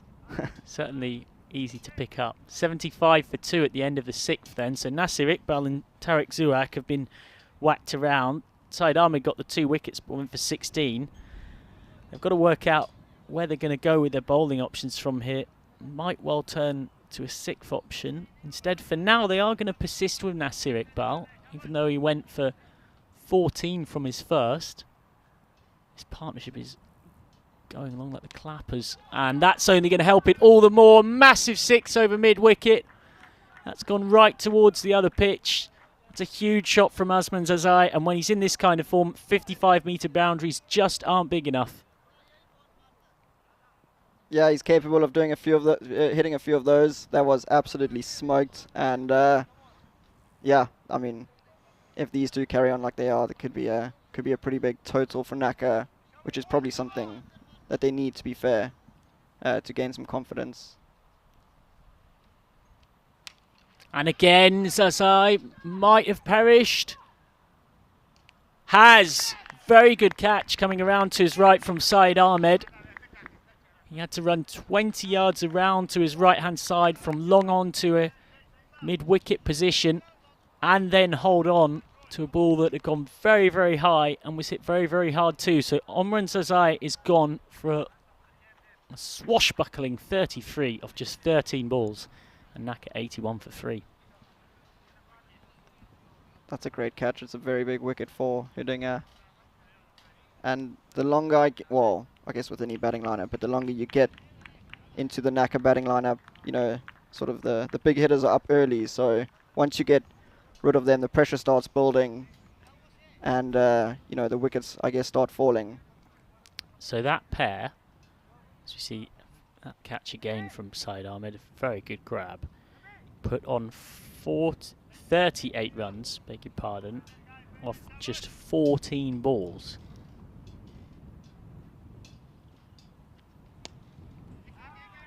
Nice fast hands to get through that cover drive from Lion Man. We'll come back for a comfortable enough 2. So with Omran Zazai gone, Sabi Zahid's just got to take on a bit more of the responsibility. Sadat Siddiqui out there. Now Siddiqui against your Gordon earlier on in the day got 21 off 17. Rotated the strike well, but really struggled to hit boundaries. He's going to get strike now because Zahid can only get 1. Do you remember the fashion how he went out against your Gordon? That was quite a sort of a game-changing moment. Drop catch at long on. Drop catch. From possibly the last over. From Duplessis, if that's memory serves me correctly. Yeah. No, from Baig. Cannon. Ah, yeah. And thrown back, direct hits. They were turning for the second, and a run out. And that, you know, he was the last sort of recognized batsman in their lineup when they needed just sort of 12 runs off 6 balls or something. Yeah. So that was a pretty big wicket. Again, content to nudge 1. And they're going to get 2. This is a needless overthrow, really. Oh, well, they're not. They're not running. Well, there probably was 2 there. I just wonder whether lineman Zabi Zahid said, look, I want the strike, because definitely is 2 here. You can see the overthrow. He's saying, don't hurl it, and instead it's hurled straight at him. But Zabi Zahid isn't really alert to the possibility of 2 and sends his colleague Siddiqui back. We'll see if it was the right decision.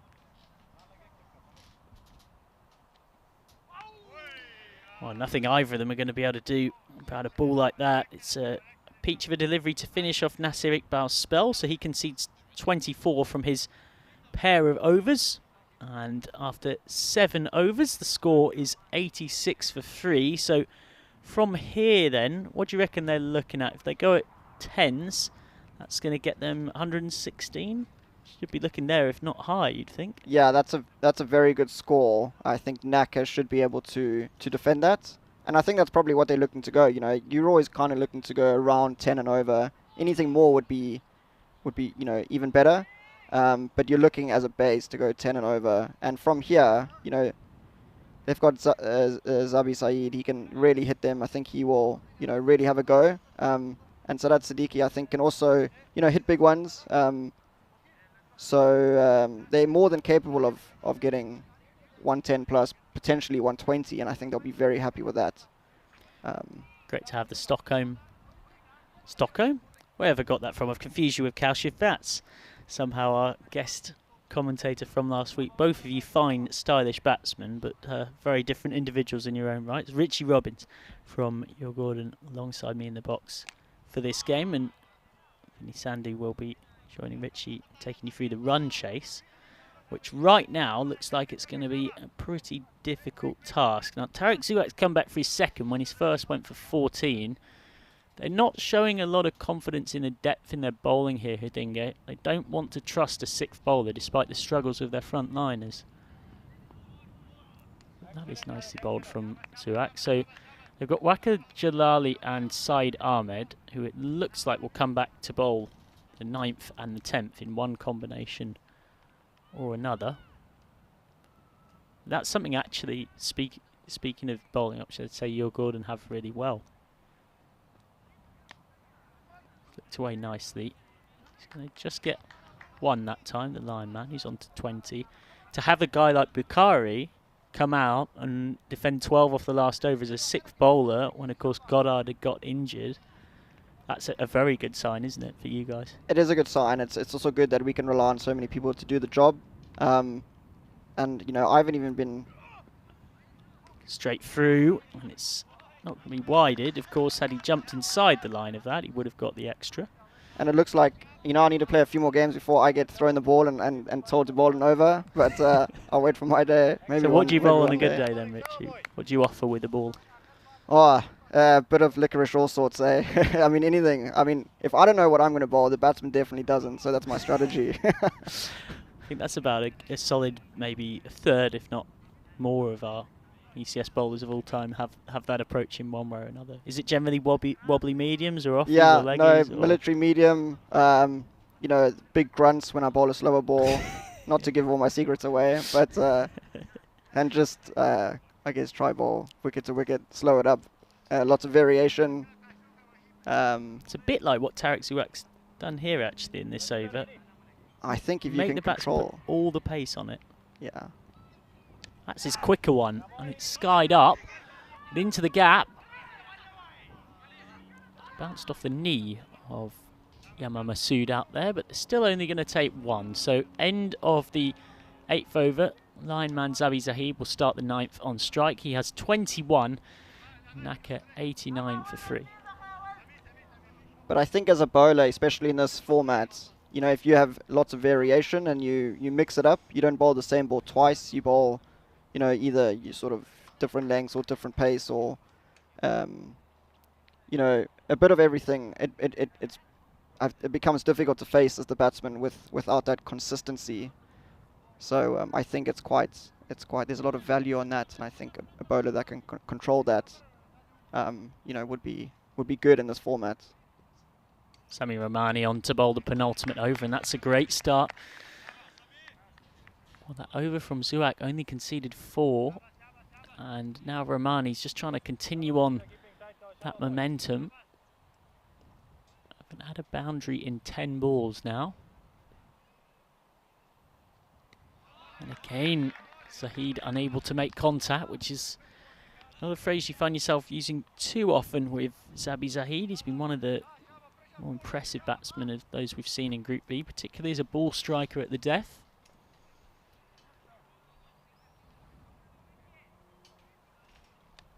He skied this up. It's going to take some catching. And it isn't caught.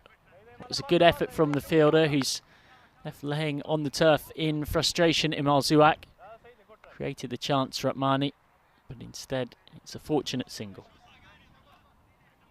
I think in our game, Gordon versus Naka, I caught Zabi Zahid out, actually. Sort of on the boundary with a big cover drive. That was a good catch. That's why we didn't put it in the compilation. Smashed through wide, long on for 4. That's a good shot from Siddiqui. He didn't show too much aggression in his knock earlier this morning. He was content to rotate the strike, but that is a proper sign that he knows it's time to go, charging down the pitch and smashing it for 4.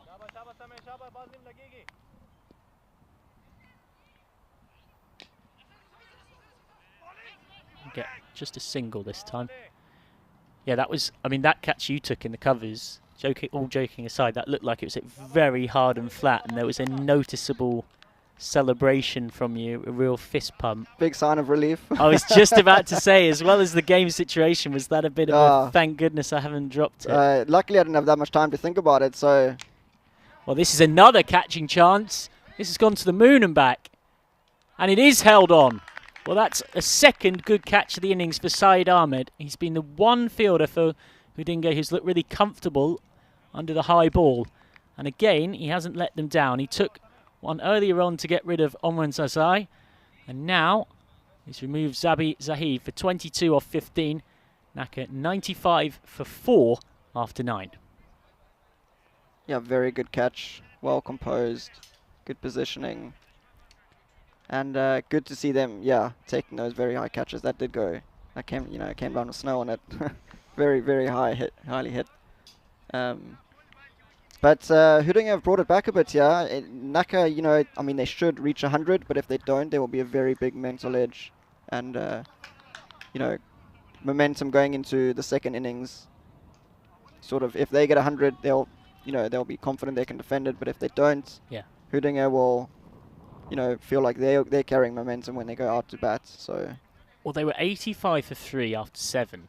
So from there, should be looking at 120. Yeah. And then Zuak's 8th over went for 4, and Romani's 9th over went for just 6. So now as Saeed Ahmed, who'll be feeling confident after those good catches in the field, steps up to bowl the 10th. 120 now looks a long, long way away. And Aman Moman is going to face his first delivery. Now, is he going to try and let the more established Siddiqui have the strike, or is he going to go for the boundary option? He's content to grab a leg by, let Siddiqui face up. So probably looking around the 100 mark here, which we seem to think is probably around par. Yeah, I guess so. It's still a good score, I think. I mean, we saw in the sort of, was it 2 matches ago, Gordon defended 83 against Naka. So I think it is on the better side of scoring in the first innings. Down the ground, clean, straight hit. And it's a 1 bounce 4. Nothing long on can do coming round. So Siddiqui into double digits with 4 balls to go. And Naka into 3 figures. They're up to 100 for 4 with 4 balls left.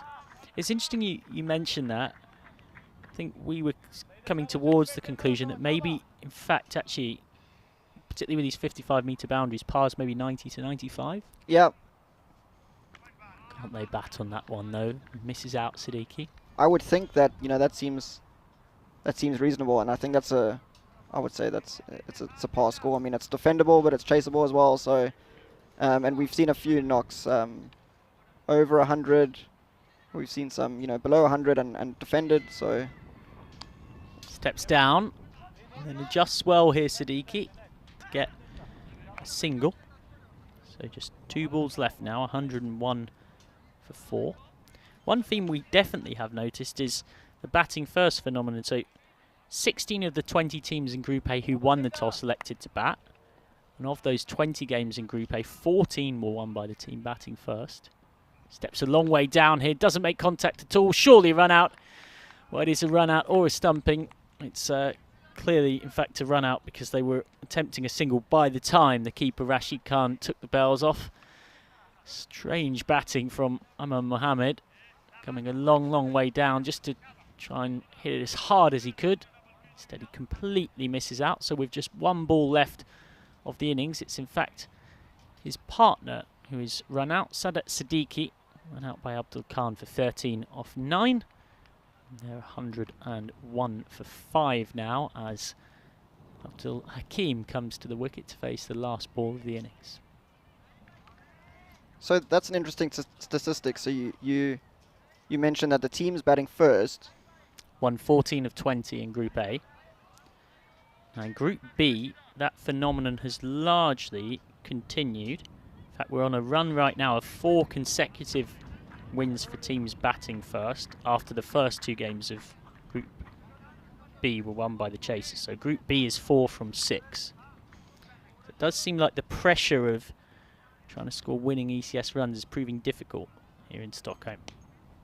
Low full toss, hit very hard through the covers, and that will be 4 for Hakim. Well, that's a good way to finish for Naka, who've really struggled from these last 3 overs of this innings. In fact, they've only actually ended up taking 16 runs from the last 3 overs, and that's even with this boundary to finish from Abdul Hakim. So he hits the only ball he faces for 4, and Naka, after winning the toss and electing to bat, have ended up with a slightly above par score, batting first of 105 for 5.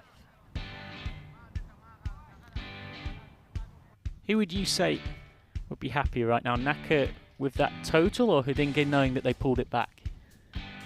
I would say Naka, it's a good score. You know, as a result, I think if you offered them 105 in the beginning of the game, they probably would have taken it. I think most teams would.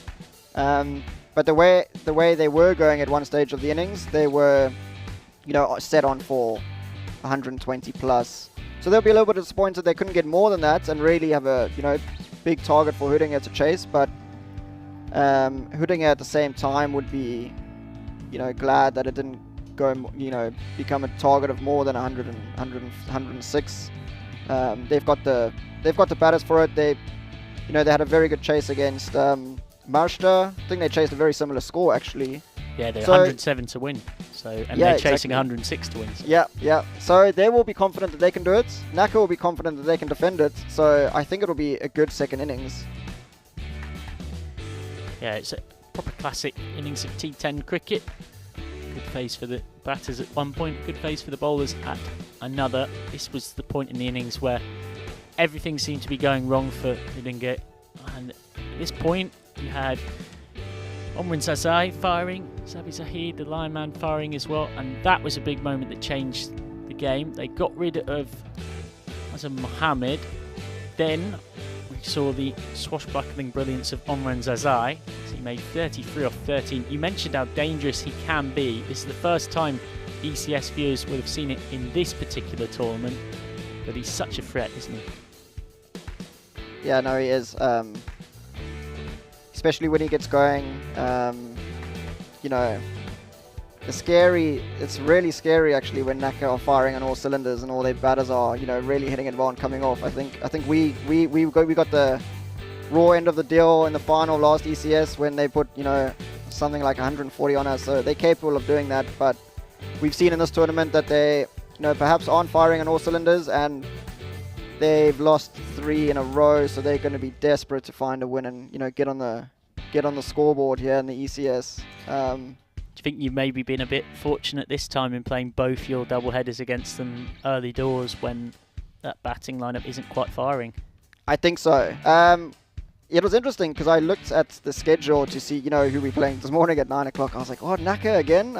We just played them. But then, to be fair, they, you know, seemed to be a bit out of form when we played against them the first time, finding their feet in the T10 tournament and all of that. So, and then we did the double over them, which is great. So a cracking start. But I think, you know, it was a good thing. I won't be surprised if Naka really start winning the next few games or just, bouncing back, because they're a team that's too good not to really. So yeah, this was their best innings with the bat in the tournament so far. 93 for 4 against Djurgården, chasing 116.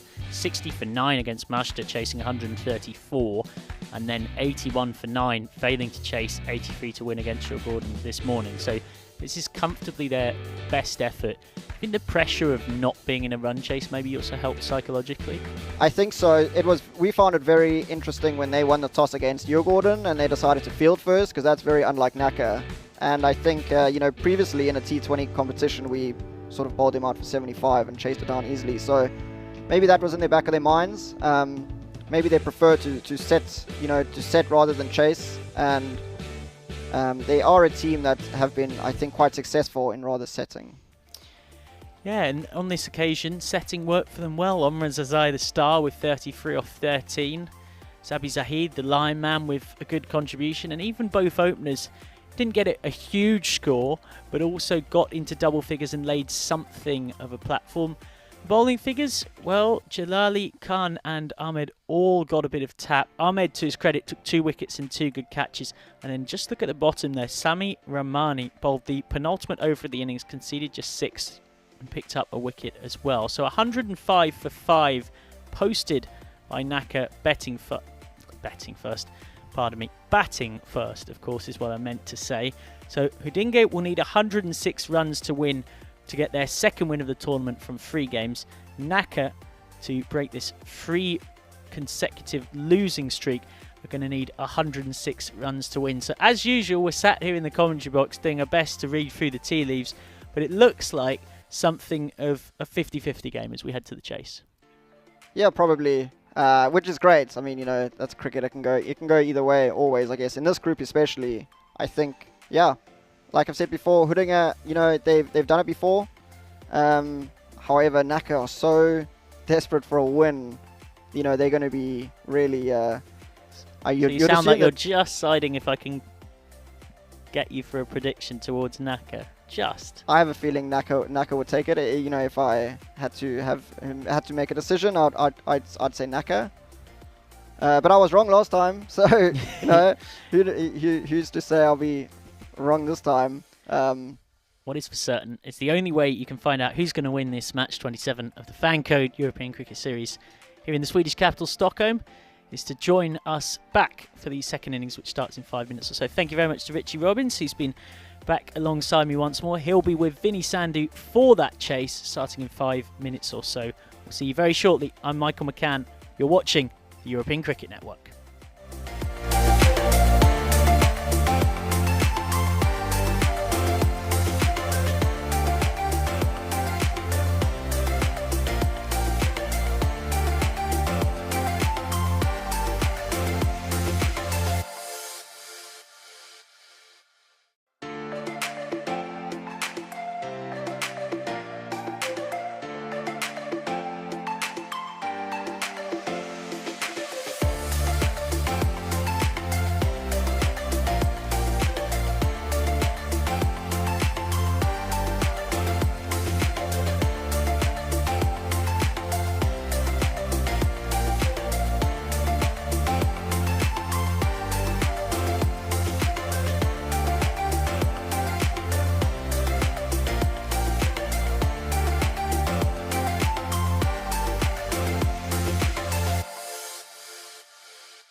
Hello and welcome back to Stockholm in Sweden.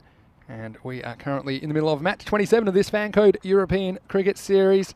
Vinny Sander, Mr. Maximo with you for the European Cricket Network, and we are loving bringing the action to you. We plan to bring over 1,000 matches of D10 cricket this year on ECN. It's wonderful that you can join us today. And we certainly have had a lot of action so far, haven't we? And runs flowing a little bit more easily, I think, in Group B than Group A. First half of this match, we saw Naka, who are without a win, despite having a European Cricket Series trophy to their name last year. They have struggled so far through their first 3 matches, but here in their 4th match, they put 105 runs on the board for the loss of 4 wickets. And now Hudinger will be out there trying to pull off a chase. And well, joining me in the commentary box, once again, he's staying on while Michael has a little break, is Richie Robbins from Djurgårdens. Well, Richie, what do you think of the first half of this game? 105, not a bad score for Naka. Thanks, Vinny. Good to be here. It's always good to be in the commentary box. Got a great view of the game. But I think Naka will be pleased. I think they'll be confident that they can defend it. Although we've seen Hudinger, chase down a similar score not so long ago, just on Saturday. So I think it should be a good showdown. It should be a good chase. And yeah, we'll see. We'll see what happens. Yeah, I know you mentioned that game on Saturday. There are some similarities about that, but I mean, what we have seen over 550 games now this year in the ECS is, well, definitely at the 500 game mark, we did a statistic of games won batting first versus games won batting second, and it was about 279 to 209. So there certainly is a little bit of a statistical, enough information there to suggest that batting first is a bit of an advantage across the board. But I guess different teams, have different levels of comfort chasing. So here is Khalid Zahid. Good start. Outswing delivery, just one. And I'm sure you already talked to Michael a lot about your performance this morning, but I've really enjoyed watching you play. And Djurgårdens, you seem, especially with Vaney coming back into the lineup, certainly makes a big difference with the bat and having that wicket-keeping option behind the stumps. I know you've got a few wicket-keeping options though, don't you? Yeah, we do, including myself actually, but Vaynant's done an outstanding job behind the stump, so we won't be taking him out, away from behind the stumps anytime soon, and his batting has been exceptional as well. So, no, it's great batting with him. It's great that he opens, it's a pleasure to open up with him, as well as Mitch O'Connor. They were always, the sort of senior batsmen and just in such good form, so yeah, it really helps. It really helps me as well. It'll make it even stronger when Mitch comes back into the lineup, I'm sure. But I think on these conditions, at 100 plus chase, not a particularly easy task. It's a really good delivery. And this new ball does swing around a bit, doesn't it? You'd know that. Yeah. Opening the batting yourself. Yeah, no, it has been swinging quite a bit. So it's tricky. It's tricky to face, but yeah, I mean, the nice thing about the new ball is that when you do hit it and you hit it nicely, it flies. So that's great when it does happen, actually. Well, he comes out, meets it, and this is going to fly off the edge. It's going to be 4 runs. And well, Zubak making his own luck, and that's the first boundary of the innings. Yeah, good intention there. Good aggressiveness from the batter, and sometimes it just works for you and comes in your favour.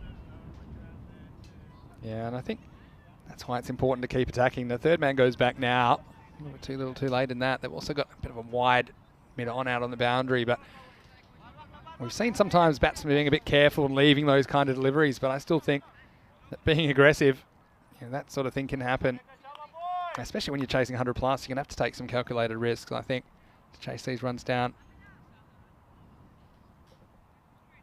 Just confirming there's 2 outfielders out. Long off is back now, and third man.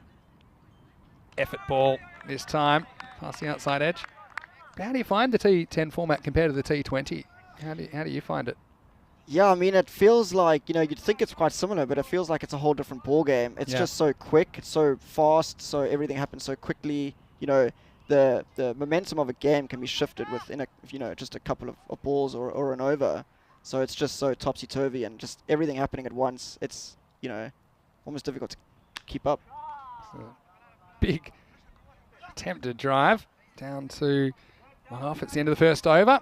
A bit of a draw there for me. It's 8 for no loss after one. Yeah, one of the things that we were talking about in the last series in Romania and I was speaking to a lot of the players, and very few of the players say that it's their favourite format because they feel a bit uncomfortable because the game goes too quick. But I actually think that's what makes it so good to watch, because the players are taken out of their comfort zone a little bit. For example, when you're batting, you have to take risks a bit earlier than you normally would, and just the amount of action that's thrown up. Of course, you're going to have, probably it's natural to have a few nerves and to know that the ball's probably coming your way pretty soon. So I think that's actually part of the key of why the European Cricket Network is so popular, because I think the players are pushed out of their comfort zone a little bit. What do you think about that? No, I think it's great. I think it's really exciting. It's we've had some close games as well, but it's so exciting that you just have to get off. From the get-go, you have to start swinging almost, and it's you feel like if you take an over or two to get in, you're kind of wasting balls, and you just got to really be more aggressive. And I think the shows of my scores have shown that doesn't favour my batting style, but I try my best, try to be more aggressive. And I think this is what's interesting, because there's aggressive and then there's crazy, and you don't always know where the line is. Yeah, so exactly. You might play the same shot. If you get away with it, everyone applauds and says it's a great shot. If you get out, then everyone tells you it's too silly. Yeah. Go back to my old coach. He used to say, Vinny, just want you to go out there, score at 12 and over, and don't take any risks. Anyway, here we go. It's going to be Moman to bowl the second over. This one squirts away for a single. But I certainly think it's important that during the series you get a chance to bat first and to chase, because you never know when it comes to those knockout matches. And pretty much all 8 teams will be on even footing on Friday. They'll be 3 matches away from the trophy. But you need to have that experience of knowing how to chase as well. Yeah, I think it's vital to have that. And I think our team has been good with having the balance and be able to defend and set the score as well. Oh, that's a pretty good bouncer. That's a very good bouncer. I must say, I faced Lamar we played Naka twice already, and I'm glad I got that over and done with, because he's not a nice bowler to face. He's trying to say that it's over his head, but I'll put it that way. If it was over his head, he wouldn't have had to pull his head out the way like that. So I think that's a fair call from the umpire. But the thing is now, he won't be able to bowl another one over the shoulder. This over, it will be called a no ball if he does, so he's got to pitch it up a little bit. Here's Momand again. This one's turned away, and he's probably taken the thigh pad there, so it won't run away all the way to the boundary. They'll come through for 2. Maybe it was off the glove. Don't see a signal from the umpire. Now we do. It'll be 2 leg byes. But it's certainly something that we were talking about it before, weren't we? That the growth and the expansion of this format and European Cricket Network, to the point that now we're well over 1,000 games over the last year and a bit. It certainly is very exciting, isn't it? Yeah, I think it's getting bigger and bigger all the time, and in Sweden it's become popular. We have our own T10 competition and even qualifier for this tournament. This one should be 4, and just gets this one wrong, especially with no fine leg. You can't really afford to bowl that length. As soon as you got anything on this around the corner, it was always headed to the boundary. Nice shot. Yeah, that's well executed by the batsman. I guess when Lamar, the bowler, gets it right, he'd really, he's really dangerous to face. But when he gets it wrong, it flies off the bat, because he's, generates so much pace with it. So it can work for him, but it can work against him as well so much. Yeah, working out your plan. I mean, you've got Khalid Zahid at long off. I can't really see him going over mid off. It'd be a good shot with the length that Lamar's bowling, so I think maybe a deep fine leg would be good value. Once again, it's down leg side now. I think this one's flicked. He's gone. Well, this must have been off the face of the bat. How about this? Wow, this is an outstanding bit of keeping from Sanat Siddiqui behind the stumps. I thought it must have just flicked the pad.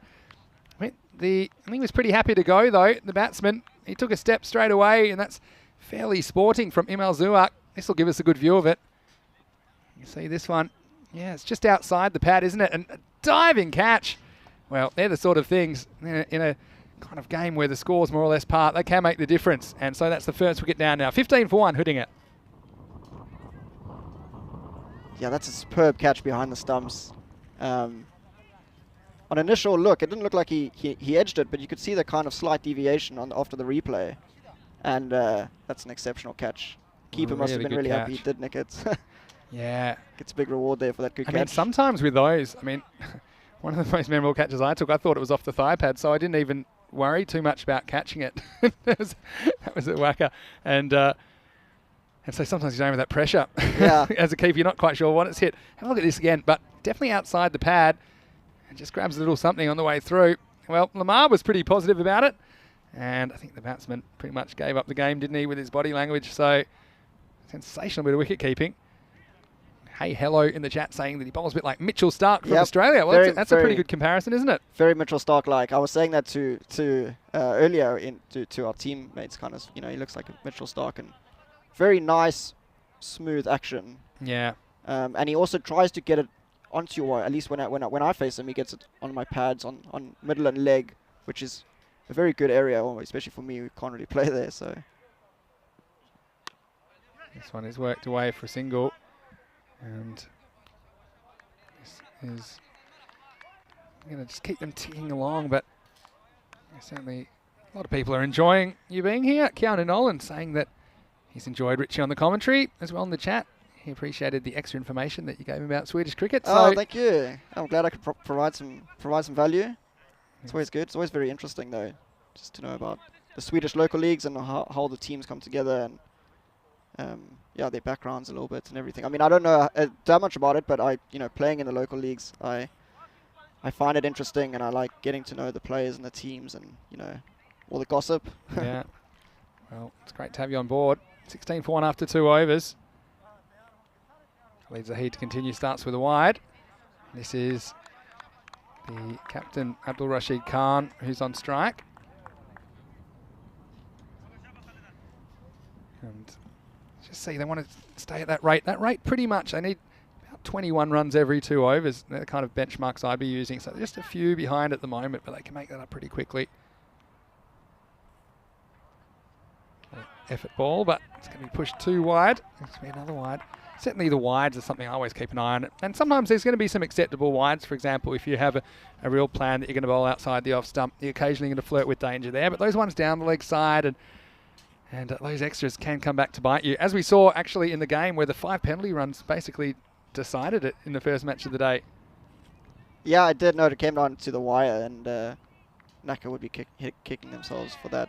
Yeah. I actually thought the difference was, because I mean, you Gordon won by 1 run, and I think I scored 2. So, that was the difference in my eyes. No, but the penalty runs really hurt The Naka. difference maker. I like it. That's Every a pretty run good counts. nickname for you. The difference maker. Every run counts, and it shows you when you have a close game and you win by 1 run. It really does. And in these close games, you always look back, and there's probably a dozen or more things you look at. If that had gone the other way. Well, it just flicks this way on the leg side. He's picked this up really nicely. It's going to race away for 4. And that's an excellent flick from the captain, Abdul Rashid Khan. His first boundary. Great pick up off the legs there. A little bit unconventional, but he hit that sweetly. Yeah, well, you don't want to miss it. I mean, this one looks pretty straight to me. We'll see it from right behind the umpire's hat. And if he misses that, could be in some serious trouble, but he didn't miss it. And I suppose that's also the difference on this artificial surface where the bounce is a bit truer. I think that on a turf pitch, when there's a bit more variable bounce, that's an even riskier shot, because if that keeps low, you're probably dead in front, aren't you? Yeah, definitely. No, we've seen that before. We've seen a couple of inconsistencies. Ooh, there we go. Oh, watch out. And he's gone. Well, I've caught it quickly. And we'll have a look at this again on the replay. Yeah, well, this is the risk, I guess, of cross-batting the ball on the stumps. And that one, to me, that is stone dead plumb. Good decision by the umpire. I don't think it's too high. And so after a promising start, just wants to see him on the back thigh as well. And the second wicket goes down now for Hudinger. It's 22 for 2. And this one looked out to me, Richie. Yeah, no. It looks pretty dead plumb. Came back beautifully. Lovely away swing there. But that's that's a risk you take when you play across the line like that. And he came right the first time, but I guess could have played straighter. A bit like going all in poker. As they say, it works every time but once. Yeah. And unfortunately, that's the end of the captain. I mean, just getting started. He goes for 5. And this will bring Nasir Iqbal out to the crease. So the other thing those 2 wickets are doing, they're just slowing the run rate down a little bit.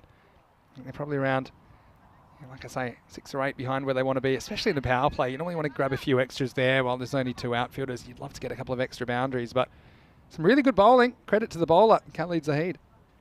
Here he is again to bowling to Iqbal. nicely, but they've got a deep extra cover. Who's going to do the fielding? How much? I always wonder, how much does fatigue come into the fact of these games? Because I know they're really short games, but all the players always tell me they're quite intense. So you know about it physically after some of these games.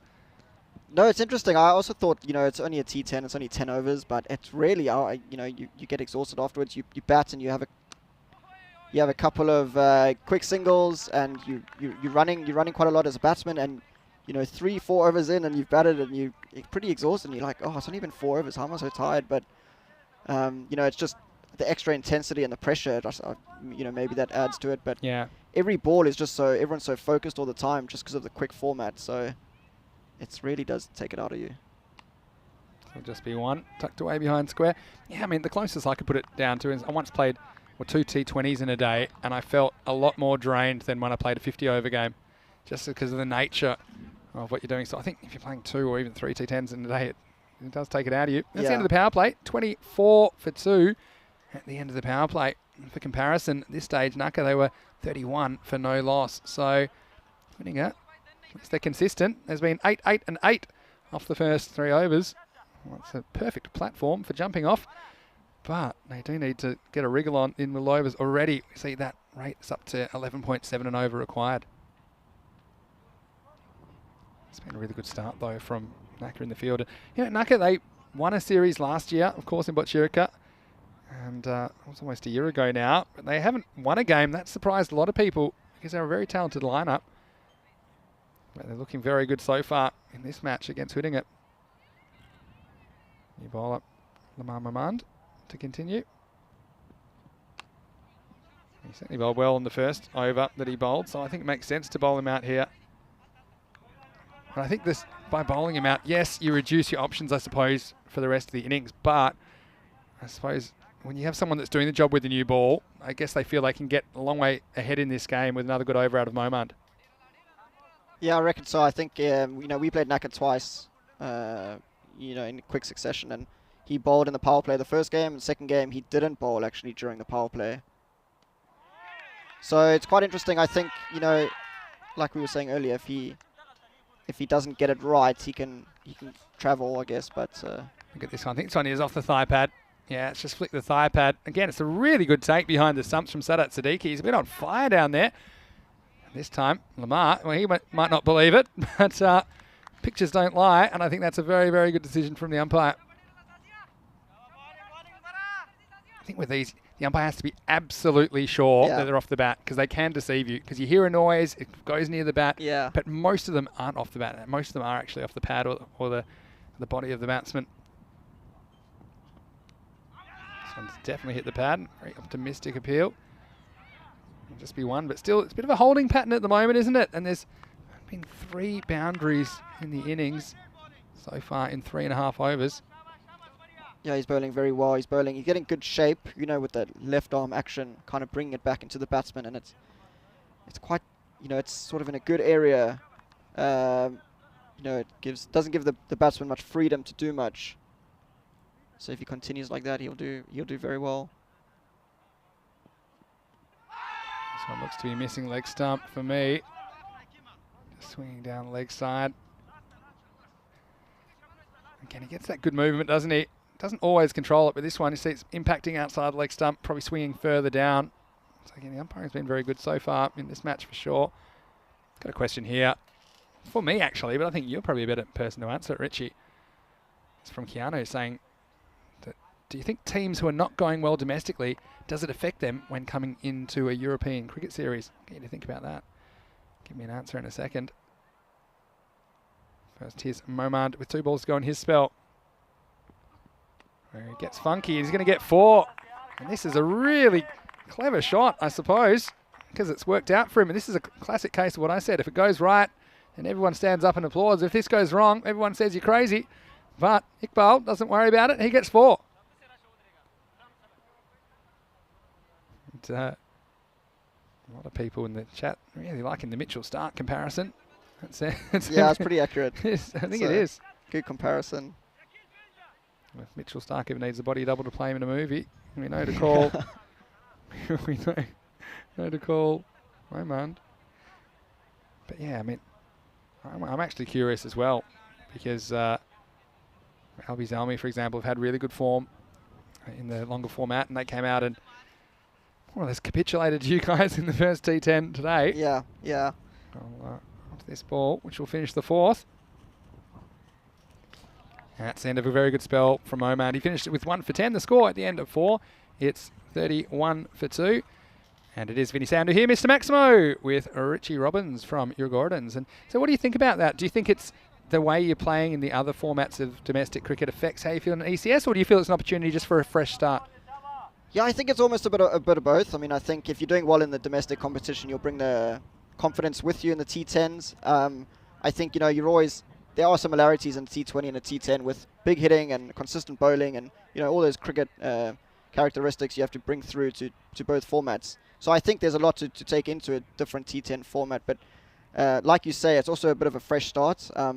I think, this morning we didn't really know what to expect from Albi because they've played 6-1-6 in the T20s. And today they, probably weren't their best, I guess. And so we didn't really know what to expect. We actually we batted first because we thought, they haven't played T10 in a while, so they could not be used to it, and they could take some time to find their feet like we've seen with other teams, which was, in the end, I think a good decision. Yeah, I think they didn't quite have their approach right, did they?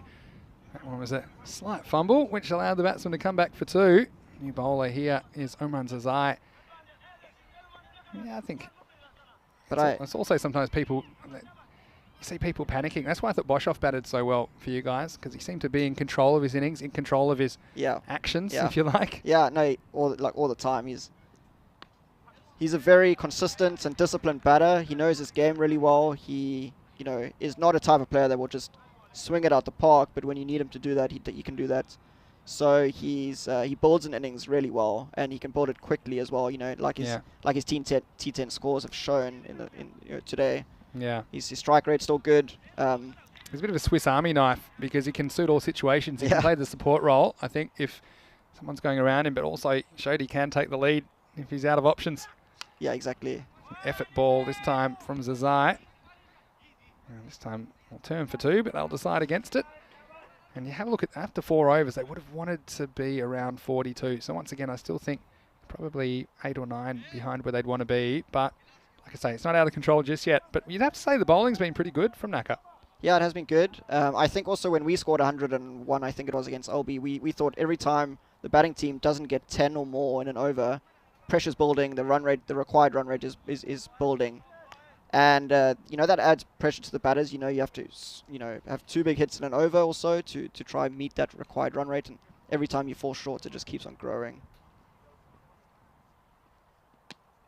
Bit of bat and pad here, and we'll get through for a single. Yeah, funny you say that, because let's take the Naka innings, for example. Now, 7 out of the 10 overs were double-figure overs, so they were 10 or more. But so far, in 4 completed overs, we've had 9, 8, 8, and 7. Sorry, 8, 8, 8, and 7, of course. And so I guess that's consistent, but it's going to be tough. At least what you would say, they haven't had a horrendous over of like just 2 or 3. So at least they have been accumulating runs. So, but you already look at that required run rate. It's up to around 13 and over. Not going to be easy. So it looks like a slight slow ball from Zazai. They'll just get 1. Yeah, I think a required run rate of, more than 10, maybe 12, 13. It's okay if it's 2 to 3 overs of that. Yeah. But anything more is a real push, a real big ask for the batsman. When we were playing Naka, they only needed 8.3 or 8.4 and over. And we thought, we weren't that confident that we could defend it. We were confident, but we knew one batsman could take it away. Well, this is well struck, and there's nobody back here. In fact, that one, I'm not sure if it went all the way. I think it's just called 4. So obviously, knowing your field's important. Let's have a look at this on the replay. Again, takes it off the stumps. It went like a rocket, didn't it? But we'll see where this one bounces. Just inside. Good call by the umpires. They get a boundary. Yeah, it's an interesting one, isn't it? I think the difference is, with these boundaries being probably, they're 5 metres longer, I think, than some of the boundaries we've seen as we get to the 5 over mark. It's 41 for 2. But it can make a big difference, because I think what I've noticed is, okay, these ones that are 1, it changes the striker. And on the smaller boundaries, you can get one batsman just going on a bit of a run of 4, 6, 6, 4, like that. And so you get more of these we call them magical overs, that they're 20 or more. They can really make a big difference, especially if you're chasing those kind of scores. You can even still be in the game even if you need 15 to 18 and over, but I think that's just very hard to do that with the 55-metre boundaries as opposed to the 50-metre boundaries. Yeah, I think the boundaries are pretty good size. I mean, luckily I managed to clear them once or twice, but I'd had to hit it out the middle. But I guess some boundaries are so small that you kind of like, miss-hit it and it goes all the way to the boundary for 6 and stuff. They can cause wickets though as well, the small boundaries. Yeah. Because they can lure batsmen into mistakes for sure. Here's Abdul Hakim with his spinners. He loads up. And they might get 2 here because that's gone perfectly into a gap. Hakim is going to do his own fielding. Well, actually did a very good job. But batsman just got home again. That was good alert running. And that's one thing you can do on these bigger boundaries. I think I've noticed that you guys, Gordons, you're really good with your running between the wickets for the most part. Because it can make a big difference. If you can steal another 2 runs and over, that's 20 in innings. And a lot of games are decided by that margin. Yeah, no, it's a classic case of, the basics of cricket.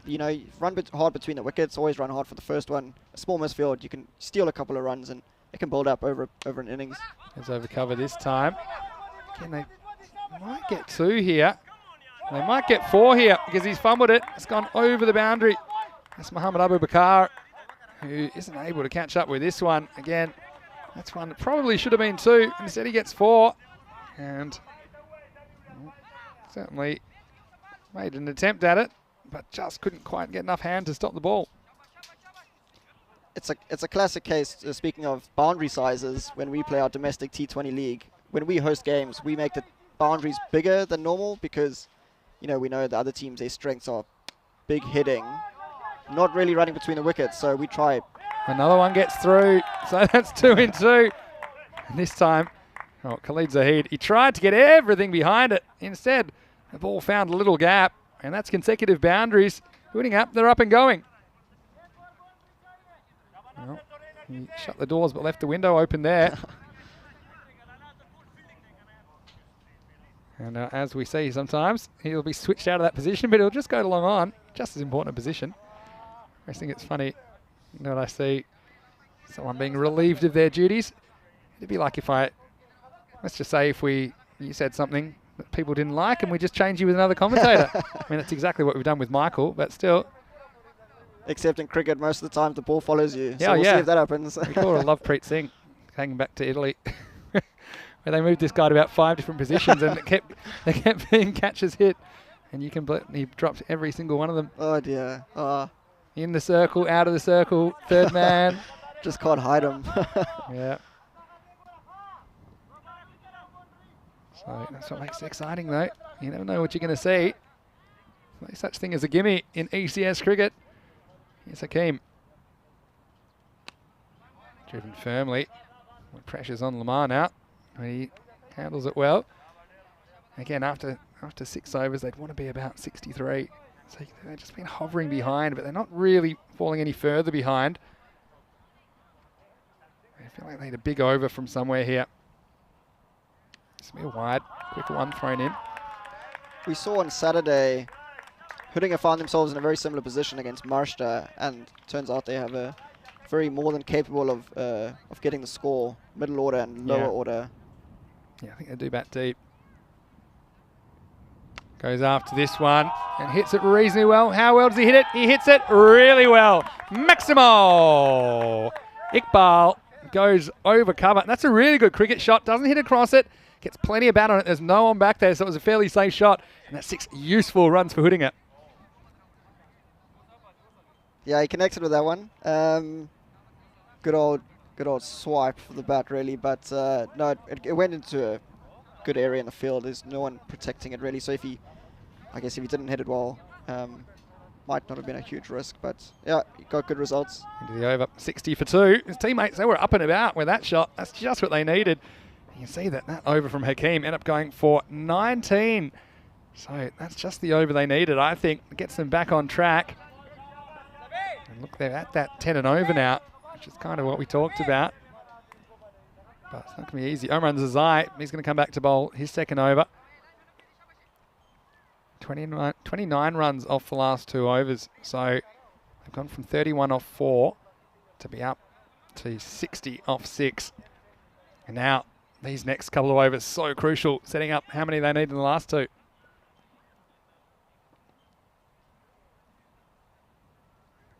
Short and pulled away. Again, he's still bowling without a fine leg. I think that's really risky. Oh no, we're going to have a big run out here. We're going to have a huge run out. And well, if you want to talk about miscommunications, they don't come much bigger than this. It was a direct hit to finish it all off. Have a look at this. You see, Nasir Iqbal comes through, and then he thinks there's two there. But look, they never look at each other from this point. Nasir Iqbal, he's watching the ball, and then he turns around and gets the shock of his life. I guess we've all been in these before, and they're never a good feeling. But you just have a look at the shock that he has. So he takes 2 steps and then stops. Tariq Zuat. And again, what happened? The rug was gone from under him. And that's actually a key wicket at this point in the game now. And hitting it now, they're 61 for 3. Yeah, again, it comes down to running between the wickets, and they could have done a bit better there. They could have. I mean, if you take it on straight away, no hesitations, or at least make a call straight away and stick to it. Yeah, 9 times. It was the change of mind that, I mean, even if you're not looking, you don't really have crowd noise to do with. A big no is just something, it's just against the fundamental of the game, isn't it? Yeah, exactly. It's not just body language, but verbal's important. This one's too slippery for the new batsman. But yeah, these are the things. Okay, one thing I think you learn if you're playing in a noisy environment, that eye contact is critically important, because you can't always hear a call if there's crowd noise.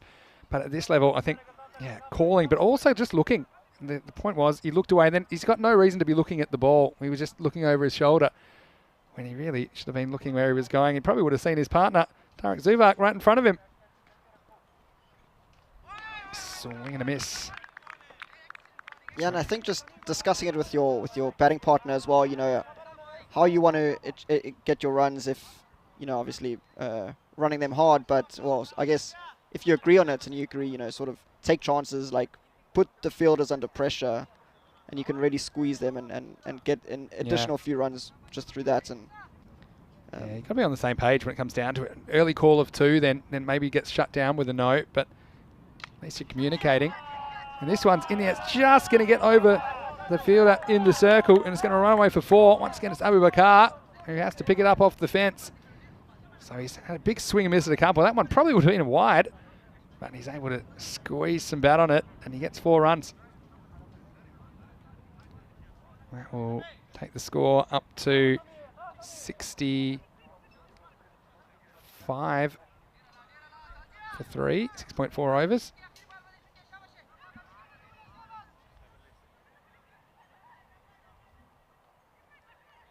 Not 64? I got 65, trust me. So, we'll see. It was a 1+ run out. Oh, yeah, of course. I don't know, we'll see. Sometimes we like to have some fun, but you always get it right in the end. That's the main thing.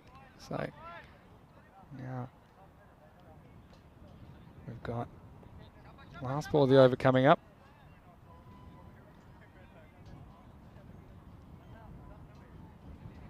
Desire, last ball of his spell. That's a pretty good one. So, again, he goes for unders. None for 15. Does pick up a wicket, but quite a good spell from him. The score at the end of 7 overs, it's 66 for 3. This is what's coming up next. The final match of the day, Mashta versus Albi Zalmi. Well, Mashta, they started with 1-1 the other day on Saturday. Albi Zalmi, like you said, they've had a really good form domestically, but they didn't do a very good job chasing your total in excess of 100. They were bowled out in 8 overs, and no one saw that coming. The news from the toss is that Mashta have won the toss, elected to bat first. So again, that's a good decision from them. Good confident decision. Haider and Sher Ali probably likely to open up the batting for them. But Albi Zalmi, some good players to watch as well.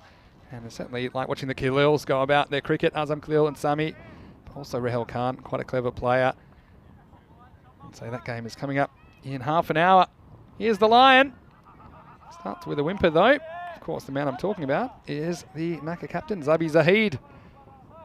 A lot of people are enjoying the Lion on the back of his shirt. Had all sorts of ideas now. We want to have emojis on the back of shirts. It's a big statement, isn't it? He's really put himself under pressure to live up to it. But I told him all about it when he walked into bat as well. Maybe it made a difference, maybe it didn't.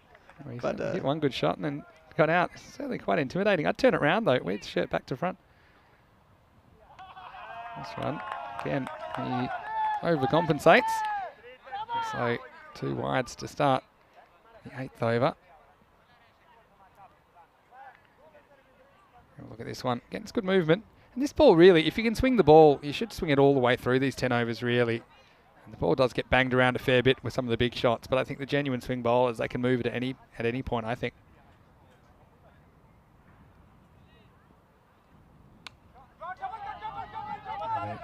I'm going to call a 2 here, but a clean pickup, I don't think they should get it. But I think, again, that's just a fundamental, isn't it? Running the first one hard. If there is a slight fumble and you're on the same page, you normally can come through for a second run. yeah, exactly. It's good to see the batsmen put the fielders under pressure. And I don't know, I think we got quite lucky. Yor Gordon, we started both our innings, I think, today with overthrows of some sort. So, I mean, that's... Well, goes after this and gets quite a bit of it, but the fielder's there and he shells it. Wow, can you believe it? And that's Abdul Hakim. But we always had a run out. This one actually, this is a difference again with the 5 metre boundaries, 5 metres longer. This probably goes for 6 otherwise, and then they decide to go for 2. The throw was just a little bit wide. And again, we'll have a look at this. This was the chance initially. Straight in, straight out, 2 runs. Oh, this is a really good Yorker. And this is actually what he does, Zabi Zahid, is he bowls a really slippery Yorker. It's so effective at this point in the innings. 71 for 3 after 7.3. Apologies for the scoreline being down at the moment, but I can tell you that there are 35 runs required off 15 balls. So he's just the man. You want the ball in his hands right now. Overcooks this one, but that's why I think you don't often see bowlers doing this with such consistency, but I think Yorkers at this stage of the innings, they're still the best option. Even that one, it's a low full toss. It's a difficult one to dig out and hit to the boundary, isn't it? No, absolutely. Yorkers are always, gold for the bowlers and the fielding team. Zabi Zaid's very good at mixing it up. He's a good bowler. I think he got me out in our previous game. But yeah, he's got all sorts. Slow ball this time, but he gets it wrong and he goes to the boundary. Well, this is quite high, but I think maybe not quite above the waist. Have a look at this. It's touch and go. Oh, it's close. It certainly was, but the umpire thought it was just below the waist. Certainly, I think Sami Rahmani had other ideas about it. Okay, we'll have a look at this one. Certainly one that you're having to do a calculation. He steps out of his crease slightly. Could have quite easily been a no ball. Instead, it bounces off the banner. 4 runs, 4 useful runs to Huttinger. Well, it absolutely smashes this, and you can forget about it. It's a long way back. Maximo! What a hit. Just picks it up off a length. This is really the first time Zahid's given him any length to work with, and he made him pay all the way out of the ground. 6 runs. Yeah, he'll like that one. That was out the screws. You could hear the sound of that. That was sweet. And he got hold of that. And that's a good few meters over the boundary. It's just what Huttinger needs, I think, to set up the run chase for the last 3 overs. That's exactly what they needed. That is the end of the 8th over. 82 for 3. So 24 runs required off the last 12 balls. Now you would assume the last over would be bowled by Zabi Zahid, but certainly that might put a little chink in his armour. A bit of a confidence knocker. That last shot. Looks like they're going to go for Abdul Hakim again here. And well, it's a bit risky really when you consider he went for 19 in his last over that he bowled. Was back in over number 6. So they're really putting a big gamble, giving him the 9th over. Yeah, but I think very good bowler. I think he'll bounce back. I think he will bring it back. I mean, he's much better than 19 in an over, so we'll see what happens. Gets Could the be a good chance to choice. make amends. And, well, he dances down the pitch and just has to reach for it. And gets the one here. Have a look at this. I think he probably sees him coming here, so he just pushes it a bit wider. It's actually well bowled because it wouldn't have been a wide. 23 off 11. You just got to love this format, though. With 4 games a day, that's a chance for 4 close finishes. And Already we saw the barest of margins decide the first game today. Hits this pretty well, and there's nobody back here. It's going to be 4 runs. Oh, he is lighting it up now. Sami Romani, don't know what's got into him, but he's 20 off 8. And you mentioned this as well. They do have the players in the middle order that can score at the rate required. Yeah, especially with Sami Romani. He also, I think Hudinger played at T20 yesterday and scored 249. So they're more than capable of, the middle order and lower order really helping out and reaching a target. That's just smart batting because they've got 3 back on the leg side, but they had a big gap at cover. They plugged it now, but the point's up in the circle. So he goes a bit squarer, and this is going to be 4 more. So it's a masterclass from Sami Romani at the end, at the moment, of field manipulation. And again, this is just really clever because he waits a little bit longer, doesn't he?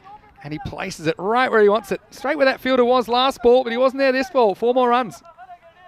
Yeah, good batting, well weighted, and a great connection. He seems to like it, actually. Outside that, the 4 on the off, I think the bowler's trying to get it just in touch of the wide line. Yeah, I think Hakeem's putting it where he wants it, but the batting's just been too good, really. Yeah. Under pressure now as well. Can Hudinger pull this off? Well, this is going to help. It's gone back. It's gone back. That one is out of here. No doubter. Maximo. What a start to the 9th over. Well, we often say it all happens in the 9th. Well, this over's gone 1, 4, 4, 6. Well, right now, it's Hakeem. More misery for him. That's just really well struck, isn't it? Stayed still when he hit that. That's what I liked about that. Back to live action. Goes again. This time we'll probably only get 1. And now we're down to single figures. And, well, they're pressing, but they'll only get the single, so 8 off 7.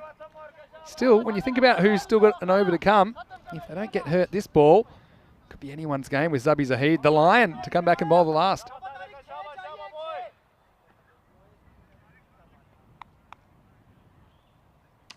Well, hits it pretty well. This will take some stopping, but Zahid knocks it down. They're going to go for 2, and although it's a good throw, they'll get it fairly easily. So that's the end of the 9th over. The score now, it's 100 for 3. So only 6 runs required off the final over. And surely it will be the Lion, Zabi Zahid, to bowl it. Well, Hudinger, you've got to say, they're master chasers, aren't they? And they look like they could pull this off. I mean, they can win this game now with 1 swing of the bat. But the other thing is, I think if there's one bowler I've seen today that you'd want bowling this over, it would be Zabi Zahid, because he can produce those Yorkers. But I think they need to gamble a bit, and they need to probably bring some fielders in to stop the single, because I think dot balls is how you get back into this game. Yeah, it's a bit of a tough one, and it's a big captain decision to change the field. And, by all means, Hudinger could take their time and get 1s and 2s, but, I sense that they will try finish it in 1 shot, so we'll have a look. Absolutely no one at fine leg whatsoever. Especially when Sami Romani's hitting it so well. 6 runs to win. Last over. He completely misses out. They'll scramble 3 for 1. I mean, to be honest, if he hits this one, like I say, little bottom edge down to fine leg, there's nobody there. It would have been a boundary, but he just completely misses out. Beaten by the bounce, and they scramble through for 1. So 5 off 5. These little things matter. And the other thing is, and it will be Tariq Zubak, who's batted through this innings. 25 runs off 22 balls, only 2 boundaries, but he just needs to score here. 5 off 5. And well, if he hits, he'll be gone. But he misses. He might have got there in the end. I mean, certainly was a plan to back up and pretty much run no matter what. Oh, I think he's probably out if that hits. You see, he's kind of made up his mind. At least he made up his mind straight away and forced the bowler to run his throw off balance, but I think he's gone if that hits, and he had 3 to aim at. I don't mind. Maybe go bowling with Zabi Zahid, 10-pin bowling any day of the week. 4 to come, 4 balls left. Oh, this one outside the off stump. They'll get 1 here. Not many balls hitting the bat at the moment. So this over, we've gone leg by, leg by, leg by. And now creeping up on this total. 3 runs required off last 3 balls. Doesn't matter how they come as long as runs are runs. A bunch of bruises. Now he's thinking, I'm just going to put someone here because that's every ball. Just come and stand here. So next time that you miss it, you're not going to get a run. I mean, he really probably should have run out the batsman himself earlier in the innings, but I think this is smart. Maybe it doesn't even have to be that close, but I think they're just trying to remove any chance of a run. Again, if you take a wicket at this stage and get a new batsman on strike, it's a game changer as well. So they're trying to stop Rahmani getting to the striker's end. And I think he's going to put a helmet on now. That's how close he is. It's all happening out here. You see everything in these T10 matches. That's why we love the FanCode European Cricket Series. 3 to win off the last 3 balls. Again, this should be 1. Pressure's on the fielder. And now they're going to come for 2. They'll go the long throw, but they're going to get it and they're going to tie the game. So again, that's the pressure on the fielder, isn't it? If he doesn't take that cleanly, they're probably getting 2, and that's exactly what happened. That's the value of running the first one hard, if you can call it that. They probably know that it's a long throw to the keeper's end. So now you pretty much just got to bring everyone up and hope for 2 dot balls. If you can do that, then we go to a golden ball.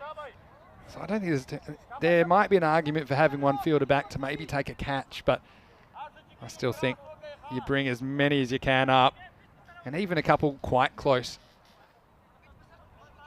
Again, if he swings and misses at this, it'll be pressure. Yeah. Pressure, pressure, pressure.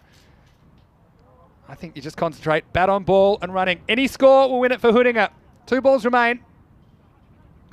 And they're going to do it, and they're going to do it with a boundary. So can you believe it?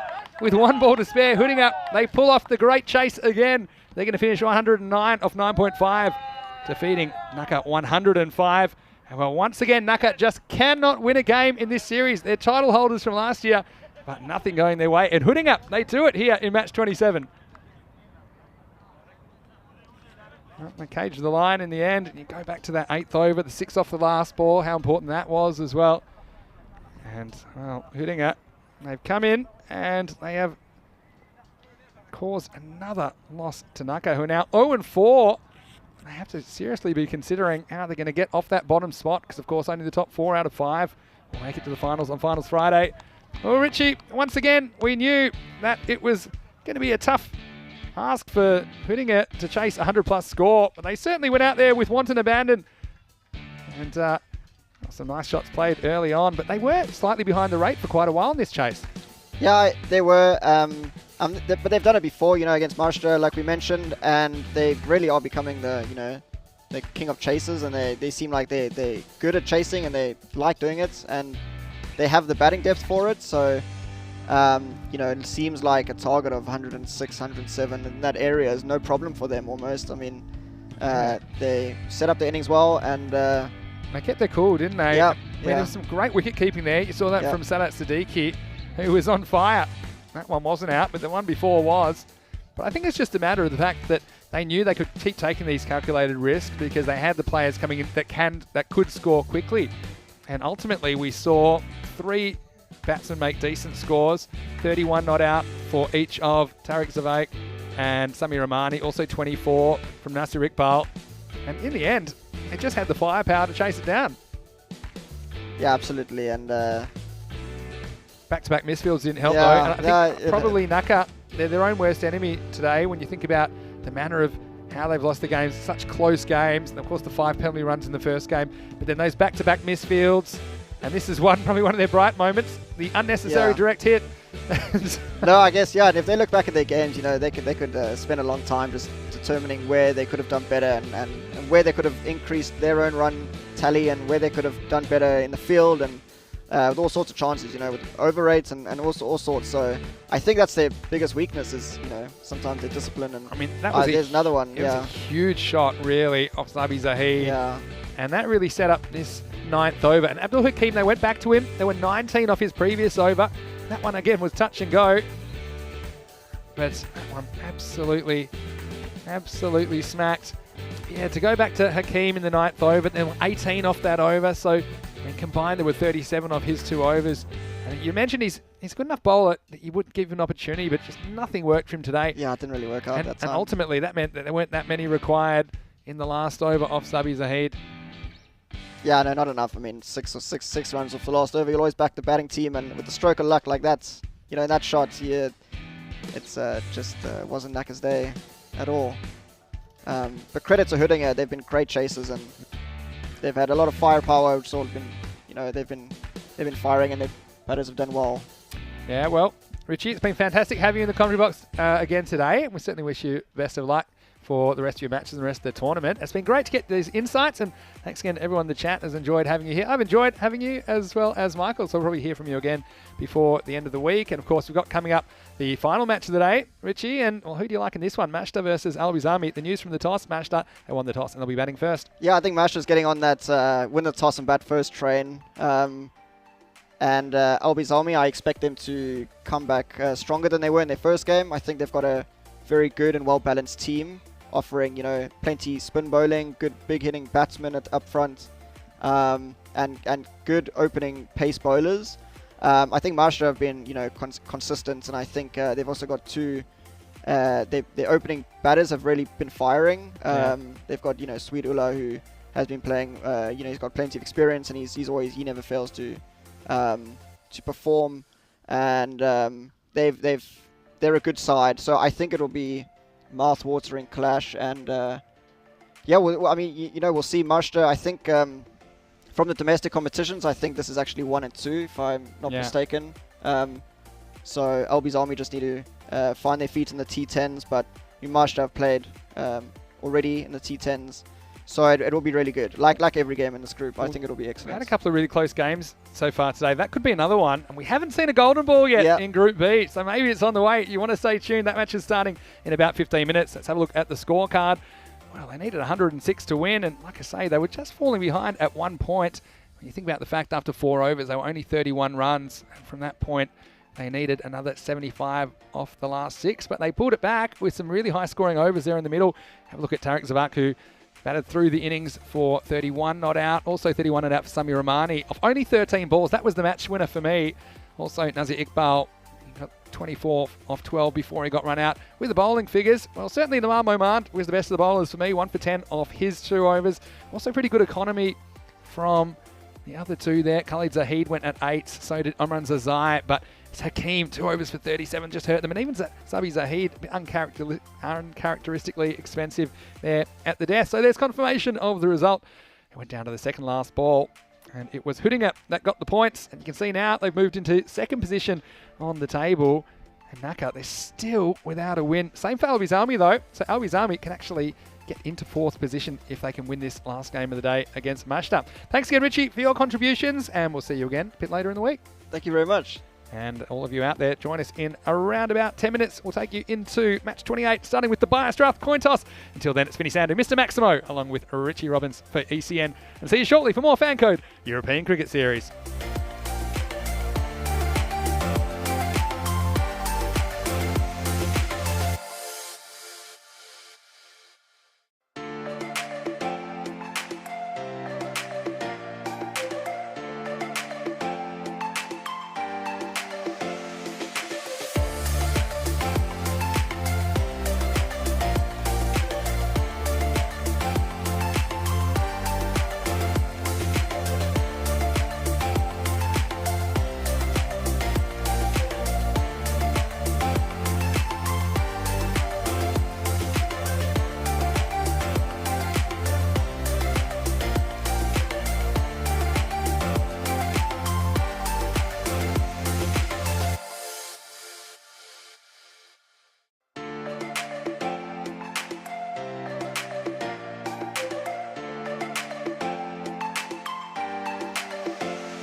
Hello and welcome back to Stockholm for the final time today. It's time for the coin toss for match 28, the final match of the day. And this coin toss is brought to you by BioStrath. BioStrath have been improving the health and wellness of their customers for over 60 years, and we're thrilled to have them as part of the European cricket family. And match 28 sees Master for the first time today, who are against Albi Zalmi. Now, both of these teams, I'm sure, would love a win here in match 28. Let's go over to the match referee now, Adrian van der Dries, who's with two captains for the BioStrath coin toss. Tails. Heads. Tails. Heads. You call. I look. Heads. Heads is the calls. And it is a tail. What would you like to do? Wheel back.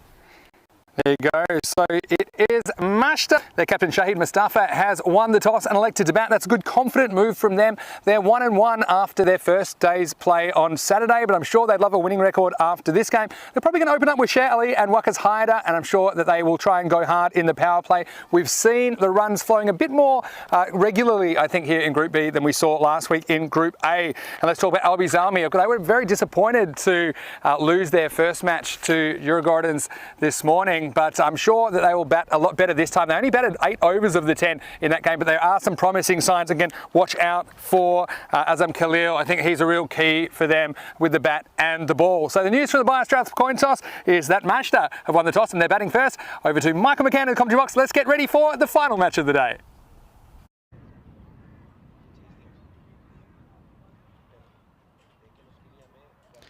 Welcome back to the Stockholm Norrsburg cricket ground for this, the final match of day 7 of action, game 28 of 48. And after the BioStrath coin toss, Mazda have won it. They've decided that against Albi Zalmi, they are going to have a bat. Fantastic drone shots there from Andis Van Ax and all the team behind the scenes at Spring Productions who work so hard to keep us rolling along. And this is how we look for match 28. A win and a loss so far for Mazda. A defeat earlier on today against Djurgården for Albi Zalmi. In red is the amount of Dream 11 points accumulated by that player so far. In gold is how much it will cost for you to get them in your Dream 11 if you wish to do so. So should be a really exciting, even contest. We've seen that in Group B it's very, very unpredictable, and you just don't quite know where any particular game is going to go. All 5 teams in Group B play at the elite level of Swedish domestic cricket, and that's definitely shown in the quality of cricket that we've seen thus far. Spring Productions working hard behind the scenes to bring us your coverage. One of our valued partners, as our BioStrath, of course, who brought you that coin toss, and BioStrath have spent 60 years improving health and well-being through their products. You can get more details of all of our partners on the EuropeanCricket.com website. I should mention Kookaburra, our ball provider, Bizaway Travel,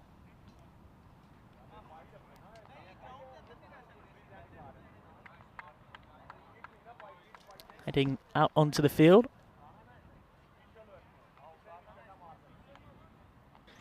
And I'm delighted to say that joining me for the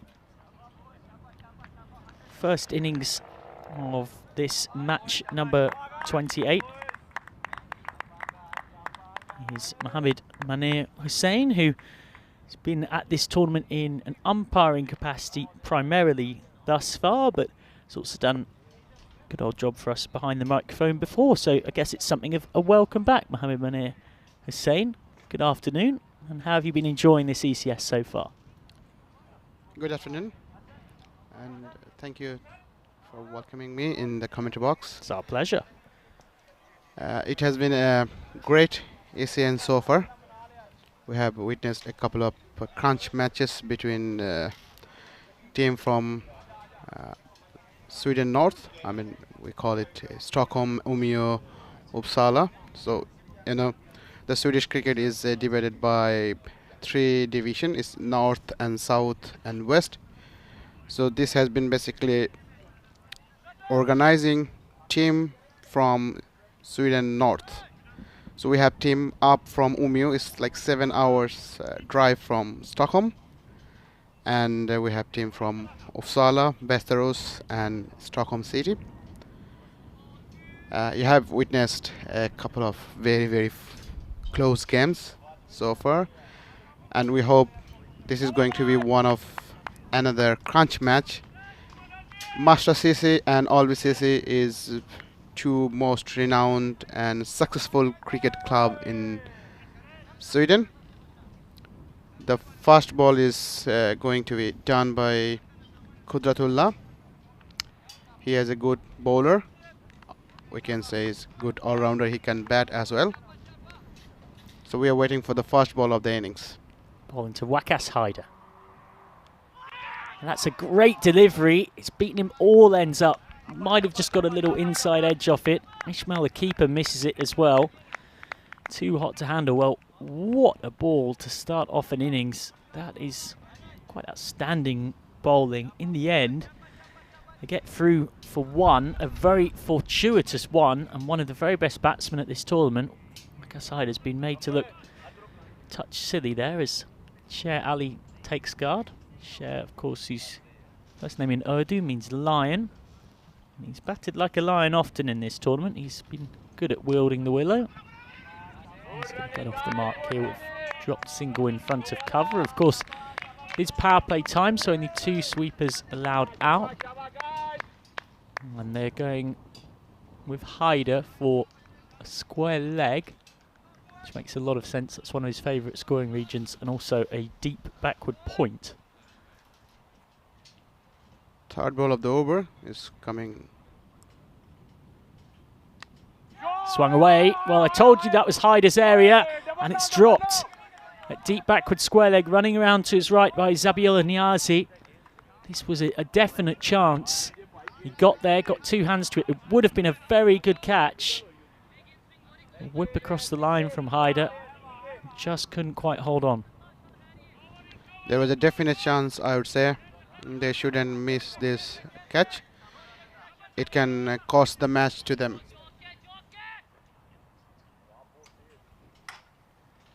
So now the opportunity goes begging.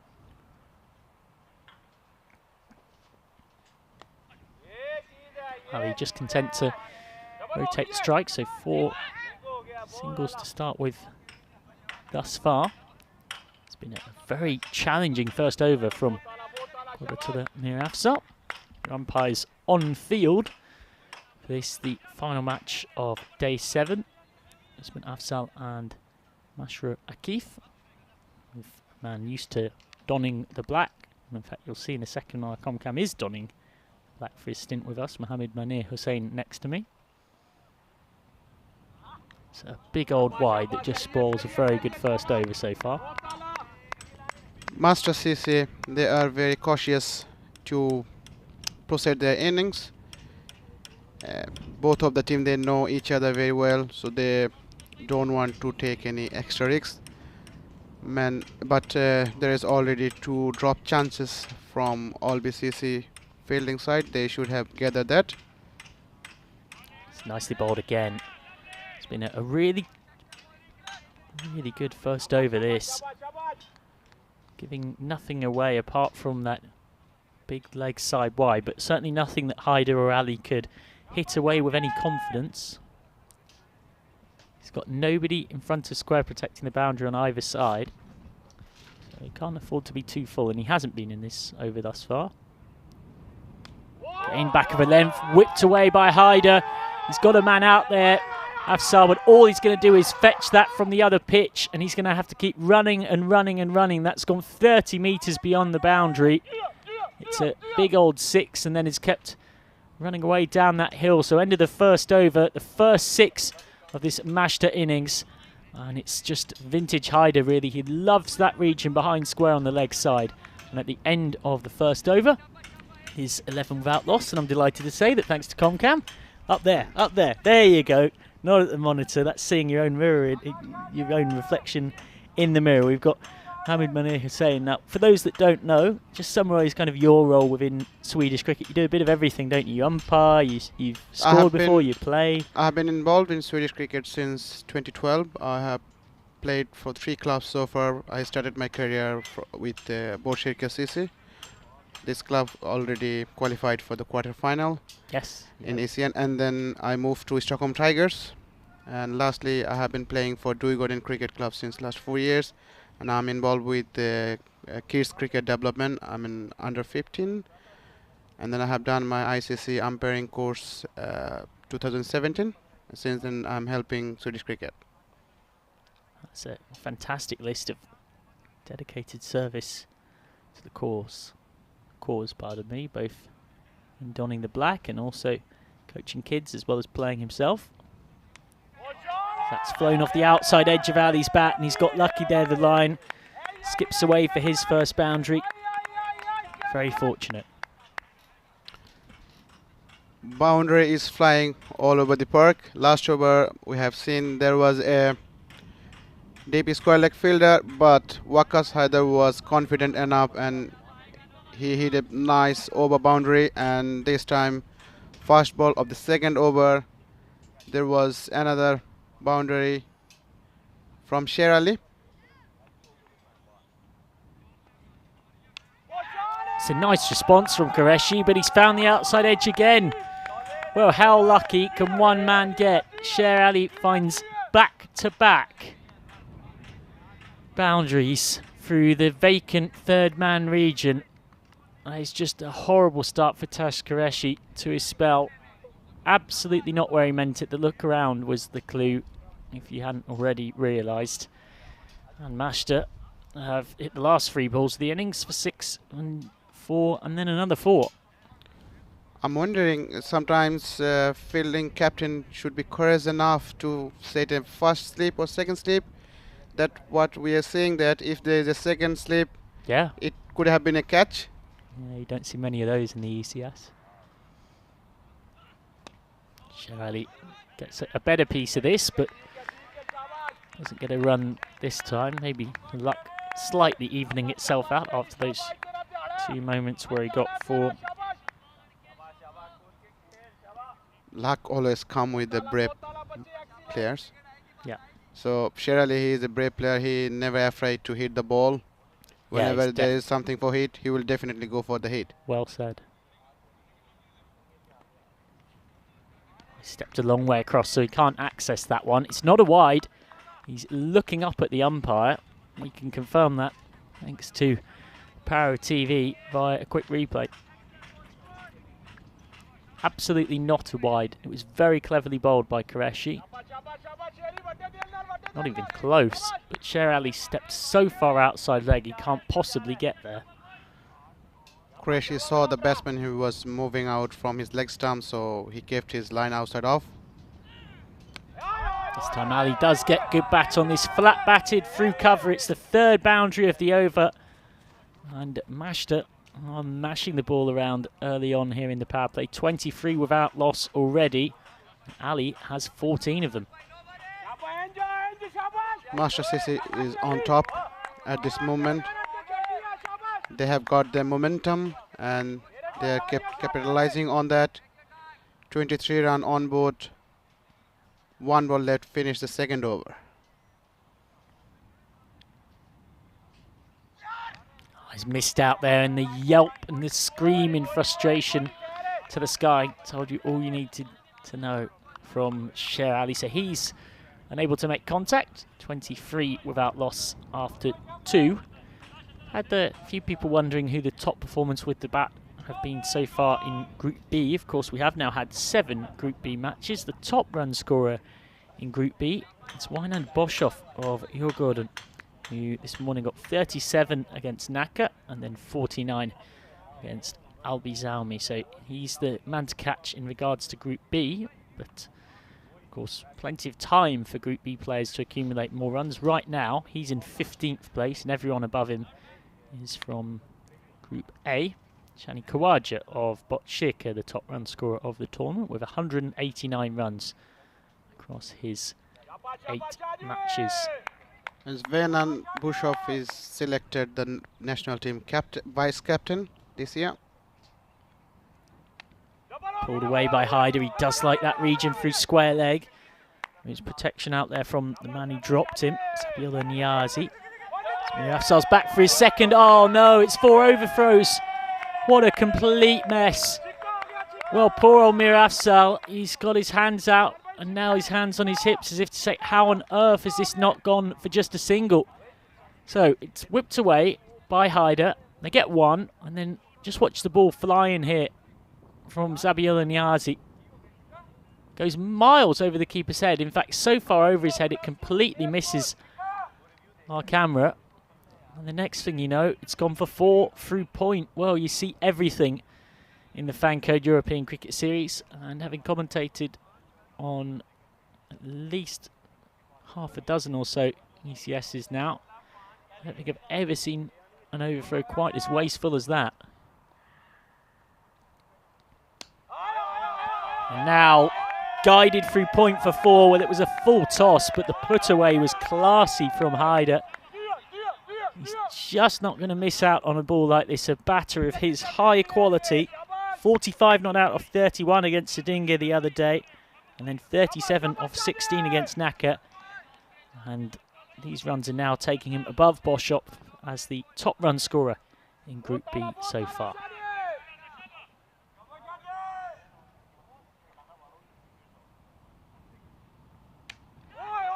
It's gone high, catching chance, and taken at mid-wicket. Mohamed Zishan holds on, and they've got the breakthrough to try and stop this master assault. 33 for 1. Haider gone for an entertaining 18 off 7, and Mir Afzal finally manages to break this opening partnership.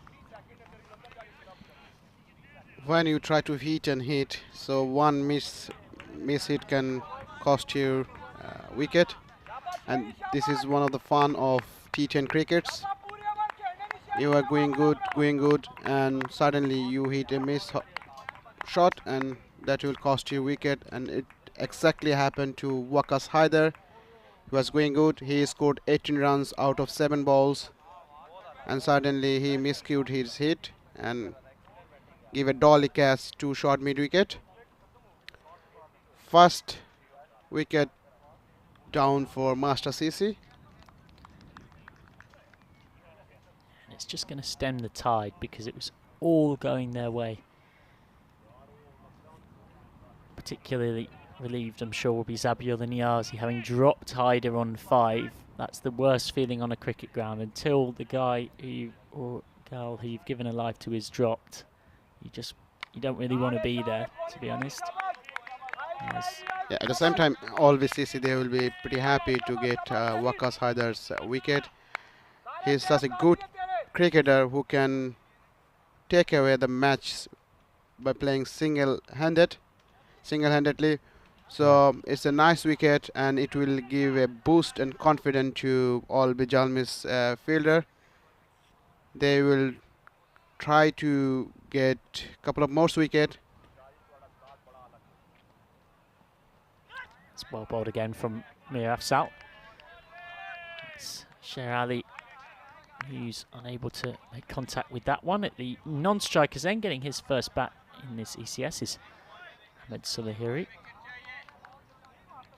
I would say it's a very clever bowling. The bowler is always watching how Sher Ali is moving. I have watched his batting since yesterday, a couple of matches he played.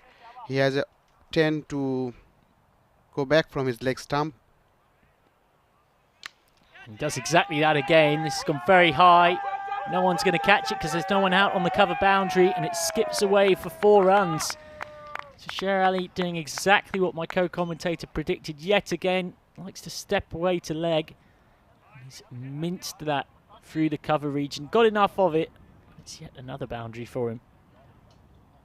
Sher Ali, he has got a very good shape. He likes to play within the V, between points and cover, long off, long on, and mid wicket. And this is a very important area. If you can score from this area, you are a very good cricketer, and you have nothing to afraid. Yeah. You are within the power play, only 2 fielder can stay outside, so you have a chance to hit over the fielder's head and get some early boundaries in your innings, and that will give you more boost later part of your innings to build a good innings. Yeah, they'll be happy with their power play. 37 for 1's a pretty good spot to end up at. Rahul Khan now coming in. We know they've got good spinners. Abizami, we'll see Azam Khalil at some point soon, I'm sure. And before we see Azam Khalil, we're going to see Rahul Khan, who's also not bad with slow bowling. Again, just forcing the batter to put pretty much all of the pace on it themselves. Of course, the field dispersing wildly. 3 out on the leg side boundary. In fact, everyone in front of square on the leg side is back on the rope. Rahul Khan's fast ball outside off stump. It was too far from the off stump, and umpire raised his hand and saying that it's a wide ball, 1 extra runs. Yeah, I can't complain too much about that decision. He's just got to start it in the right place. Plenty of turn. Much better delivery. He's going to get off the mark there. Slurry. This time Rahul Khan was right on target. Batsman doesn't have the luxury to free his arm to have a boundary. Yeah, that's where he wants to be. Now, we haven't seen Sher Ali play much spin yet in this tournament, so this should be fascinating. Short, and he'll be really frustrated. That was a poor ball, and Rahul Khan's expression of putting both hands on his head tells you that he knows it was a poor ball. He's fortunate to get a dot.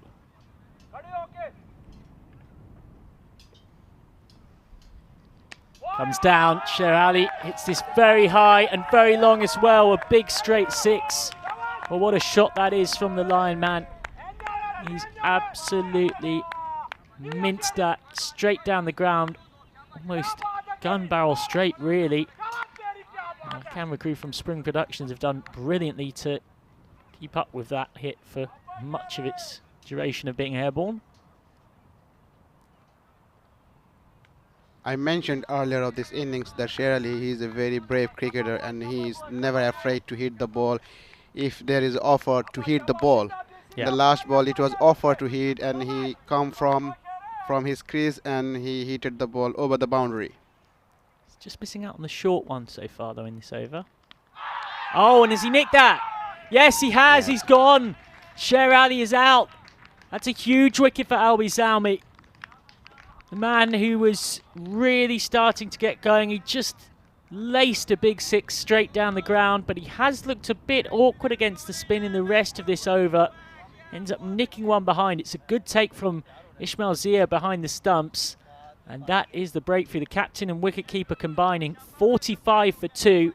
Sher Ali gone for 24 off 15, featuring 4 fours and that big 6. End of the... almost the end of the 4th, I should say. 45 for 2. Sher Ali is gone and he's a very entertaining cricketer. So just finish his innings. Caught behind by Ismail. That was a very good ball.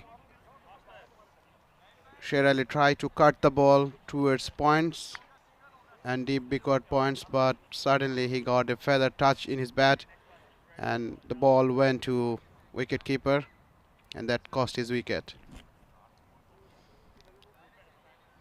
So now here comes Shahid Mustafa, captain and hard-hitting wicket-keeper batter for Mashta.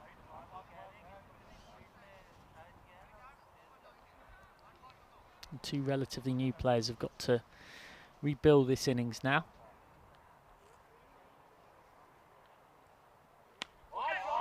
Nice looking cover drive to get going, but he's picked the sweeper out. Get off the dreaded duck though, Mustafa, so it's 46 for 2 at the end of the 4th. That is a good over of spin from Rahul Khan, bringing himself on. It did the trick. Do you remember that you can chip in our YouTube live chat on the European Cricket Network page? Fantastic to get Your comments, your questions, your thoughts about everything serious or silly related to cricket, or quite often, of course, not so much about the cricket. As we draw towards a close on day 7 now, as promised and as expected with the power play done, Azam Khalil into the attack. Khalil with his super slow-mos, I think of them as. Took 1 for 11 from 2 against Joe Gordon. Time driven nicely by Mustafa for 1. Azam Khalil is one of the most successful slow arm spinner in Sweden. He has played for Swedish national team more than 5 years. Holds that back again, but it's met well, but maybe not well enough. Yep, taken on the mid-wicket rope. A good catch from Sami Khalil out there. Khalil's combining for Albi Zalmi. It's another wicket that goes down, so they put on 33 for the first wicket, but now they find themselves 47 for 3. Hamid Sulehi gone for 1 off 2. Suddenly there is a collapse in Master CC's batting innings. They have lost 3 quick wickets, so they have to think and rebuild their innings. They have Anna Brands on their board, 47 from 4.2 overs. So they need to capitalize from there and to rebuild their innings. They have nothing to hurry. If they can hit 5 singles and 1 boundary in over, it will help them to reach at least 100 or near to 100, and that would be a fighting score. They just ticked away for 1. They think of 2, but they're not going to take it. Good hustle from 2 men, Qureshi and Ali, coming in to prevent that. Yeah, you're absolutely right. It is amazing how it looks so simple and easy in that sense in the commentary box, but we all know that out in the middle, the pressure of an ECS, it's so different. Arif to face his first ball. Short, he's missed out. A hopeful LBW appeal from Azam Khalil. There's Arif, who's played some nice cameos in this tournament. His best knock was 37, unbeaten off 18 against Naka in game 24 yesterday evening. Can't lay bat on that, but it's a big wide as well. I totally agree with you, Matt, that what we mentioned, that it's very easy to comment from the commentary box, but to implement in the ground is very difficult. But Master says he can at least try. Absolutely, yeah. I mean, Arif off the mark there. So if they lose 2 more wickets from here, is the match gonna be tough for them to come back? Definitely need a little period of consolidation, but that's the problem with T10. You can't really afford that for very long, but as long as they can make sure they're just ticking it over. That's a nice looking shot from Mustafa, not for the first time. It does seem particularly fluent through the cover area, and that's been a feature of him in this ECS. So great over from Khalil. He concedes just 5, continuing his good work from their match earlier on. And Mashta are 51 for 3 after 5. This is your batting card so far. Both openers getting going, but everyone else struggling. Sometimes you have to stuck in the crease and nudging here and there and have to wait for the short ball, and short ball will come. So we are not 100% accurate, that we are not meshing that we will bowl in the same length and same lineup. So you have to wait for that bowler will do some mistake and gain from there. Rahad Khan back for his second, so the spin duo very much in operation here. But that's not a great ball, the full toss, and he's going to get away with it. Are we expecting any? A lot of wisdom about batting. I was just going to say, I hope you're not coaching any batsmen while you're out there umpiring. I'm sure the bowlers wouldn't like that. And I have my son is 8.5, so I'm coaching him. So that's where the thoughtfulness about batting comes. And I guess as an umpire, you watch a lot of people bat as well. Spend a lot of time. Exactly. I agree with you. And with the best view in the house. I have a couple of students who has been playing here in ECN and have been selected for Swedish under-19 team. Oh, nice. Who are they? I have Fasis Chowdhury. He's a leg spinner. He's playing for Albi Jalmi. And a couple of more. I have one teammate, Jarai. He's playing for Dewey Gordon. I have been watching them very closely. Oh, got him straight through. Well, that's another one. Arif gone for one. Very nicely bowled. Again, the spin is just doing the trick for Albi Zalmi, and ever since these two spinners have come into the attack, Mashta just haven't had an answer to them. Arif gone for 1 off 5. It is second wicket of his spell for Rahul Khan, and Mashta are in danger of falling in a heap. They're 52 for 4. Master CC batsmen making their jobs difficult for themselves. As I will come back to my discussion that I was talking about. Beside, you give 2 dot balls and 1 ball wicket, so take 3 singles. Yeah. And there are a lot of singles available out there, only 4 in the ring, 5 out on the rope. Of course, it doesn't matter that you were playing T10, but you have to think the basic things. Even you have 10 balls left, go in the crease, you spend 2 balls, watch the ball, and from the 3rd ball you try to hit. Maybe your eyes is set up. Yeah, you do have a little bit more time than you think you do, although not much. Left-handed Ajmal Raza facing up. You do think that the angle of the leg spinner Khan is probably a better one for Raza to face because the ball's turning into him, and traditionally, of course, it's when the ball's turning away that it causes batters the most problems. It's a good thinking by Master Cricket Club to send Ajmal Raza up in the order. So they try to prevent spinning the ball and... Steps down, doesn't get all of this. And Azam Khalil can't take it. Coming around from long off. Well, he did have it in 2 hands at one point. It looked for a second like instead a very good diving catch. But looks like it's just the impact with the ground where he's lost it. So at the end of the 6th, tough chance for another wicket. Goes a begging, and Mashta are 55 for 4. He almost catch the ball, but he lost his momentum till the last moment. Look at those bowling figures. 2 for 13 off 2 then for Rahul Khan. Khalil's going to bowl out now. And they're going to have to work out who they're going to go back to for the last 3 overs. I'd imagine that Tash Qureshi is going to bowl out. And then it's going to be a big moment in the game. Albi Zalmi are going to have to turn to their 5th bowler, which a 5th bowler towards the death in ECS cricket is often a very risky option. It's going to be challenging for Albi Zalmi. 1 over might cost your match. Swung away, and that's gone in the gap between mid-wicket and long on. Perfectly placed by Raza, bisecting those 2 fielders. And it's the trouble caused by the left-handed Raza that does the trick. The trick has been working for Master CC. They have sent Ajmal Raza to play 2 right-handed leg spinner, and he's been quite successful. 2 balls he has faced. Short, slightly mistimed, straight back to Khalil. He's got just 4 balls left of his spell, likes to hurry through his spell. You can see he's already ready to bowl again. This has gone a long way up. Keeper underneath it and takes responsibility. So the experiment doesn't work for too long. And they've lost yet another one, Mashta. They are literally being put in a spin here by Albi Zalmi CF. 59 for 5 now. Raza gone for 5 off 4. Khalil's 2nd wicket.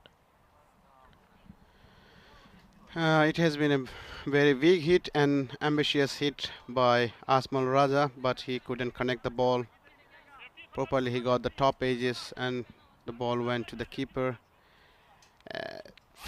Master CC batsmen need to be more careful, but they don't have enough time. They have to put as much as run in the board. They have only 3 overs left in the innings, so they are trying to put some extra runs in the board. This time very careful Shahid Mustafa. He just come from his crease and negotiate the ball, but there was no chance to have any single. This is the problem, pardon me. They seem to be caught in 2 minds as to block or slog. There doesn't seem to be much in between. Well, that's a nice bit of rotation from Mustafa. He'll get 1 there, and that brings Sweetullah He's just come out in number 7, but is a capable bat. On to strike. Nobody aside from the openers has really got going. 1-8-1-5 from numbers 3 to 6 in the card. Another possible catching chance. In fact, it lands well short of deep backward square coming in. They're going to trot comfortable too. So Sweden off the mark, and Mashta are 62 for 5 now after 7. 2 for 13 for Rahul Khan on his 2 overs. Azam Khalil finishes with 2 for 12. So the spin duo doing the trick. And what will be your entertainment for tomorrow is up on your screen now. Will Gordon start off looking to make it 5 from 5 against Udinge. Udinge have a double header, as do Mashta, who play in the second and third matches of the day. Naka have to wait until the final match of the day to try and see if they can get themselves a victory. 4 losses for them so far.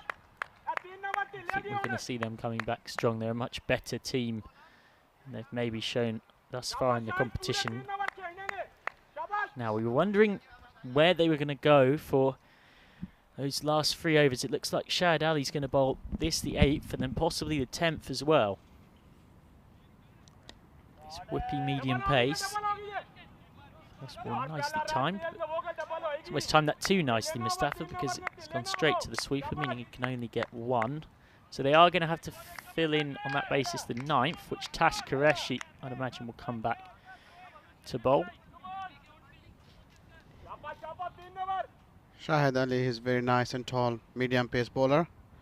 Oh, that is very good Almost ball. got a wicket there, and it's almost hit the helmet as well for 5 penalty runs. The last ball has missed everyone. It missed the batsman first and wicket keeper, and at the last moment it missed the helmet to give you 5 penalty runs to Master Sisi. Very fortunate. You can see that helmet that's just behind wicket keeper Ismail Zia, and it was only half a yard or so away from it. Nicely timed down the ground. Goes on the bounce to long off. It was nicely timed, but it was not too nicely timed to get a boundary. This time's the only single runs. Yeah, just too close to the sweeper. I'll be happy with this so far. Albizami, 5th bowler, not getting hit too badly. And the 5th bowler might have got a wicket here. Catch not taken by Tas Qureshi coming in. It wasn't an easy one, but another single. That's still a pretty good outcome. Did get there. Seemed to sort of go through his hands and hit his body instead. Yes, it's good. He prevented the boundaries. Go for a toss. There is an initial call for double, but they will not get. I hope they have to be happy with the singles. Yeah, four singles and a dot. And a lot of chatter from the Albizami players. They're very happy, and why wouldn't they be with the way this is going? Oh, he's got him. Bowled off his pad. It's been coming. Pressure building throughout the over. And this is an outstanding set of 6 from Shahid Ali, who has not done much wrong throughout. And now he's got his reward. Swedula batting very deep in his crease to try and get underneath it. Is instead gone for 3 of 4. And Mashta are in all sorts of trouble. They are 67 for 6 after 8. Shahid Ali has just finished a fantastic over. He got chance to move his arm, and he has proved that he has a golden arm. He has conceded only 4 runs in this over and got a very, very important wicket for his team. Fantastic work by Shahid Ali. Yeah, and he's going to come back, I'd imagine, and bowl the 10th. As predicted, Tas Qureshi will bowl the 9th. So Khalil's just getting a bit of cold spray for injury sustained in the field. There's 12 balls left for Mashta to get what they can. They've been very good with the bat so far in this tournament until this innings. 106 for 3 batting first against Udinge and 133 for 4 batting first against Naka. Always Amli has a very good batting lineup, and they will come up with a plan to score that much run. Master will put in the board. But of course, people will remember Albizami batted earlier on today.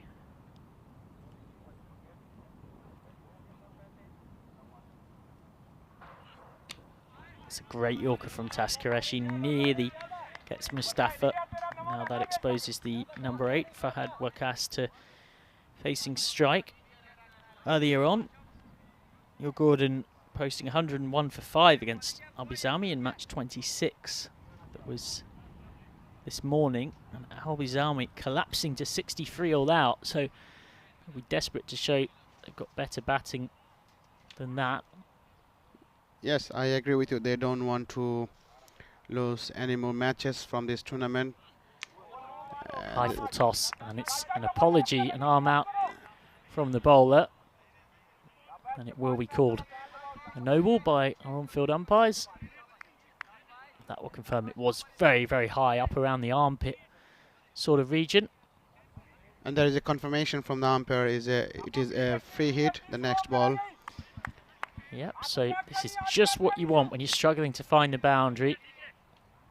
Ball like this that presents all the scoring opportunities a free hit does. Remember, can still be run out, of course, for obvious reasons. Otherwise, you could run forever. As it was expected that there should be a big hook from the batsman, but he couldn't connect the ball properly, and he has to be happy only by conceding one single. Yeah, he's going to feel like he's really missed out there. Free hit, full toss, only a single.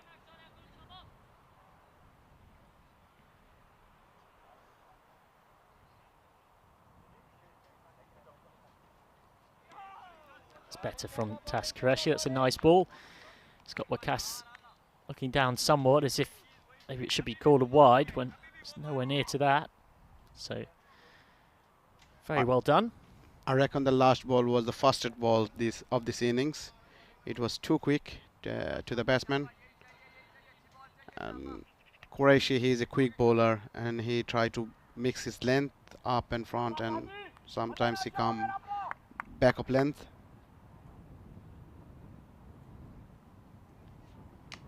Short, pulled away through square leg. Nobody's going to catch it. Question is whether the boundary can be stopped. It can through some impressive fielding from Zabiel Niazi. So, unfortunately, what's happened next is not so tidy. Direct hit. They might, in fact, run again. They're going to decide not to in the end. It's a proper late innings ECS classic, this. It's all going on. Eventually, have to settle for... All is happening now. First of all, there was a short pitch, well-directed short pitch ball towards the batsman. And I imagine Mohamed Mane Hussain next to me, ECS umpire as well as commentating with us for this game. This is where it gets tough as an umpire to keep track of what's going on sometimes. It's a very difficult job to check everything, but I enjoy this. This is my job to ensure and entertain people by doing everything right. Flicked away, nicely timed. Going to settle for 2. Shouts of backing up. In the end, Rizalmi do enough to keep it to a double. So Mustafa onto 15 or 14. He hasn't really looked fluent, but his main focus has been rotating, which has kind of been understandable given that he came in during a massive batting collapse.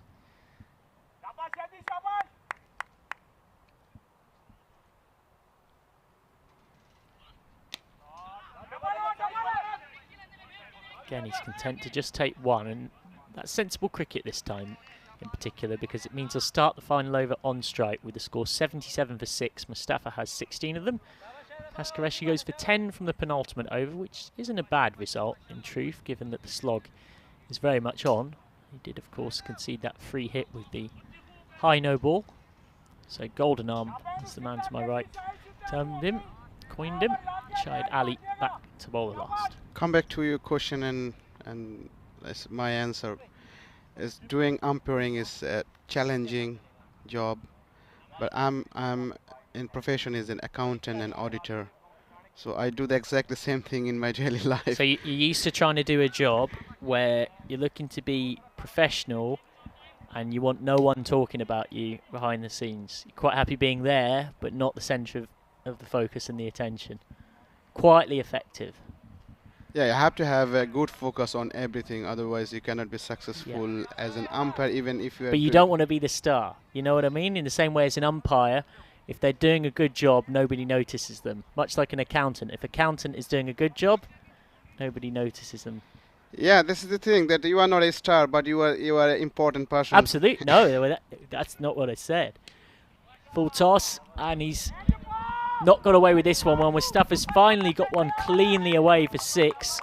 He's into the 20s. He's been very patient thus far, but he knows it's the last over. He's got to get on with it.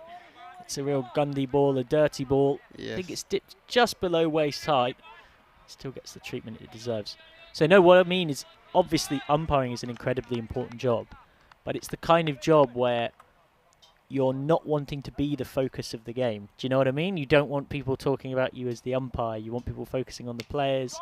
As speaking of what's going on with the players, and he's absolutely smashed. It's a 1 bounce 4 towards our commentary tent. It's only just missed it, and all of a sudden Mustafa, well, he was in about gear 3.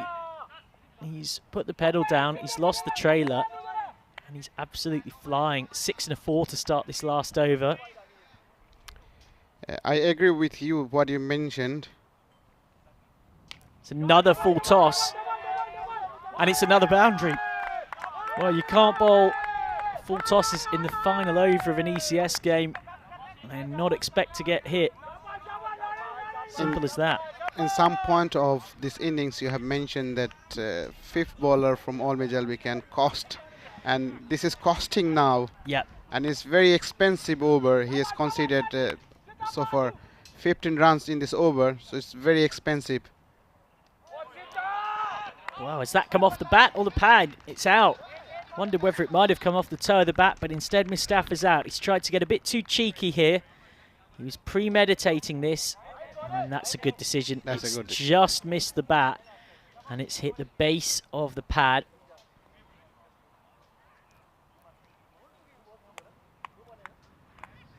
Not an easy call for the umpire.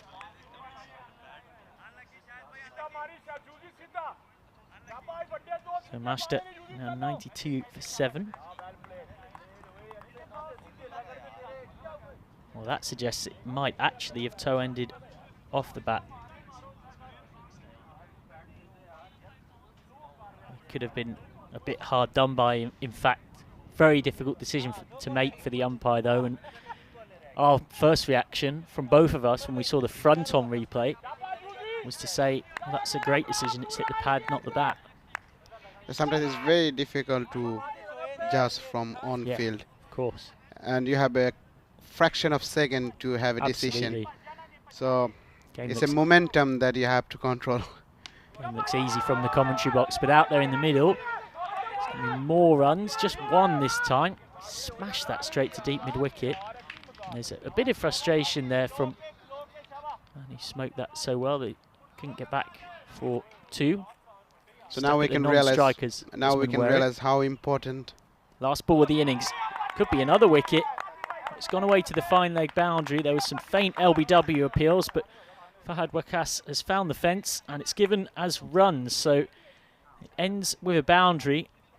And as advertised, the 5th bowler has proved crucial because Shahid Ali conceded just 5 runs from the 8th over, but the last over goes for an eye-watering 20, and Mashta have finished on 97 for 7. So it was a fantastic batting display by Master Sisi. In certain points, we thought that they have a batting collapse, and then we thought that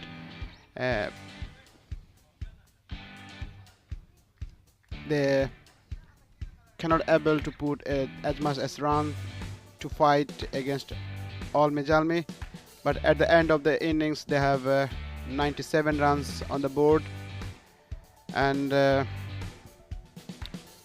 it's not enough, but certainly they can have a fight with this score to restrict All Majalmi and have a very good match from this ECN. Yeah, it's a total that probably reckon is pretty much exactly par. Par looks to be in around maybe the 95 mark. 100 more often than not, it seems like if you're getting to 100 you're probably winning the game, though by no means guaranteed. So it's certainly a game that looks pretty even Stevens at the midway point. Two openers batted very, very well, but after that it fell away in that middle order. The spin of Rahul Khan and Azim Khalil really did the trick. Those two both picking up a couple of wickets. That was a nice sharp catch by Ismail Zia. Sher Ali gone here. They hit a big straight six earlier on in the over. And then spin really did cause the downfall of Mashta, didn't it? Yes, spin did its tricks. Even we have seen earlier match between Tui Gordon and Albejalmi.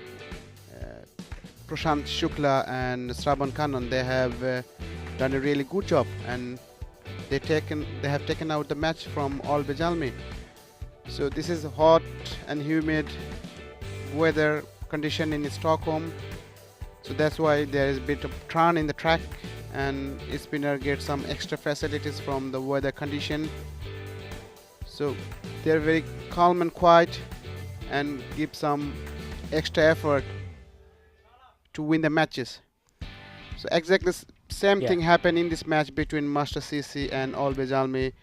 Azam Khalil and Rahul Khan were pretty successful to restrict Master CC score below 100.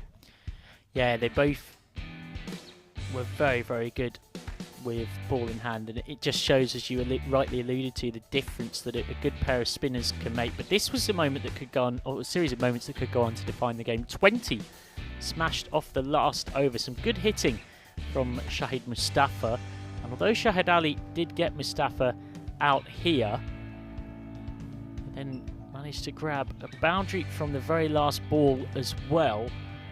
So just as the innings looked like it was maybe falling away a touch, they were 67 for 6 after 8. The last 2 overs went for 30, and that just helped through Shahid Mustafa's acceleration them get up to that score. Mustafa the top scorer with 30 off 19. As for the bowling figures, we already told you about that spin duo, Khan and Khalil, with 4 for 25 between them from their 4 overs. Shahid Ali, the 5th bowler, very tight from his first over, very expensive from his second.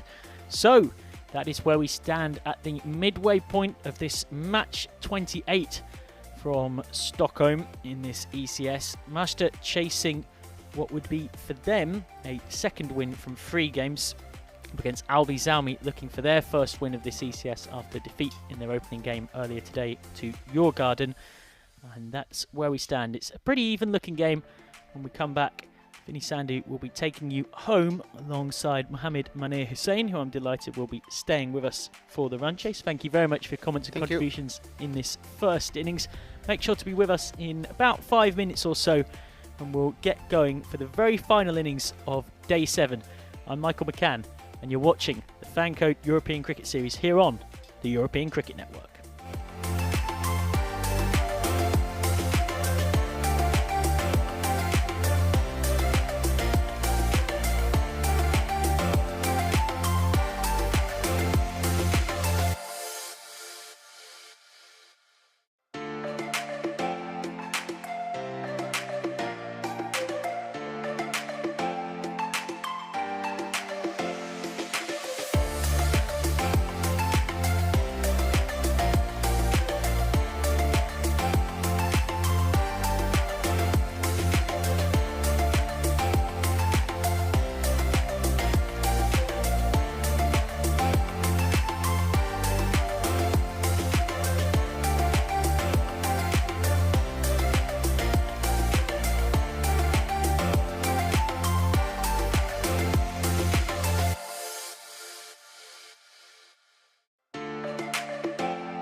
Hello to you wherever you're watching around the world, and welcome back to Stockholm. Svenny Sander here, Mr. Maximo for the European Cricket Network, and we are halfway through the final match of the day.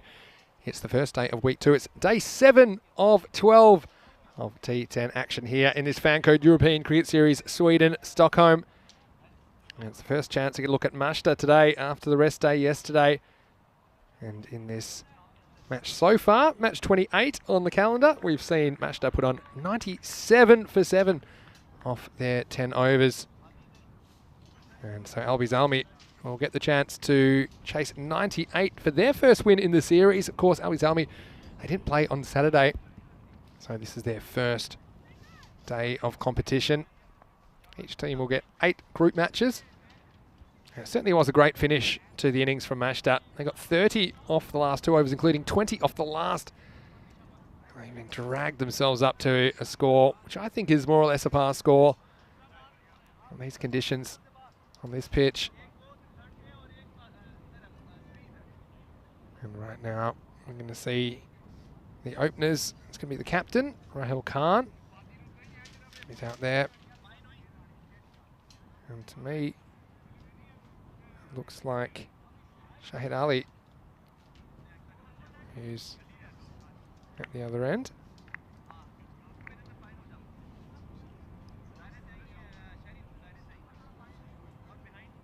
And opening ball, Usman Arif.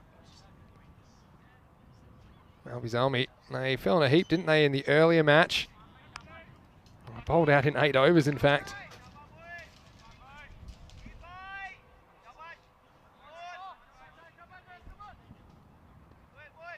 So here we go. It's 98 to win for Albi Zalmi. He goes up and over the top, and this is a great start for the captain, Rahul Khan. He just never tried to keep that down. He rode the bounce, and he gets 4. A little bit short and wide, not too much foot movement, but it's all about the hands. Gets the middle of the bat on the ball. Dream start for Albi Zalmi. Remember, this is a team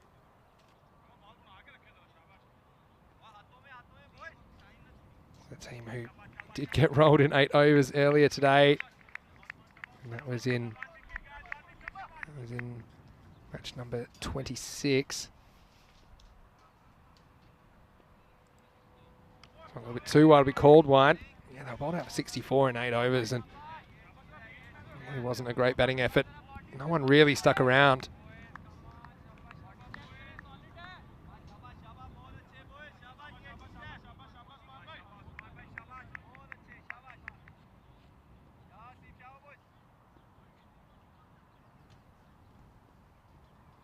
Well, this is a really good delivery.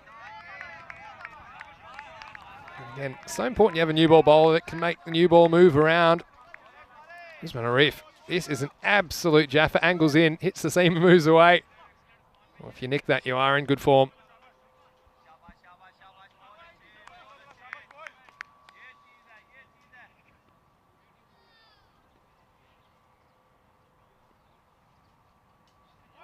So, we see a leave. Don't see too many of those.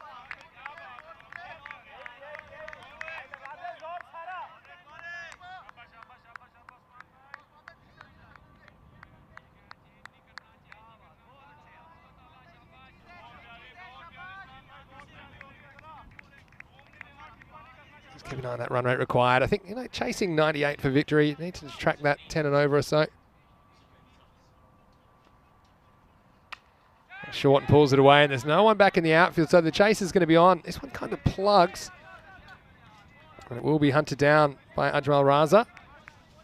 They'll get back for 2. So again, it's a matter of just accumulating that 10 and over. Normally you need a boundary to do that in an over. If you don't get a boundary in the over, you'll find that rate just creeping up.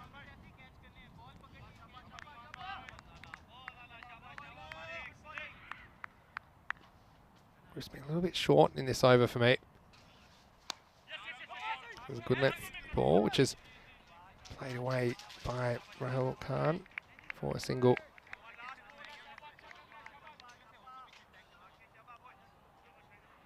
Single-digit overs will be the order of the day as far as Majta are concerned.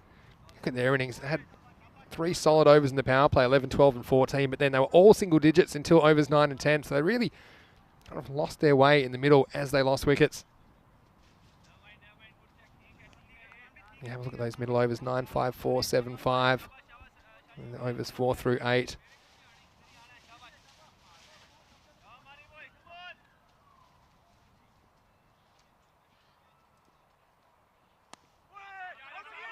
Last ball of the over.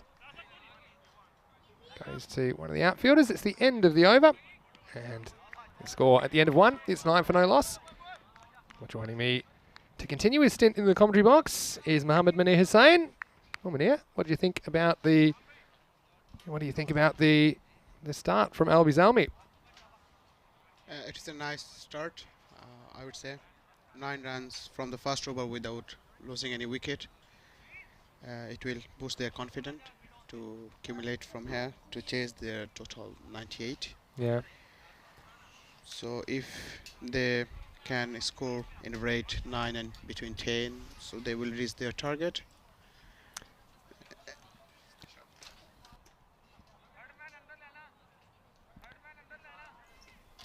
So over 2 about to commence now, and it's Kamba Said who'll be bowling it. Let us know what you think in the chat as well. ECN European Cricket Network. Always great to get your thoughts. Mashed up. We do have the runs on the board. Albi Zalmi, they've had good form domestically. They're undefeated in domestic cricket. That came to an end this morning in the T10 format as they lost their first game to Hugh Gordons. Here's Said. Too short. That's an easy put away. Finding up in the circle. This is short outside the leg stump. And that's a confidence booster for Ali. His first boundary. Shahid Ali has to bat quite long and to deep of the innings to reach their target. Shahid Ali has conceded 20 runs off his last over. So he must try to score some good runs to win his team. Puts it out of his mind, because sometimes you have a bad over with the ball, can carry through to the other disciplines. This one's a length, it's hit to mid-on. Yeah, there's always a bit of a debate about if you bowl badly, does that affect your confidence when you bat, and vice versa. I've heard people say different things about it, but I think it's good for him mentally just to get back out there. And like I say, it's 98, it's a chaseable target. We've seen a score even higher than that chased in the last match. And certainly he can have a big impact on how that chase goes. There is always a benefit to become an all-rounder, twin in one. If you fail with the ball, then you will come up with bat and contribute to win the match. So he's turned away, but he's found the fine leg in the circle. That's fortunate for Saeed. And actually, Rahul Khan's kicking himself there, because if he gets at either side of that man in the circle, it's going to run away for 4.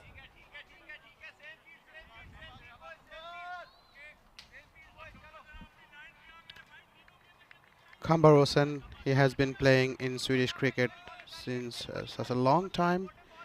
He is an experienced campaigner. Need all his experience here. A bit fortunate this one, thick inside edge. It'll just be a single. And so it's a different kind of a start, I think, than we saw in the Mashta innings. We had a bit more run production in the power play. So far, there's been some good bowling as well. A different team has a different approach to accelerate their innings, but every team should try to gain as much as they can from the power play. This one doesn't beat the keeper, so it'll be a dot. It's a handy one. So how do you find the T10 format, Munir? Certainly It's a fun cricket, it's entertaining, and you have to have a lots of skill to contribute to win the match. You have to fit enough. So one over can change all the scenario. So you have to focus every single moment. So this is the fun of this T10 cricket. Be constantly reassessing and problem solving, don't you? It's too short again, and it doesn't quite time the pull stroke. And they're thinking about 2. It's a tight one. or better throw, and he might have been in trouble there. And then they keep it to just 2. So that'll take us to the end of the second over. Maybe not just yet. Actually, it will be the end of the second over. The score, it's 18 for no loss after 2. See, they're a good throw. I think could have been in trouble, but pulled the ball away from the stumps. Yeah, it's interesting, Mania. We were talking about the format, and a lot of the players, they tell me it's not really their favourite format because it feels a bit uncomfortable having to move the game along so quickly. But I think that's part of the charm of what makes it so entertaining, because the players are taken out of their comfort zones a bit. As this is the future of modern days cricket, and it takes only 2 hours, and you have to showcase your skills within these 2 hours. Yeah. You have to prepare yourself, you have to come with a vigor and contribute. So this is the fun to involve in the sports. Yeah. It's any sports, it consume less time and more chances to contribute and to showcase your skills. So this is the key to become success for T10 in modern days sports. So I want to say, yes, this is entertaining. And in Sweden, since T10 has started from last year, we have been waiting when it will start. Yeah. There are lots of cricket players from different clubs. They asked us when the next ASEAN will come to Sweden, Yeah. and they are planning, they are taking vacation from their jobs to participate in this ASEAN. So Yeah, I think that's fantastic. And it's one of the first locations that we were in the European Cricket Series last year. We did have a series in Spain in March, then we had the lockdown. Actually, our first European Cricket Series post-lockdown was in June, right here in Stockholm, so it's great to be back. And we're going to have Ajmal Raza coming on to bowl for the first time, over number 3. It's on the length. This one is being dragged, and it's a catching opportunity, and it's taken. Well, really important that you take your chances when you're defending a score like this. And that one just hung in the air, and he did very well because he's looking pretty much straight into the sun down there. So immediate success for Ajmal Raja. The score is now 18 for 1. Good catch. nice rhythmic action Ajmal Raza has got in his bowling. He never looked stressed. He just come round towards his bowling straight and deliver the ball. He tried to bowl always outside of stump. And Yeah. he get his success by doing this. Yeah, it was a good catch by Usman Arif down there as well, wasn't it? We've seen these drop today. Yeah, definitely.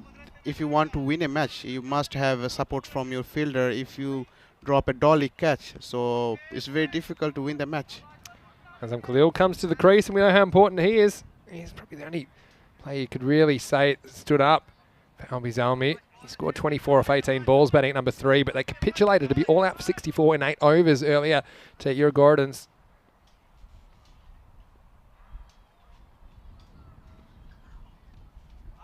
This one gets through him. This, of course, is the captain, Rahul Khan, on strike because they crossed while that ball was in the air. It's exactly the same ball. Ajmal Raza has got his wicket in his first ball, but this time maybe slightly faster than the previous one. It's just good length, wasn't it? Yeah, it was a good length ball Wasn't outside really of short stump. Yeah, it wasn't really short enough to pull, but not easy to drive either. Goes after this one. Let's be called a wide. This is absolutely a too wide ball. Attempt a slow ball, I think. Yeah, he's trying to slow his pace. Want to bring some variation, but I think he tried a lot, so that's why it cost him 1 extra run. Yeah, we'll get a chance to bowl it again though.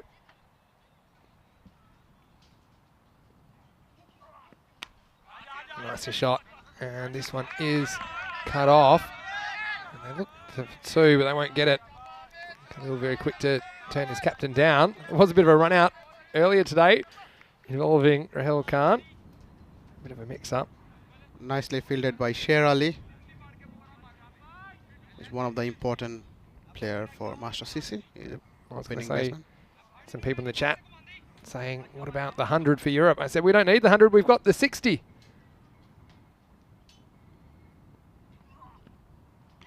Beats him with some extra bounce. That's well bowled. Nervy start for Khalil. It is turning out to be very good over so far. He has conceded only 2 runs and got 1 wicket from his first 4 balls. Yeah, it's been a good start, hasn't it? It's a good start from Asmal Raja. Can all change very quickly though. Red will try and dab if it's outside off stump. There you go. I think he spotted there's no one back at third man. It's one of his go-to shots, especially early in his innings, just trying to use the pace. But that's clever bowling. I think he's taking the pace off a little bit. Not letting Khalil play that signature shot. Suddenly we have seen Azam Khalil is a bit spot of bother. He tried to hit the ball, but he couldn't connect properly. Has already played 2 balls, but there is no run from his bat. Maybe it's third time lucky. Last ball of the power play coming up. This is well bowled. So a really good over from Raza. That's well Raza. 1 for 2. That could be a game-defining over at the end of the power play. It's 20 for 1. Yes, you have mentioned that Almi Zalmi has a very good domestic track record. They are unbeaten in their T20s tournament, but there is a different format in T10. So maybe that caused a different how they adapt between T20 and T10. So this is very important that when you play in different format, so you have to adapt the game, you have to adapt the environment, and you have to accelerate from there. Maybe this is the thing is causing all Bizalmi a bit uncomfortable. They have lost 1 match against Dew Gordon. Yeah. So now they are not looking that much, but we have 7 more overs to come. Anything can change. Yeah. They said to me, look, you know, we've been on a bit of a winning streak. Maybe that's just the loss we had to have. They said we've still got 7 more games. So they were fairly optimistic. I mean, they weren't happy with the way they batted. I think if you looked at the way they got out, there were a lot of big shots played early in innings, and especially when Khalil was there. He was in control of the game, but he just needed someone to stay with him, and it just never happened. So now we're going to see Hamid Saleri with the ball for the first time in this match. So this is the sort of thing, it's a matter of adaptation. Once I have saw one interview from Mahendra Singh Dhoni. He told that when you come into the crease, you have 15 balls left to play. So you have to spend at least 3 balls to adapt the situation and accelerate from there. Goes back and punches this away. This will just be a single.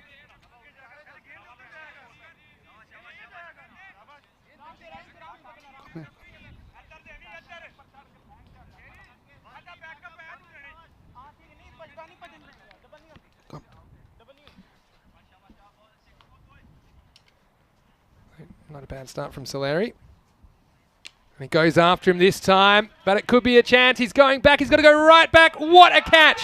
Outstanding catch. And that is a Biostrath super catch. And only centimetres to spare. But Swede Ulla, well, that's a big moment in the match. You see that clearly. He's well inside the rope. So I'm sure they'll check it, but I think he's got nothing to worry about. We had a great view of it here live. Outstanding catch. And he's got to go. He's already walked. And so that's a big moment in the game. Again, these 5 metres making all the difference. But yeah, you can see they're comfortably inside. And well, what a big moment in the match. The first real test of an outfielder. And he stood up. Sweetula. Khalil goes for a duck. Not on the plan for Albies Army now. They're 21 for 2. As I mentioned that Azam Khalil, who was not comfortable enough from the beginning of the innings, and he has faced 4 balls and he missed by a couple of centimeters in the boundary edges. There was a nice catch from Suedullah. Unbelievable catch, really, under the circumstances. Looked like he got himself in a bit of a tangle, but that's kind of what he had to do, I think, in the end. He was so calm and quiet to hold his nerve and catch the ball. It could have been a 6 if he missed by a couple of centimeters. Would have been a 6, for sure. And that changes the game completely. New batsman's Kudratullah Mir Afsal. And well, this is what I'm talking about. We've had boundaries that are 5 metres shorter than that, and that would have been 6 comfortably. But Sweetulla judged it perfectly, and it wasn't easy. He almost had to catch it beside him, just the way it worked out. Albi Salmi is staring down the barrel of consecutive defeats, and this is a team that hasn't lost this season.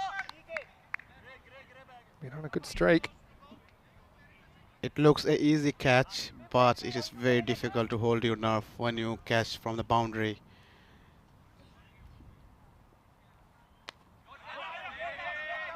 Cavell's a big wicket. They're also going to be conscious of the rate here. They want to be around about 40 after this over. You can see that they're struggling. They're 21 with 2 balls remaining in this over. This one's called wide. Have to bowl this one again. Suleri, who was accurate enough since his last 4 delivery, but this time he is not accurate enough. He was too wide enough to consider in 1 extra run. Goes straight. Goes pretty well as well. That's well placed, and it's going to be 4. Bounces off the sight screen. And they're going to need boundaries from somewhere. There's no use just sticking around. That's a beautiful shot. Look at the follow through there. There's no one back there. A straight bowler's back drive. Proper cricketing shot. I would say copybook shot. He didn't try and overhit it, did he? That's what I liked about that. Let's ball the over. They're going to scramble a one. Well, bit of an appeal.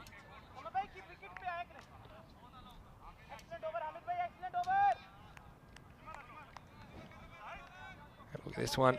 Made him hustle, but he was safely home. That is the end of the over. The score is 27 for 2. And I'm here with Mohammad Munir Hussain. And who have we got here? We have one future cricket star from Sweden. He is Tashif Hussain, 8.5.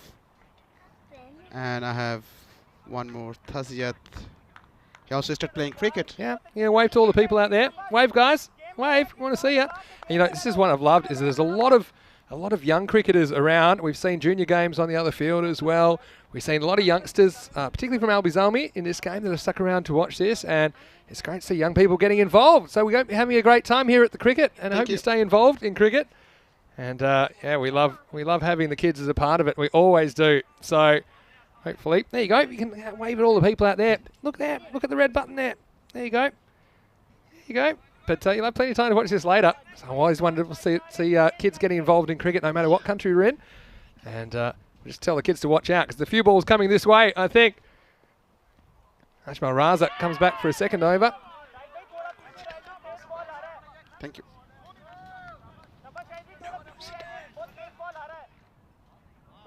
So, yeah, it's a good start from the left armour. That is the power of influence from ECN. Since last year, cricket has been getting a lot of interest in Sweden. And lots of youngsters, they are coming and watching cricket. Yeah, I think it's great. Big swing and a miss. He's just mixing up his pace well here, Raza. He's a clever bowler. As I mentioned, that he has nice and rhythmic bowling action. And he always very calm. He never try anything extra. He trusts his strength, and he do exactly what he has strength.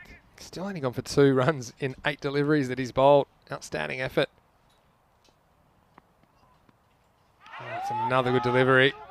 He's got Kudratula in all sorts. And Wazza's here. Good morning, good evening, I should say, to you, Wazza. Watching from the east coast of Australia. Hope you're all well back in my part of the world. I know there's some lockdowns and some stuff going on at the moment down there, so hopefully ECN can get you through some long nights. Hello to Keanu as well, who's in that part of the world. It's really awesome that someone is watching cricket from Australia. We got heaps. This one is going to be away from the fielder. I think this has gone for 4. And so once again, it's the placement. He just lets it come to him a little bit because that man's in front of square leg on the boundary. And this one is well placed, gets away from him. 1 bounce, 4 runs. first boundary Azmal Raza has conceded in his last over of his bowlings. Yeah, so finally they get one. He's a pretty good bowler, but this time maybe he's been pretty ambitious. It's just the line there. I think that's the difference. The other ones have been on or outside the off stump. That one just angled in at the batsman's body. It was in Tasmania, and Keanu's in New South Wales. This one goes in the same direction, and this one could quite easily go for 4 as well. Trying to hunt it down, but it's going to be 4 more. So something getting going, and it's Kudratullah Mir Afzal that gets consecutive boundaries here in the 5th over. Yes, Alme Jalme is trying to bring a momentum in their batting innings. They are trying to have some runs on their boards. Anything can happen in T10. One very good over can change the whole scenario and bring the momentum towards the batting side or the fielding side. So that's the exactly same thing Mir Afzal is trying. Last ball of his spell. Oh, back to normal service. Swing and a miss. So he finished with 1 for 10. But he did get those 2 boundaries in the 5th over. The score at the halfway point, it's 35 for 2. Yeah, it's crazy. I mean, here we've got viewers in Australia, New Zealand, lots of viewers in North America as well. A lot of Americans are getting into it. Some that know cricket and some that don't know cricket that well. Yeah, I have seen that. I was watching my team's match between Drew Gordon and Albe Jalme in the early in the morning today, and I also try to watch the comments in YouTube. Yeah, and have seen lots of people are watching match from my country. I'm from Bangladesh. Yeah, so there are lots so of many people they're watching Bangladesh. from there, and they're writing comments in Bengali, and I was reading it. So interesting. There you go. Yeah, you get all sorts of comments in Bengali for sure. Some coming through right now, but I know it's very popular in the subcontinent as well. Of course, what you see on YouTube, that's only a fraction of the viewing figures when you take into account FanCode in India. There's a lot of people. I mean, FanCode Even has one of my 100 million users in India. Even one of my teammates here from Mumbai, he used to live in Sweden and he moved back. And to the morning, Actually, wide down the leg side. Let's get some pad on this. so he asked how can he watch the match from India. Oh yeah. So yeah, I mean the answer would be FanCode. There, sorry, that hit the batsman's pad. That's why I was a bit confused. But this one's in the air, and this one will carry the fielder. Well, watch out, kids. That's coming your way. Maximo! Just what was required from the captain, Rahel Khan, who lifts Solari out of the ground. 6 runs. So that's a clean hit. So that's a power hit, I can say, from Rahel Khan. It's a mighty hit from Rahel Khan, and the ball flies out of the park. It's not easy to take on that long on either, with these slightly longer boundaries. He's going to try again this time, and I think he's got enough of this one too. This is long, it is straight, it is strong. Another Maximo! Second for the over, and it's the captain stepping up for Albi Zalmi, Rahel Khan. As I was talking about the momentum, so suddenly we have seen a momentum Albi Zalmi has got, and they have scored almost 20 runs from last 6 deliveries. That exactly the same they need to win the match. It's bounced straight off the sight screen. Checking if there's not a chunk out of the ball after that. Again, takes on the outfield and wins. Will he go again? Well, he's happy just to work this one away. The chase is on. Well, fancy bit of footwork from Kamba Saeed, but will result in 2. One thing about these 10 over matches, which it surprised me when I first started doing them a couple of years ago, but how quickly the game can change in just sometimes a couple of balls. That's the thing that surprised me, how many momentum shifts you get in the game. Goes after him again, but has he got enough on this? The fielder's right back, and he takes the catch. Well, can you believe it? Another catch taken inches from disaster from the fielder. But they have held onto their chances, Mashta, and they're in a great position. And this is one that you thought, well, could easily be 6, but you see, he's well inside the boundary, no doubt about it. And the catch is taken. So that'll be another wicket down, and it's 49 for 3, and that's a big one. That's the captain, Rahel Khan. He goes for 26. This comes from years of practice and patience. And Master CC, they are one of the most experienced club in Sweden. Their most successful club in Sweden. So they have been playing cricket in Sweden since last 10-15 years. So they are showing their class in the fieldings. They keep their nerves, and This one could be out as well. Well, he dropped this. Well, I think this is a catch. This one almost too easy for the bowler. I'm pretty sure it was a catch. He digs it out leading edge, and he just spills it at the last moment.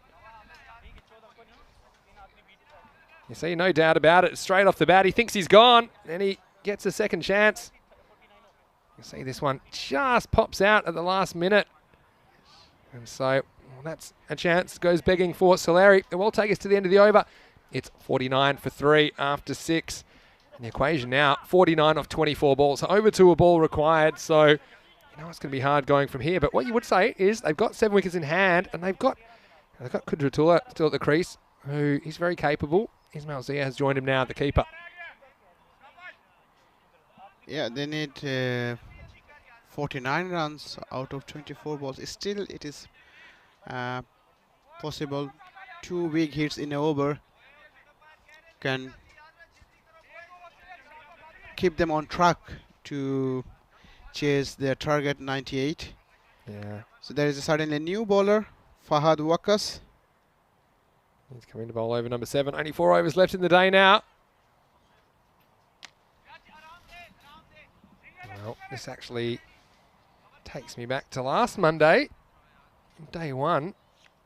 And, well, see if any of you viewers remember what happened in the last match last Monday. Because it certainly was a close finish, about as close as you can get. It wasn't actually Monday, it was Tuesday I'm thinking of. Getting my days mixed up, but Tuesday we had... It was the first day Michael was here for the whole day, that's why. This is lifted up in the air, and I think this one's going to go the distance. That one is gone. Maximo! Well picked up. You see what I mean? With Kudratullah there, this game is very much still alive. It can be anybody's game if Albi Jalbi can accelerate this rate from here till the last over. So it will not be easy match for Master CC. There is nothing to relax in T10 unless the last ball done. And we have certainly interesting rules in T10. There is a golden ball. Yeah. And that's what I was referring to. This will take some stopping. It won't be stopped. So this one couldn't reproduce the magic this time with the ball in the bounce. Sweetullah. And it really skips fast on this first bounce. This hard clay surface below the grass. He got half a hand on it, but it wasn't enough. So another boundary. The run's still coming despite the loss of these wickets for Albi Zalmi. And I think there was a decider in ASEAN Stockholm by a golden ball. So it was actually on Tuesday afternoon we had one. That's what I was talking about in match 8. That made the golden balls 10 to the batting side, 10 to the fielding side now. This one's worked away. And they probably should get 2 here. They will. That's good running. Also keeps Mir Afzal on strike. It's turning to be a very good over for Albi Jalmi. They have already scored 11 runs from 3 balls.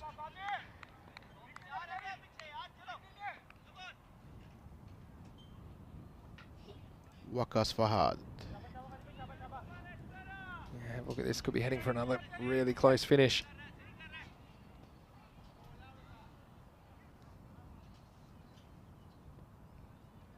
Well, this one's in the air. Now someone should catch this. And it's taken. So Mir Afzal throws it away. Just went to the well once too often. And Wakas gets the big wicket. That could have a lot to do with the final deciding result in this match. Match 28. Ajmal Raza takes the catch. He held his nerve under pressure. End of another one. The score now. It's 62 for 4.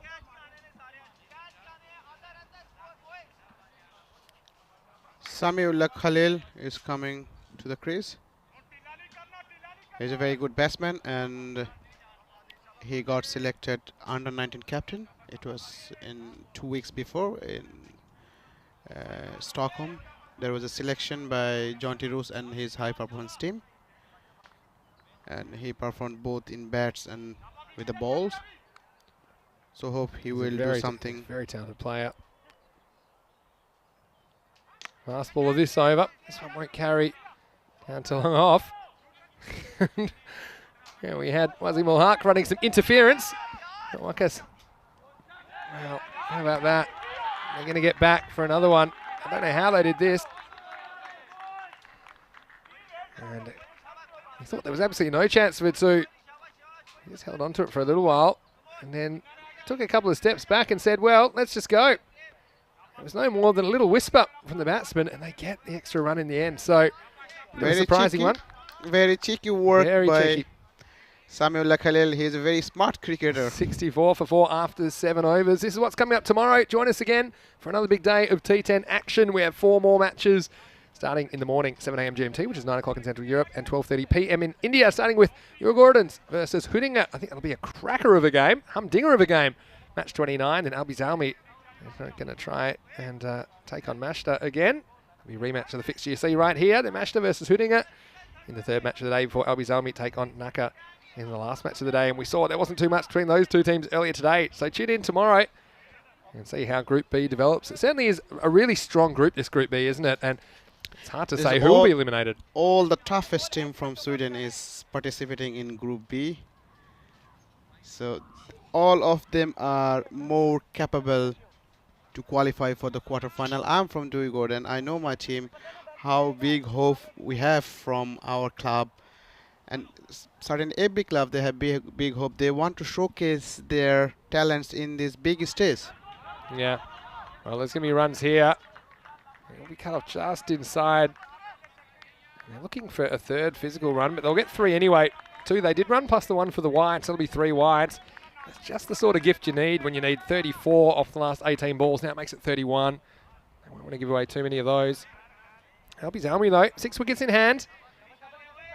And they're still very capable of pulling this off. We are expecting a crunch finish from this match. One umpire has a good look, but it felt like it was going down the leg side. Have a look at this on the replay. You be the umpire. Seems with the angle that's going on to miss. The ball is going to miss the leg stump. So there is no chance for the umpire to raise his finger and say it's out. Yeah, it was good shout, but I think the right decision was made. Well, he's got himself in a terrible mess here, and now he's going to have to run for his life, and he'll get away with a single. Well, this is when it goes all wrong. And the only thing that saved him was it fell just too far from the keeper. He said, well, if you're here, you're meant to be over there. So he had a shot at running him out.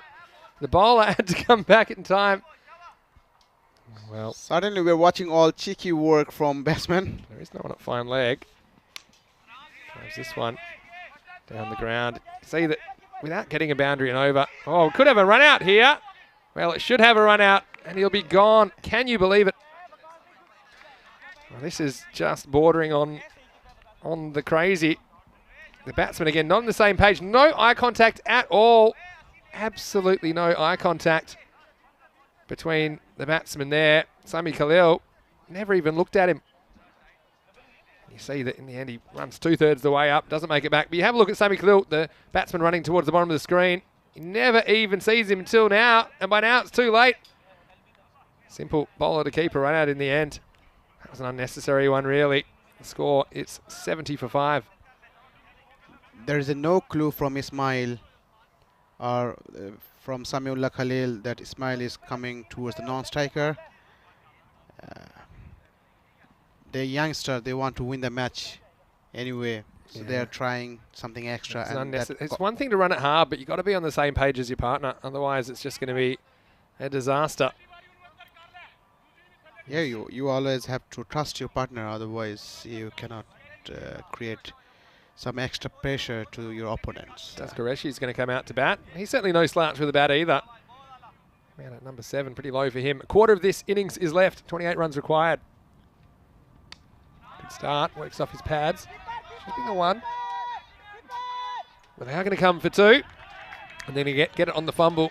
So that's one that I think you can take. I think if you run the first one hard and you both do it and there's a fumble, you can come back for 2. But I think the issue is the communication hasn't been that good between some of the batsmen today. And also, there's a clean pickup. It's going to be really hard to get back for that second run. This is very important that you have to wait for the fumble. Where and when the fielder do the fumble.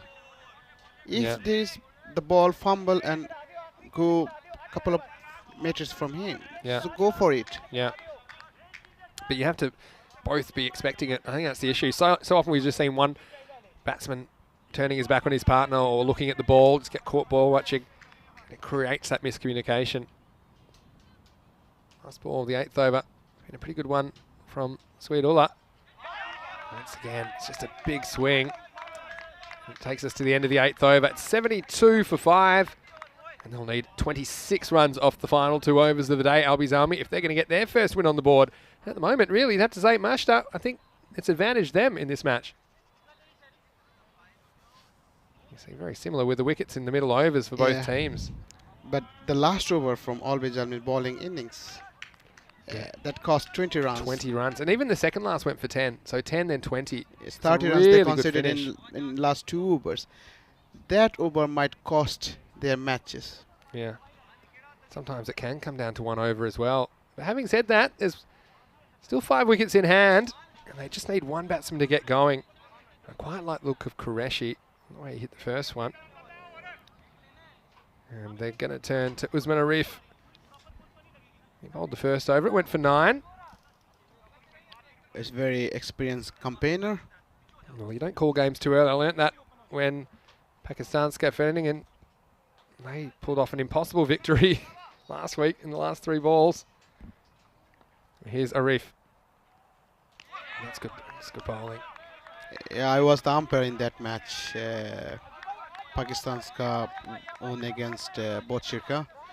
They needed 16 runs from 3 ball. First ball, big 6. Second ball, 4 by runs. 4 byes. Oh. And then last ball, it was a caught but outside of the just boundary line. Right in front of us here. We had the best view in the house of that one.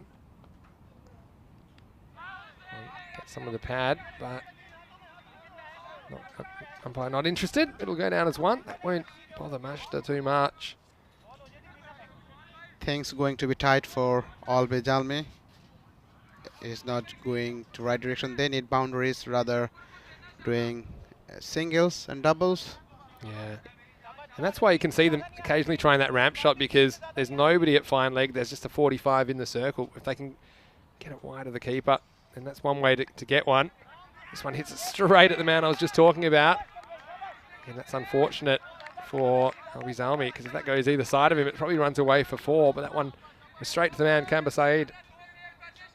One big hit can change the momentum and certainly can give a very big boost and confidence to the batting side. They need only 4, 6 or 4 big hits to win the match. Seems a long way away at the moment. Well, this one's really bothered him, and it's going to beat the fine leg.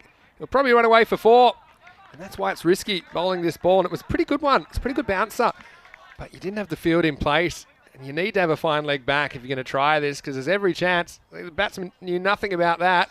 He just stuck the bat out in hope, just poked it there. In the end, he gets rewarded with 4 runs.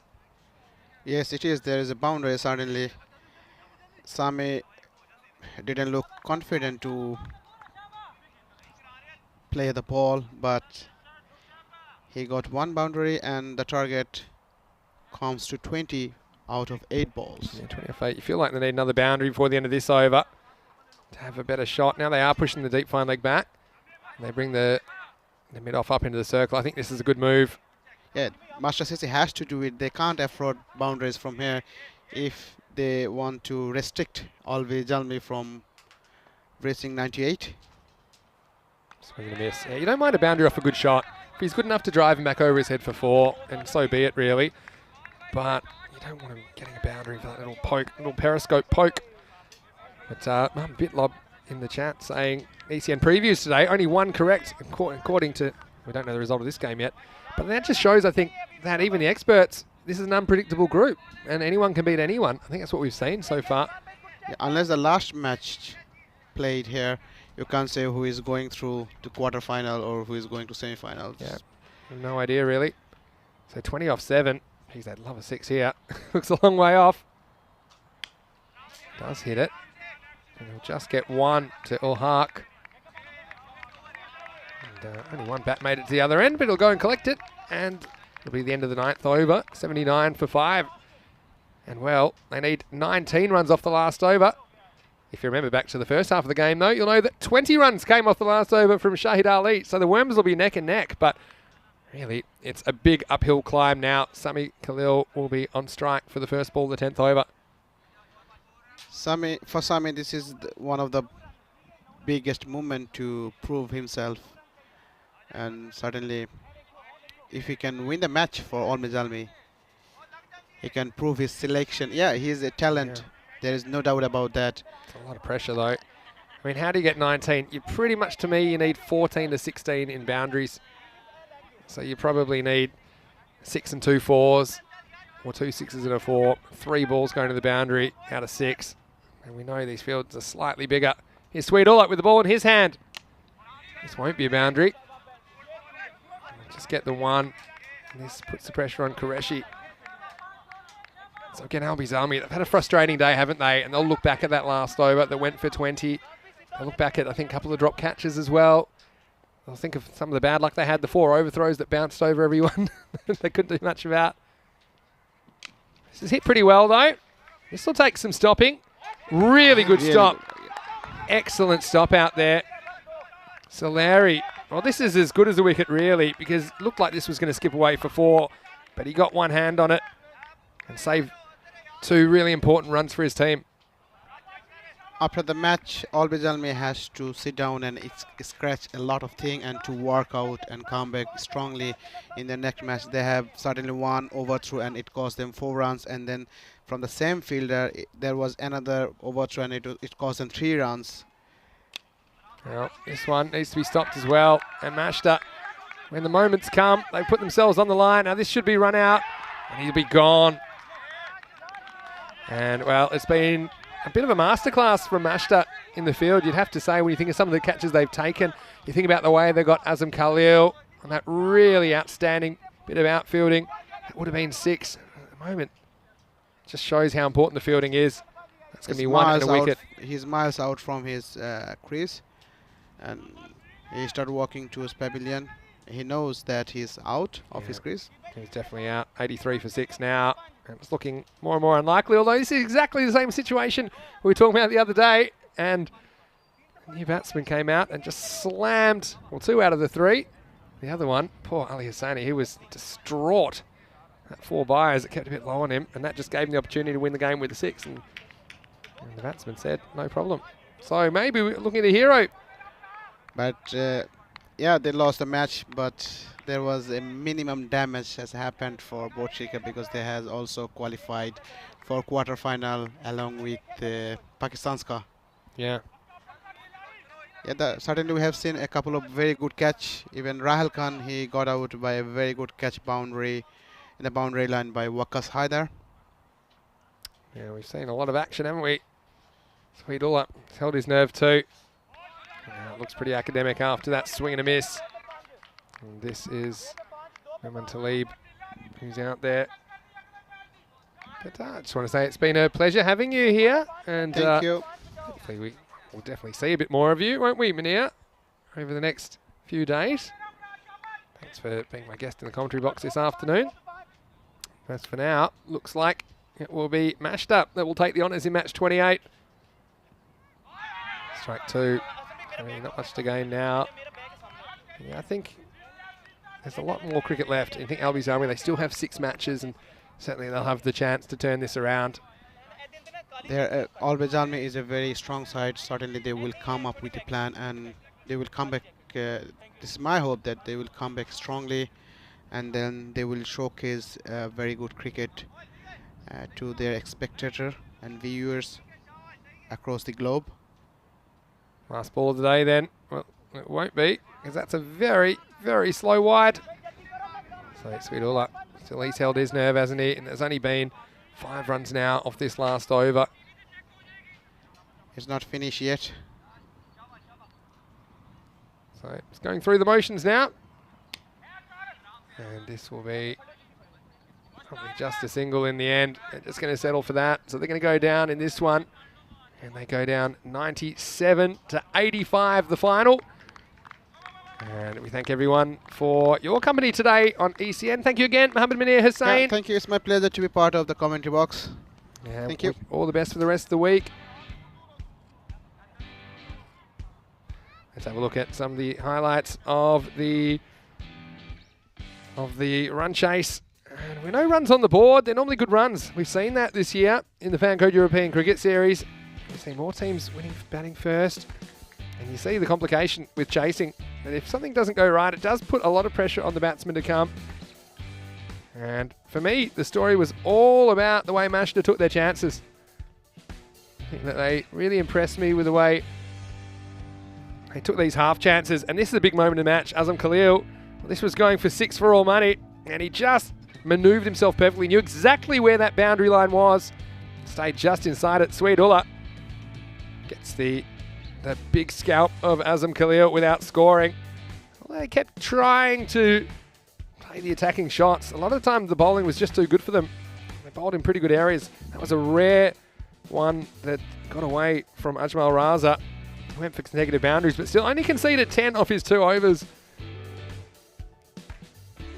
And then, well, this one, another moment for Mashta to savour. That's another one that probably is heading all the way. Solari got the big breakthrough, forcing the false shot. Well, they got a couple away. You knew that rate was rising. We talked about double figure overs, didn't we? We mentioned that in the first innings, he had 5 double figure overs, but in the second innings, only overs 6 and 7 went for double figures, 14 and 15 respectively for Albi Zalmi. And amongst it, again, they had wicket problems. They lost 6 in this innings and they just weren't able to finish the job, running out of resources. And this, again, was an unnecessary one, I think, at this moment in time. It was also good awareness from the bowler. And the keeper finishing the job. He did a good job, didn't he? Shahid Mustafa marshalling his troops from behind the stumps. And then, well, they needed boundaries and they needed them fast, and all they got that one. There weren't too many others to speak of. Once again, as they were getting desperate for every last run. Another run out. And you just knew at this point that Albi Zalmi just weren't going to do enough. And this is what's coming up tomorrow. They'll get the chance to make amends in matches 30 and 32. We'll start with the first match of the day. It's Uruguayans versus Hudinger, starting at 7 a.m. GMT, which is 9 o'clock in Central Europe and 12:30 p.m. in India. Please join us for 4 matches. Also, we'll see mashed up in the middle matches. Tomorrow, they'll take on Albi Zalmi and Hudinger. Also, Naka, can they get on the board? We'll only see them in the final match tomorrow. They are previous champions of the European Cricket Series, but they're winless so far in 4 matches. Well, they are on the chopping block if they can't get some wins and get them soon. I think it's going to be very competitive in Group B. Make sure you join us tomorrow from 7 a.m. GMT, like we said. And you can also go to our website, europeancricket.com, to get the match preview, all the daily match previews for all the matches. And they might not have been too accurate today, but that's the unpredictability of T10 cricket. Let's have a look. Rahul Khan, well, he stood up, didn't he? 26 off 16, but got out at a crucial point. Kudratullah Mir Afzal also impressed me, but he fell for 25. No one could really go on with it. Azam Khalil, key to their batting. He went without scoring, but it could have been so different. That ball was heading for 6 before Sweet Ullah intercepted it. Excellent piece of work. No one else was able to get out of double figures, and reasonably tight with only 7 wides in the 10 overs. I think any time it's less than a ratio of 1, it's pretty good. Let's have a look at the bowling figures. Ajmal Raza only went for 10 runs, picking up a wicket along the way. And 2 of those were boundaries. Showed you bowled a lot of dot balls. Hilary with 2 for 21. The other wicket went to Fahad Wakas. But also, I mentioned Sweet Ullah. His contribution, not only in the field, but also his 2 overs, only going for 13. He certainly held his nerve in the final over. So, at the end of day 7, we finished with 28 of the 48 matches here. And it's certainly been a lovely start. Hopefully the weather holds. We know they've got some concerns about the weather forecast later in the week, but fingers crossed. And the final in match 28 smashed up 97 to 85. Well, thank you everyone for your company today. It's been wonderful to have your company, and thanks to all our guests as well that have come in. And yeah, we're going to say goodbye to everyone. Come on, you might as well say goodbye with me. This is what I love about the tent, the commentary tent. We take over at the end of the day. You can wave to everyone. There you go. Can't say they don't work with children or animals, and we've had some of both actually. And we remember all year we've had all kinds of adventures, haven't we? We've had horses. We've had horses back in Kiel as well. Not in the commentary box, but around the ground. And, well, the most important component, though, is you guys out there. And we certainly appreciate the fact that you spend your day with us on the European Cricket Network. And we try to bring you as much entertainment as possible. In fact, we plan to bring you over 1,000 matches of T10 cricket this year on ECN. We're well on our way. We are over the 600 game mark and we are climbing, and we're just going to keep getting better as well. We're 7 weeks away from the first ever European Cricket Championship today.